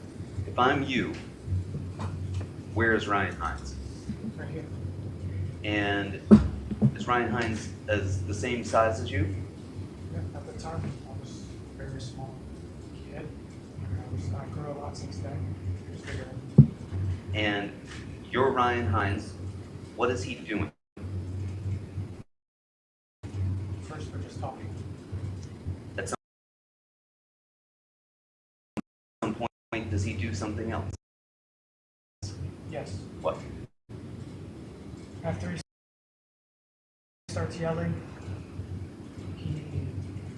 I stuck my hand out as I was backing up from everybody, and he smacks my hand out. Where were the other people that you've said were around him? To my sides, in front of me, everywhere. What did you do when he smacked your hand down? I started slowly backing up even before that, and I continued to try and back up. Take a stand, please.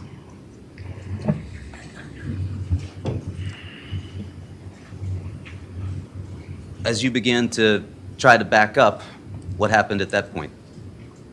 I got hit. Where did you get hit?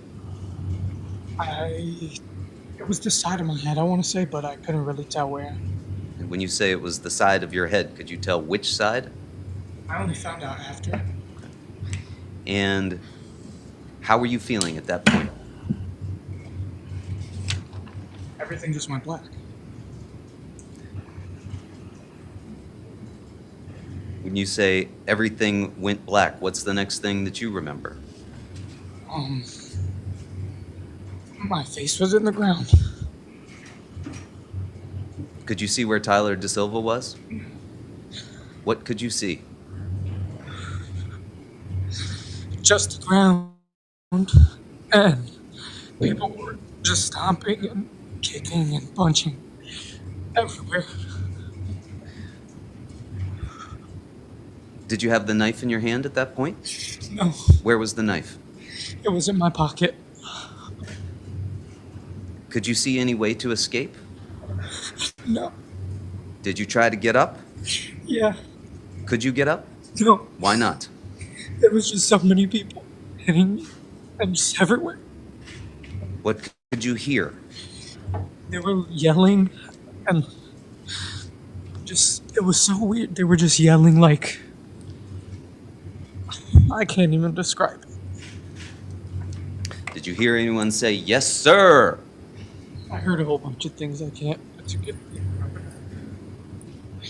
Could you hear anything from Mr. De Silva? No. Could you see the vehicle that you had arrived in, Jack Snyder's car? No.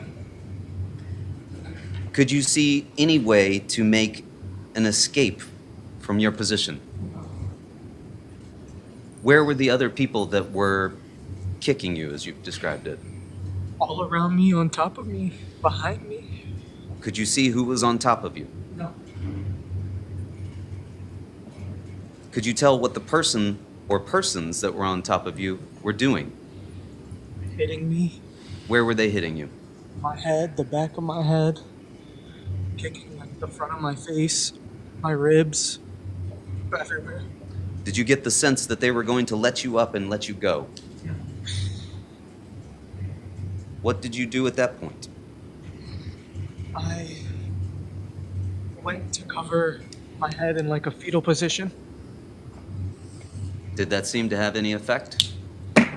What did you hope would happen if you went into the fetal position? That they would stop. Did they stop? They did not.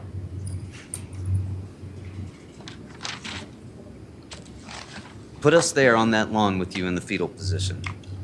What were you feeling? Hopeless. Scared. Terrified. Why hopeless? Because they just weren't stopping.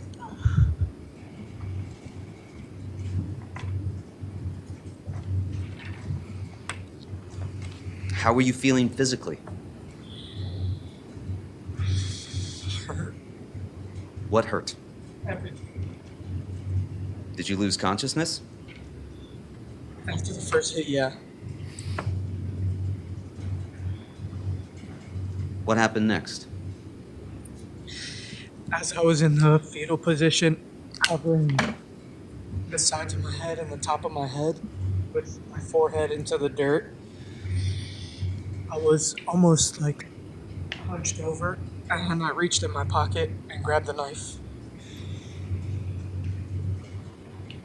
What were you thinking when your hand touched that knife? It felt like the only thing that would help me. What were you seeing at that point around you? My face was in the dirt. I couldn't really see. I just felt nothing changed. Could you see Tyler De Silva? No. Could you hear Tyler De Silva? No. What could you hear? Still just the same screaming. That's it. Did the group give any indication that they were going to stop or let you up? No.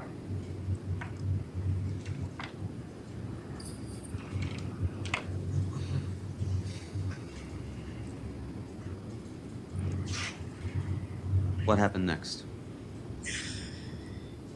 After I took the knife out of my pocket, I started waving and just stabbing in every direction. Just flailing my arm around. Could you tell if you'd hit anything?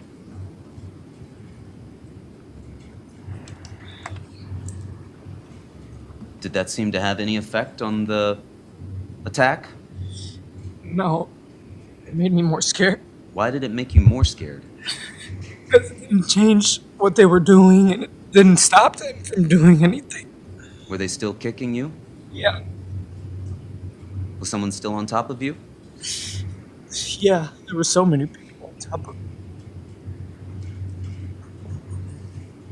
Were you able to get up at that point? No. What happened next? I kept flailing my arm around, just trying to get them away from me. Were you aiming for anyone? No. Were you aiming for Ryan Hines? No. You weren't trying to kill Ryan Hines? No. What about Tommy Connery? You stabbed him 4 times in the leg. What were you trying to do to Tommy Connery? Get them away. Did there come a time when it was just you and Ryan Hines fighting one-on-one? No. Did there come a time when Tommy Connery separated you from Ryan Hines and was just there with you one-on-one, standing up? No. Where were you the entire time you were flailing? How were you feeling while you were flailing around with that knife? More scared than before. Terrified. Just, it didn't make him stop even though I was flailing around a knife.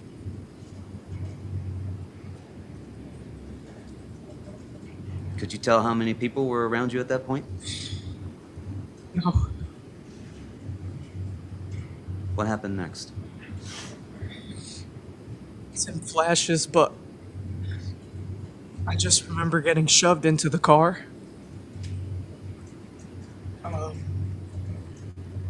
Did there come a point where you were able to stand up? How did you get shoved to the car? I remember while I was in the fetal position and like flailing my arm around. I like rolled on the back of my heels and tried to jump backwards. Tried to jump backwards? Yeah. Can you show us what you're talking about? You come down here for the jurors. Yeah. So I was like this. Okay. And I tried to get to my heels to like push myself backwards. What happened? It didn't work. What do you mean it didn't work? There was people behind me and there was nowhere to move. Were there people over top of you? Yeah. What do you remember that being like? Chaotic and scared. Take the stand again, please.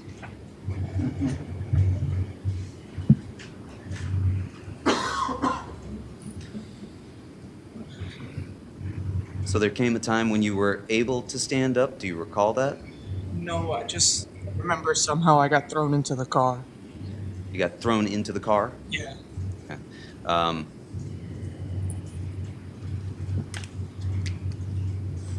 Could you see Tyler Da Silva at that point? At one point, when I was at the car, I looked over and I saw Tyler Da Silva. And what did you see Tyler Da Silva doing? He was also on the ground getting beat on. Could you tell how many people were beating him while he was on the ground? I can't give a number. And do you recall how many people were around you when you got shoved into the car, as you've described it? As soon as I looked back, the first thing I was looking for was Tyler. Okay. Did you see any of the people that had just been attacking you? Yeah, Where were they? right on the edge of the lawn on the curb, somewhere on the street going back. Did you see Ryan Hines anywhere? No. Did you know Tommy Connery before this? No. Did you know Ryan Hines before this? No. Did you know Faison Teal before this? No. Did you know Jimmy McGrath before this? No.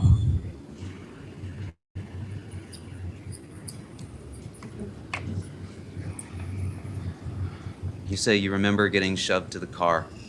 Did you make it to the car eventually? Yeah. And what did you do when you were at the car? As soon as I looked for Tyler and I saw him getting beat on, What was Jack Snyder doing? nothing. Did he say anything when you went to the car? I didn't even open the car door all the way. Why didn't you just get in that car and leave? I saw my best friend and somebody that loved. Nobody was helping him.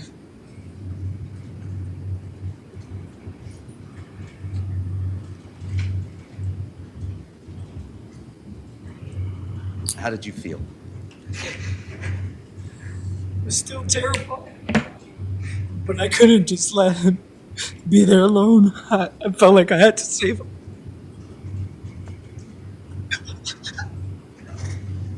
Did you think that Jack Snyder was going to wait for you if you went back in there? Objection as to what Jack Snyder was going to do. Sustained. Did you have any indication that Jack Snyder was going to wait for you? No.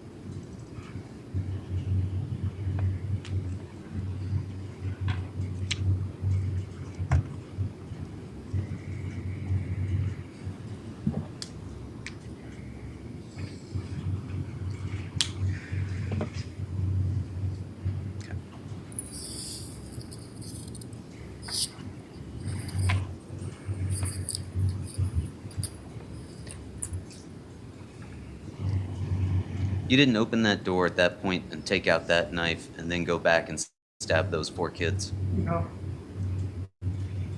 You already had that knife when you'd been attacked on the lawn the first time. Yeah. Are you sure about that? Positive. You weren't upset that you had been attacked and went back to get that knife?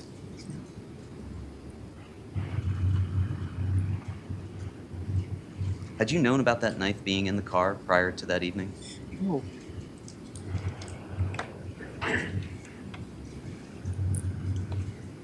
When you got back to that car, you didn't get back into the car, right? Why didn't you just go running off back down the street, back down Farmhouse Lane or down Laurel Glen towards Farmhouse? I just couldn't live out. Why not? He was my best friend. Looked at him like his brother. What kind of man would I to just leave him there? What did you worry might happen to him if you left him? If he was in the same situation as me, I thought it was. I'm gonna object. It calls for speculation as to what would happen to Tyler. Sustained.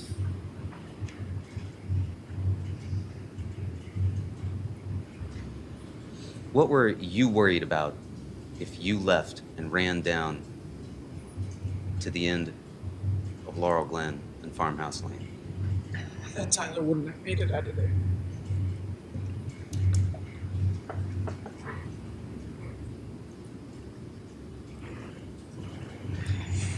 What happened next? I found myself right on the edge of the grass and the curb. How did you get there? I just remember being there. I think I ran over. What did you see when you got there? Just another wall of people. Did you see Tyler Da Silva? No. Did you cross paths with Tyler Da Silva? Yeah. You say another wall of people. Did you see Mr. Hines, who had been on top of you before? I think so. Did you recognize any other people that you saw there? I saw a lot of people I didn't recognize, but I saw Matt Lockovich. How did you know Matt Lockovich? I've seen him at other parties before. Did you go to school with Matt Lockovich? I did not. Do you know if he was older or younger than you or the same age? I believe we were the same age.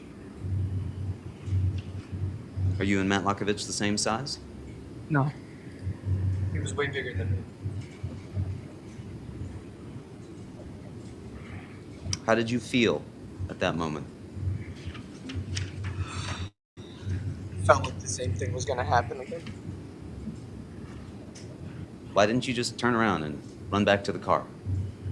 There was no way I was gonna be able to turn my back on that many people. Why not? I was just, there was no way to turn around without them really about to hit me or knock me down or something. Did they give any indication that they were backing off? No. Did they start to back away from you as you stepped onto the lawn? No, they stepped closer. Where did you see people? It was almost like a U, but wider. Like a horseshoe? Yeah.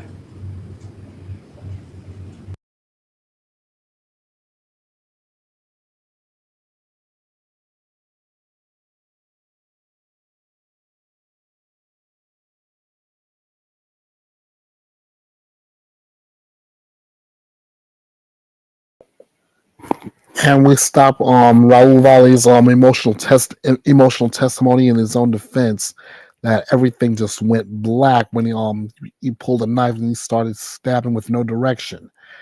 The end result for him is that the jury acquitted him on the top charge of murder, but they were deadlocked on all the other charges in which prosecutors have refiled. Finally, we come to the end of this look back with rapper Cardi B, testifying in her own defense in a civil trial against in her case with Imani Ellis. Cardi B captured the attention of not only a jury but much of the country when she took the stand in her civil trial. Cardi B, whose real name is Belcalis Marlenis Almanzar. If I mispronounce that, count it to my head, not to my heart. She was sued by Imani Ellis, a former security guard who accused the star of assaulting her outside of a Beverly Hills doctor's office. Over 2 days, Cardi B testified saying that she never touched Ellis and was in fear for her own safety because she was pregnant at the time of the alleged assault. Let's check that out.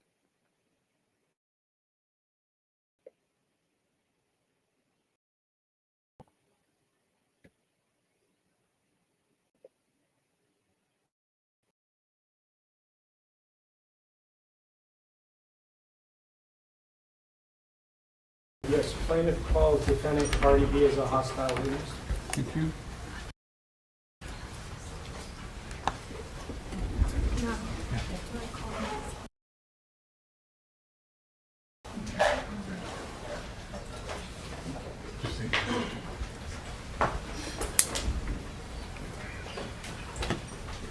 Ma'am, may I please have you stand right next to the court reporter?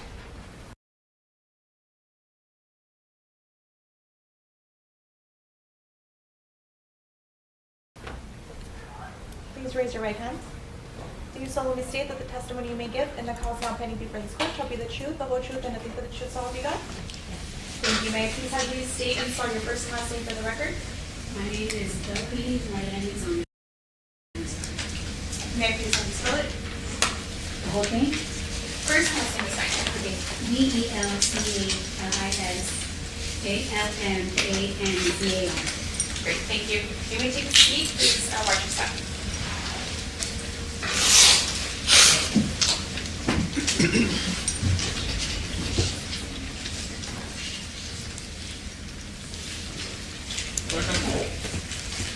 Okay, thank you. Thank you all for coming back. Good afternoon, Ms. Almanzar. Do you prefer I call you Ms. Almanzar, Cardi B, or it doesn't matter? I mean, y'all can call me Cardi B. Okay. You feeling better today? Really? And I'll need you to speak up, man. Yeah. Hard to hear you. Yeah, a little better.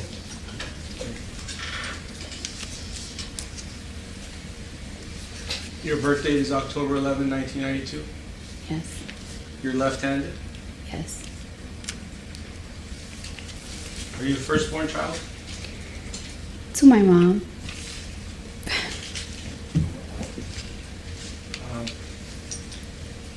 Did you take any medication, drugs, or alcohol that would affect your ability to testify today? No.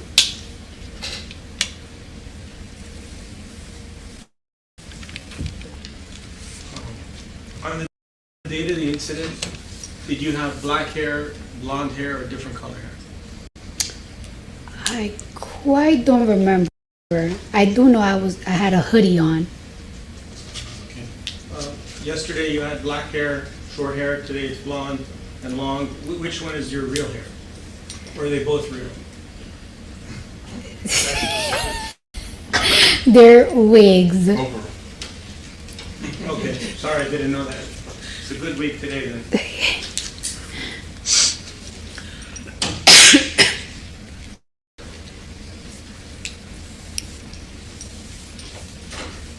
Do you have any affiliation at this time with a gang? Objection, Your Honor. Motion to eliminate that violates the motion to eliminate. The order. Suspend, Counsel Leobar.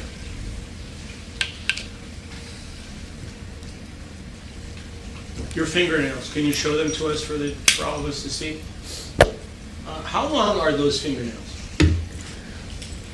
Just your best estimate.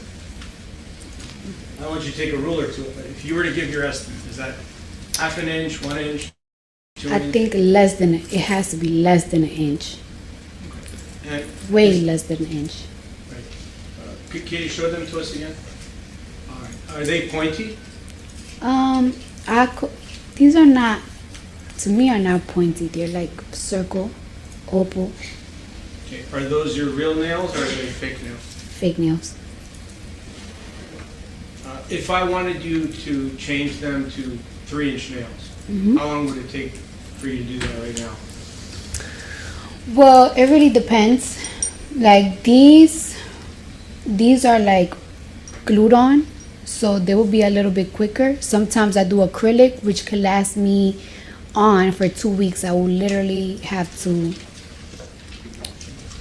take like 2 hours to melt them off if they're acrylically on.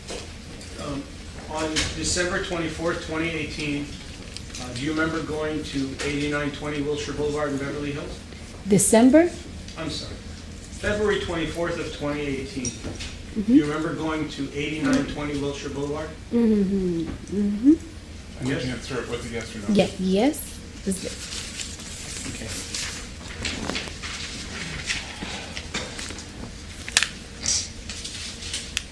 Do you know Dr. Aziz Olai, who's in that building? No, Do you know Miss Parsi, who's in that building? no, Do you know Brianne Soraya, who's in that building? no. Who do you know in that building? Well, at the time, I went to see Dr. Finke. I had an appointment with him that day. So that's who I went to see that day. Do I personally know him? No. When you went to see him, were you seeing him as a friend or as a patient? As a patient, And when you went to see him, it was a Saturday, correct? yes. And you filled out an intake form, and you signed some other documents that he would be your treating doctor, correct? No, for that day, yes. Yeah. I don't live in LA. So. I understand. You came all the way from Atlanta, Georgia, correct? Jersey and Atlanta. I understand. So when you went to see Dr. Finke on February 24th of 2018, Mhm. when you went to see him as a patient, correct? Yes. And you got medical treatment from him, whether it was for 1 minute or an hour or longer, correct? Mm-hmm.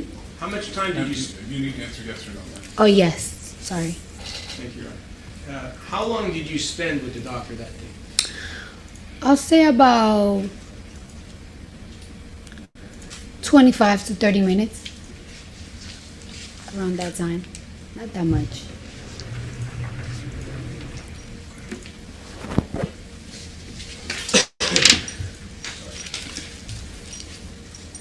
And when you were there on that date with Dr. Finke, Mm-hmm. Did he examine you? Yes, he examined my baby for a little bit.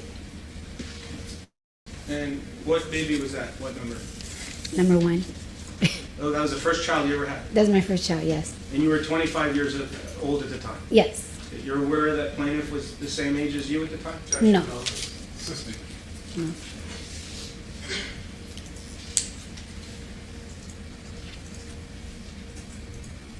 Besides examination, what did Dr. Finke do for you? That Objection. Assisting. We're not here for her medical care. Yes, Your Honor.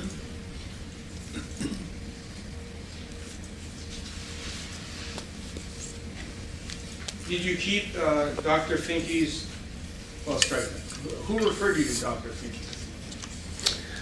I asked somebody to find me like a very like upscale private doctor. So I was like, I need to go to the doctor's like tomorrow. Like I feel so weird. And they were like, we're gonna find somebody. And that's just how it goes.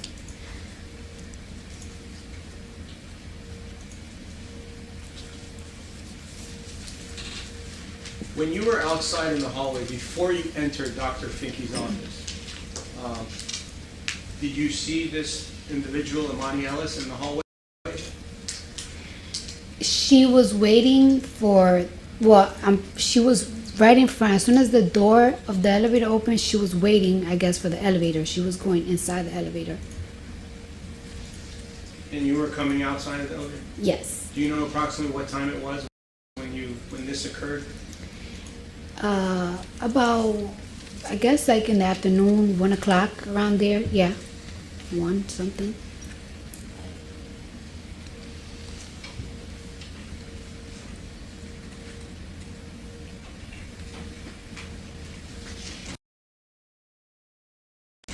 Have you ever seen Dr. Finke either before or after February 24th of 2018? No. When you went to Dr. Finke's office, your security guard drove you there? Yes. And his name is Karan Newton? He was my security guard. Yes. Did you have more than one? It depends, but he was just my main one, yes, at the time. Did he go up with you to the medical appointment? No, I didn't want him to know that I was going to an OBGYN. So, You didn't want your security guard to know that? no, Why? well, first and first, I didn't want people to know that I was pregnant. Second, I was a little like, I don't want a guy that I work with to know I'm going to a vagina doctor.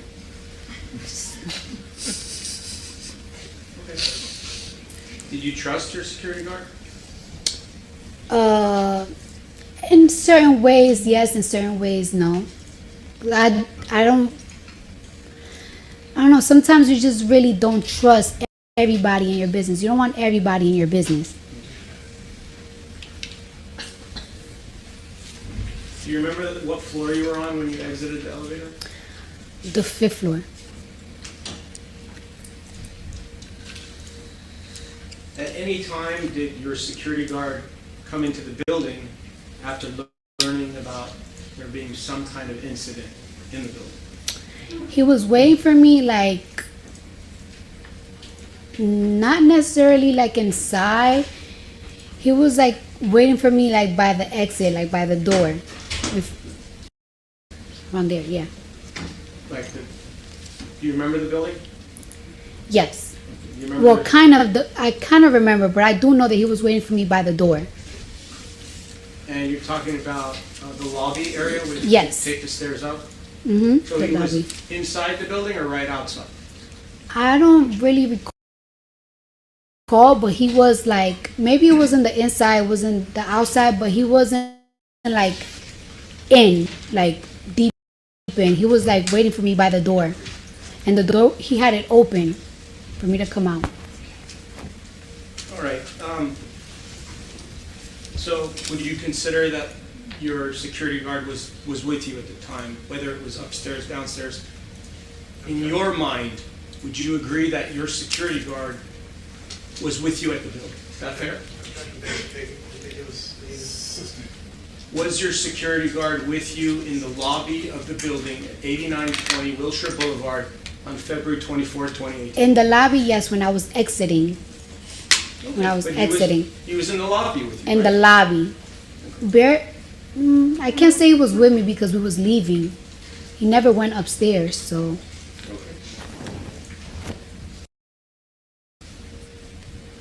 Do you know if your security guard, Karan Newton, spoke with Miss Ellis at any time that day? He did not tell me he spoke to her at all. Do you know if he did? He told me he didn't. So I'm Did going to you go with ask his him? word.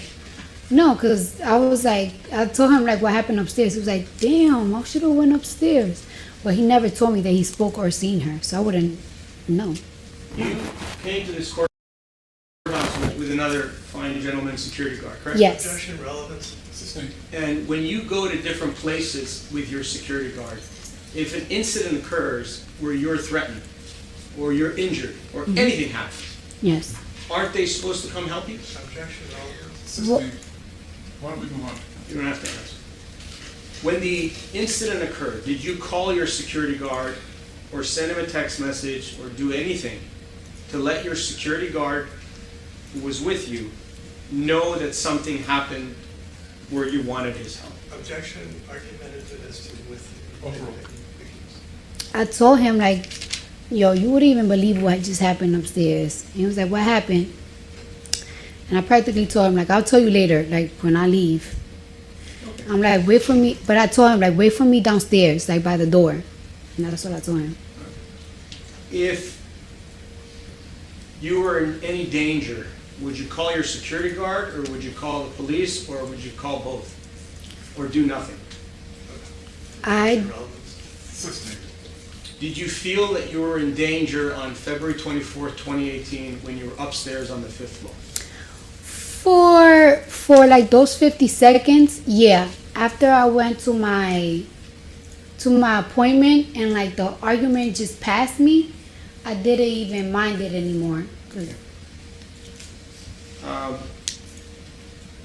Did your attorney show you a photograph of Dr. Finke to refresh your recollection as to who the doctor was that you saw on that date? Yes. And you had a different set of attorneys before, in 2022 and 2023. Did they do the same thing? No, they didn't. So, do you know what's discovery? Yes. What are form interrogatories? Oh, honey, I don't know what that means. What is special interrogatories? I do not know. What are requests for admissions? You don't know, right? Is that fair? You don't know? No. You do know? No. Okay. And when your attorney responded to the written discovery on your behalf, did he or she show you the discovery responses? Did they email you a copy of it? I mean, I will have to see what you're asking me. I will show it to you. May I approach, Your Honor? You show her the discovery only? Sure. Thank you, Your Honor. Could you identify it, please? Yes. I will show it to you.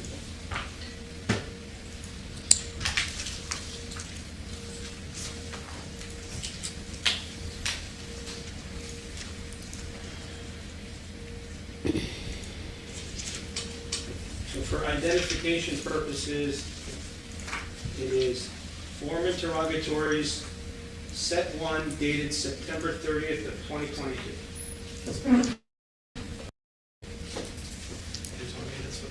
That's what it is? Okay. Just coming to show you this document. You can take a look at these pages. Did your attorney show you those documents at any time in your life?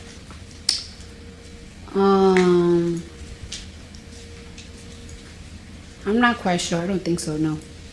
Whoa.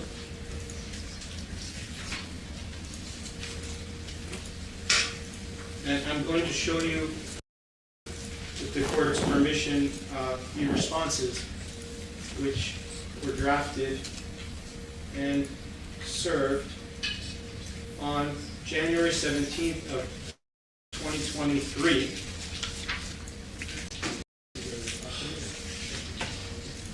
May I approach, Your Honor? All right. We'll show you these documents as well.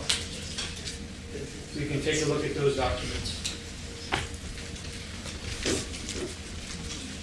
Do you ever remember receiving these documents from anyone, whether it was your attorney, the attorney's paralegal, a family member, anybody? Did they ever show you these documents when they responded on your behalf? This one I saw. This one I saw.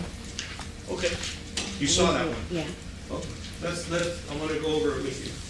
On the one that you're on the right, if you can look at 12.1. You see the question, 12.1? It would be, I believe, on the 6th or 7th page. And it will ask if there are any witnesses to this incident.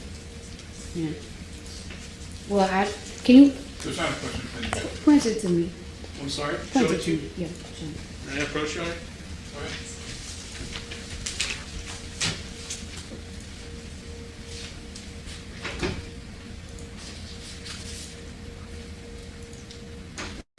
It's on page 5, under 12.1. Mm-hmm. Did your attorney ask you if there were any witnesses to this incident? Yes.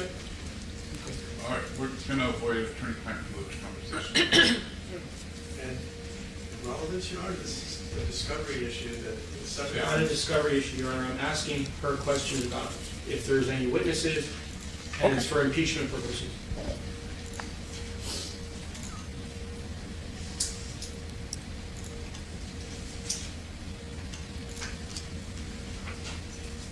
Okay, and if you look at the response, there's a response there in the 50-page document to your left. May I show it to her, Your Honor? Go ahead.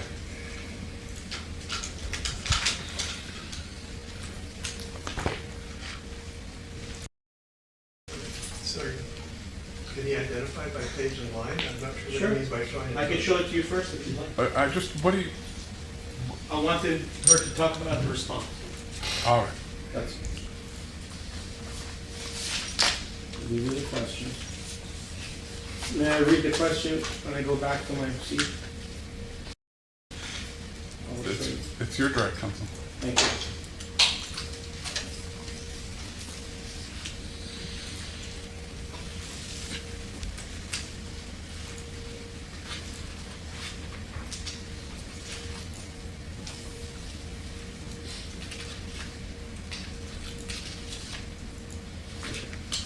So first, I want to ask you if this is your signature on page 47.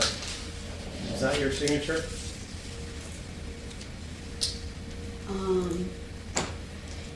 It could be, because if it's like by electronic, that's how I sign, like.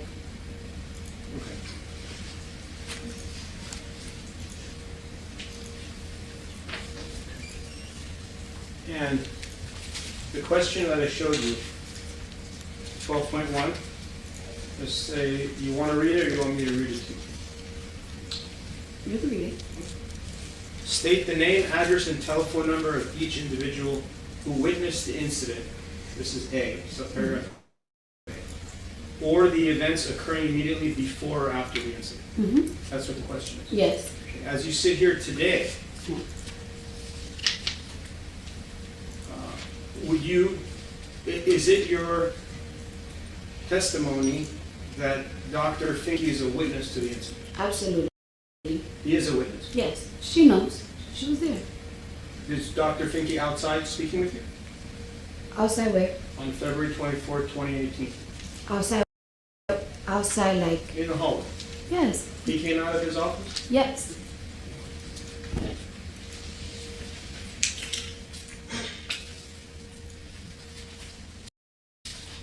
And your response in 12.1, this is what you responded with your attorney's assistance. I won't hold you to 100% at fault for it, but question, Your Honor, I withdraw. assistant. I apologize. The response is, responding party incorporates by reference the preliminary statement and general objections set forth above, subject to and without waiving the foregoing objections. Responding party responds as follows. Responding party may be contacted through defendant's counsel. Imani Ellis may be contacted through plaintiff's counsel. And then it says, unknown staff / employees at Cedars-Sinai Medical Center, including at least 2 such persons who intervened during the incident. The discovery is continuing. Were you at Cedars-Sinai Hospital or Cedars-Sinai Medical Center when this incident occurred? No. Okay. But to my knowledge, Dr. Finke works also for Cedars-Sinai, but we wasn't for Cedars-Sinai. Is there any reason why your attorney or your prior attorney? Yes, sir.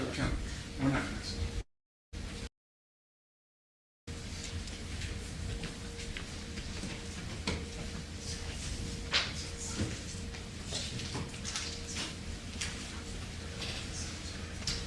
And at the time when you saw Dr.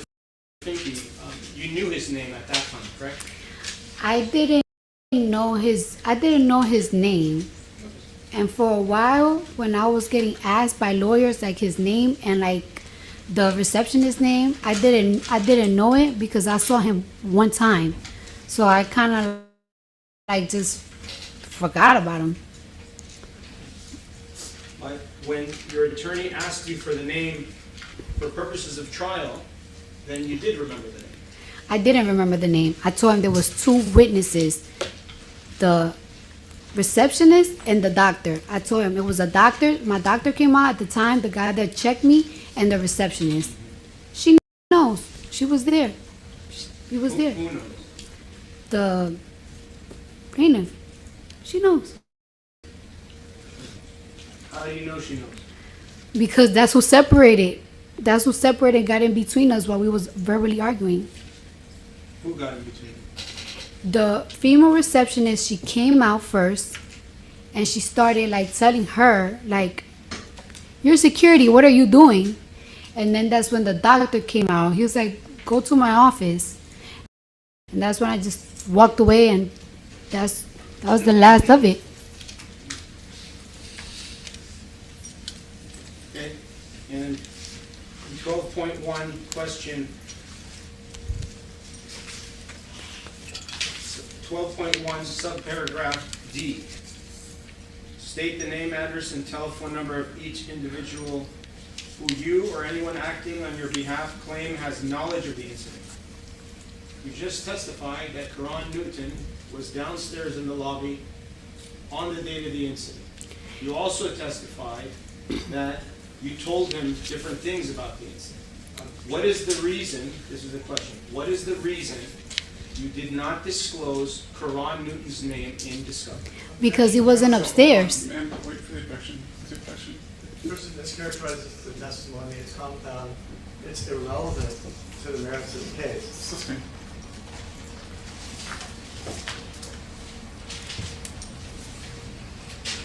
In written discovery, were you asked to provide the name of your security guard? Your Honor, Yeah, but why don't we, I don't know why you're trying to impeach her on, because she hasn't testified to anything yet. You're saying it's impeachment, but you're not impeaching anything. Did you respond to special interrogatory set 1 through your attorney? Your Honor. All right, the court's going to sustain its own 352 objection. Why don't you move on?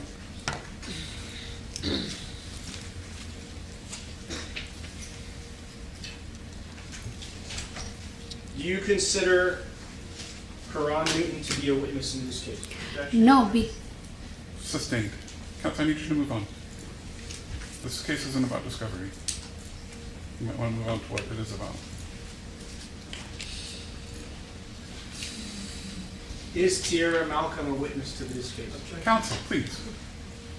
Do you know of who the witnesses are today? All right, we're going to take a break, folks. Why don't we take a 10-minute break? We'll resume at 3:55. In the meantime, please do not discuss the case with anyone, including other jurors. Don't form any.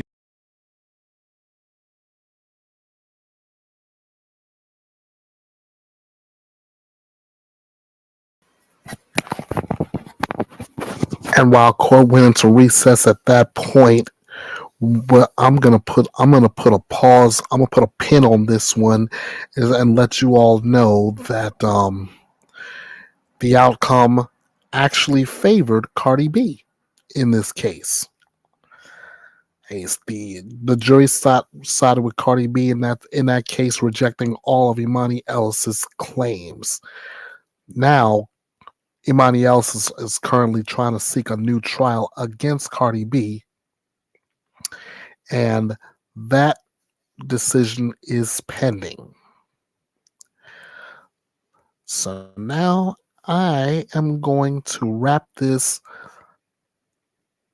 long, yes, long, in fact, it's a personal record of mine, edition of the final word, this edition of Bethea'S Byte Reloaded. And I'm going to wrap this all up with a very short closing argument.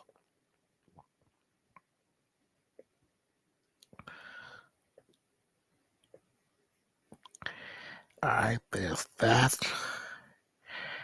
And here's the argument.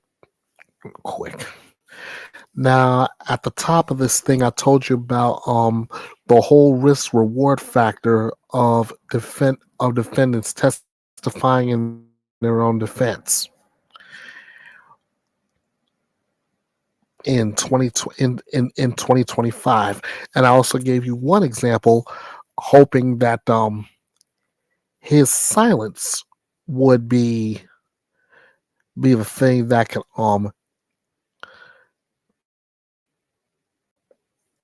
could get a certain defendant acquitted of what he's being charged with. Again, it's risk versus reward. In 2025, the 10 defendants you've just seen gambled with their own words. Some sought sympathy, others defiance, others fame. Most lost, a few escaped, but every testimony proved the same truth. When the accused speaks, the risk is immense, the reward uncertain. But such is the gamble of justice in 2025. That's going to do it for the final word on this now very early Saturday morning. Yeah, very early Saturday morning. I want to thank you all for joining me, those who were able to stay up as long as you did. I appreciate every last one of you, and hopefully not as long as this, but I can't wait to do this again with all of you. I'm Ernest Bethea, the last outlaw. Remember, this is the home for news without all the drama. Your opinions matter. Lively debates are encouraged. Your voice is heard. And above all else, justice is served. And it's all served up 3 ways. With no gimmicks, no drama, and no BS. All right, I'm about to get up out of here. Ladies and gentlemen, this is the last word, the final word. And this is Bethea'S Byte. And it's reloaded. Thank you all for joining me here at the Drama-Free True Crime Destination. Be sure to follow Bethea'S Byte Reloaded all over social media and get your coverage of true crime news with no gimmicks, no drama, and no BS. This is Bethea'S Byte, and it's reloaded.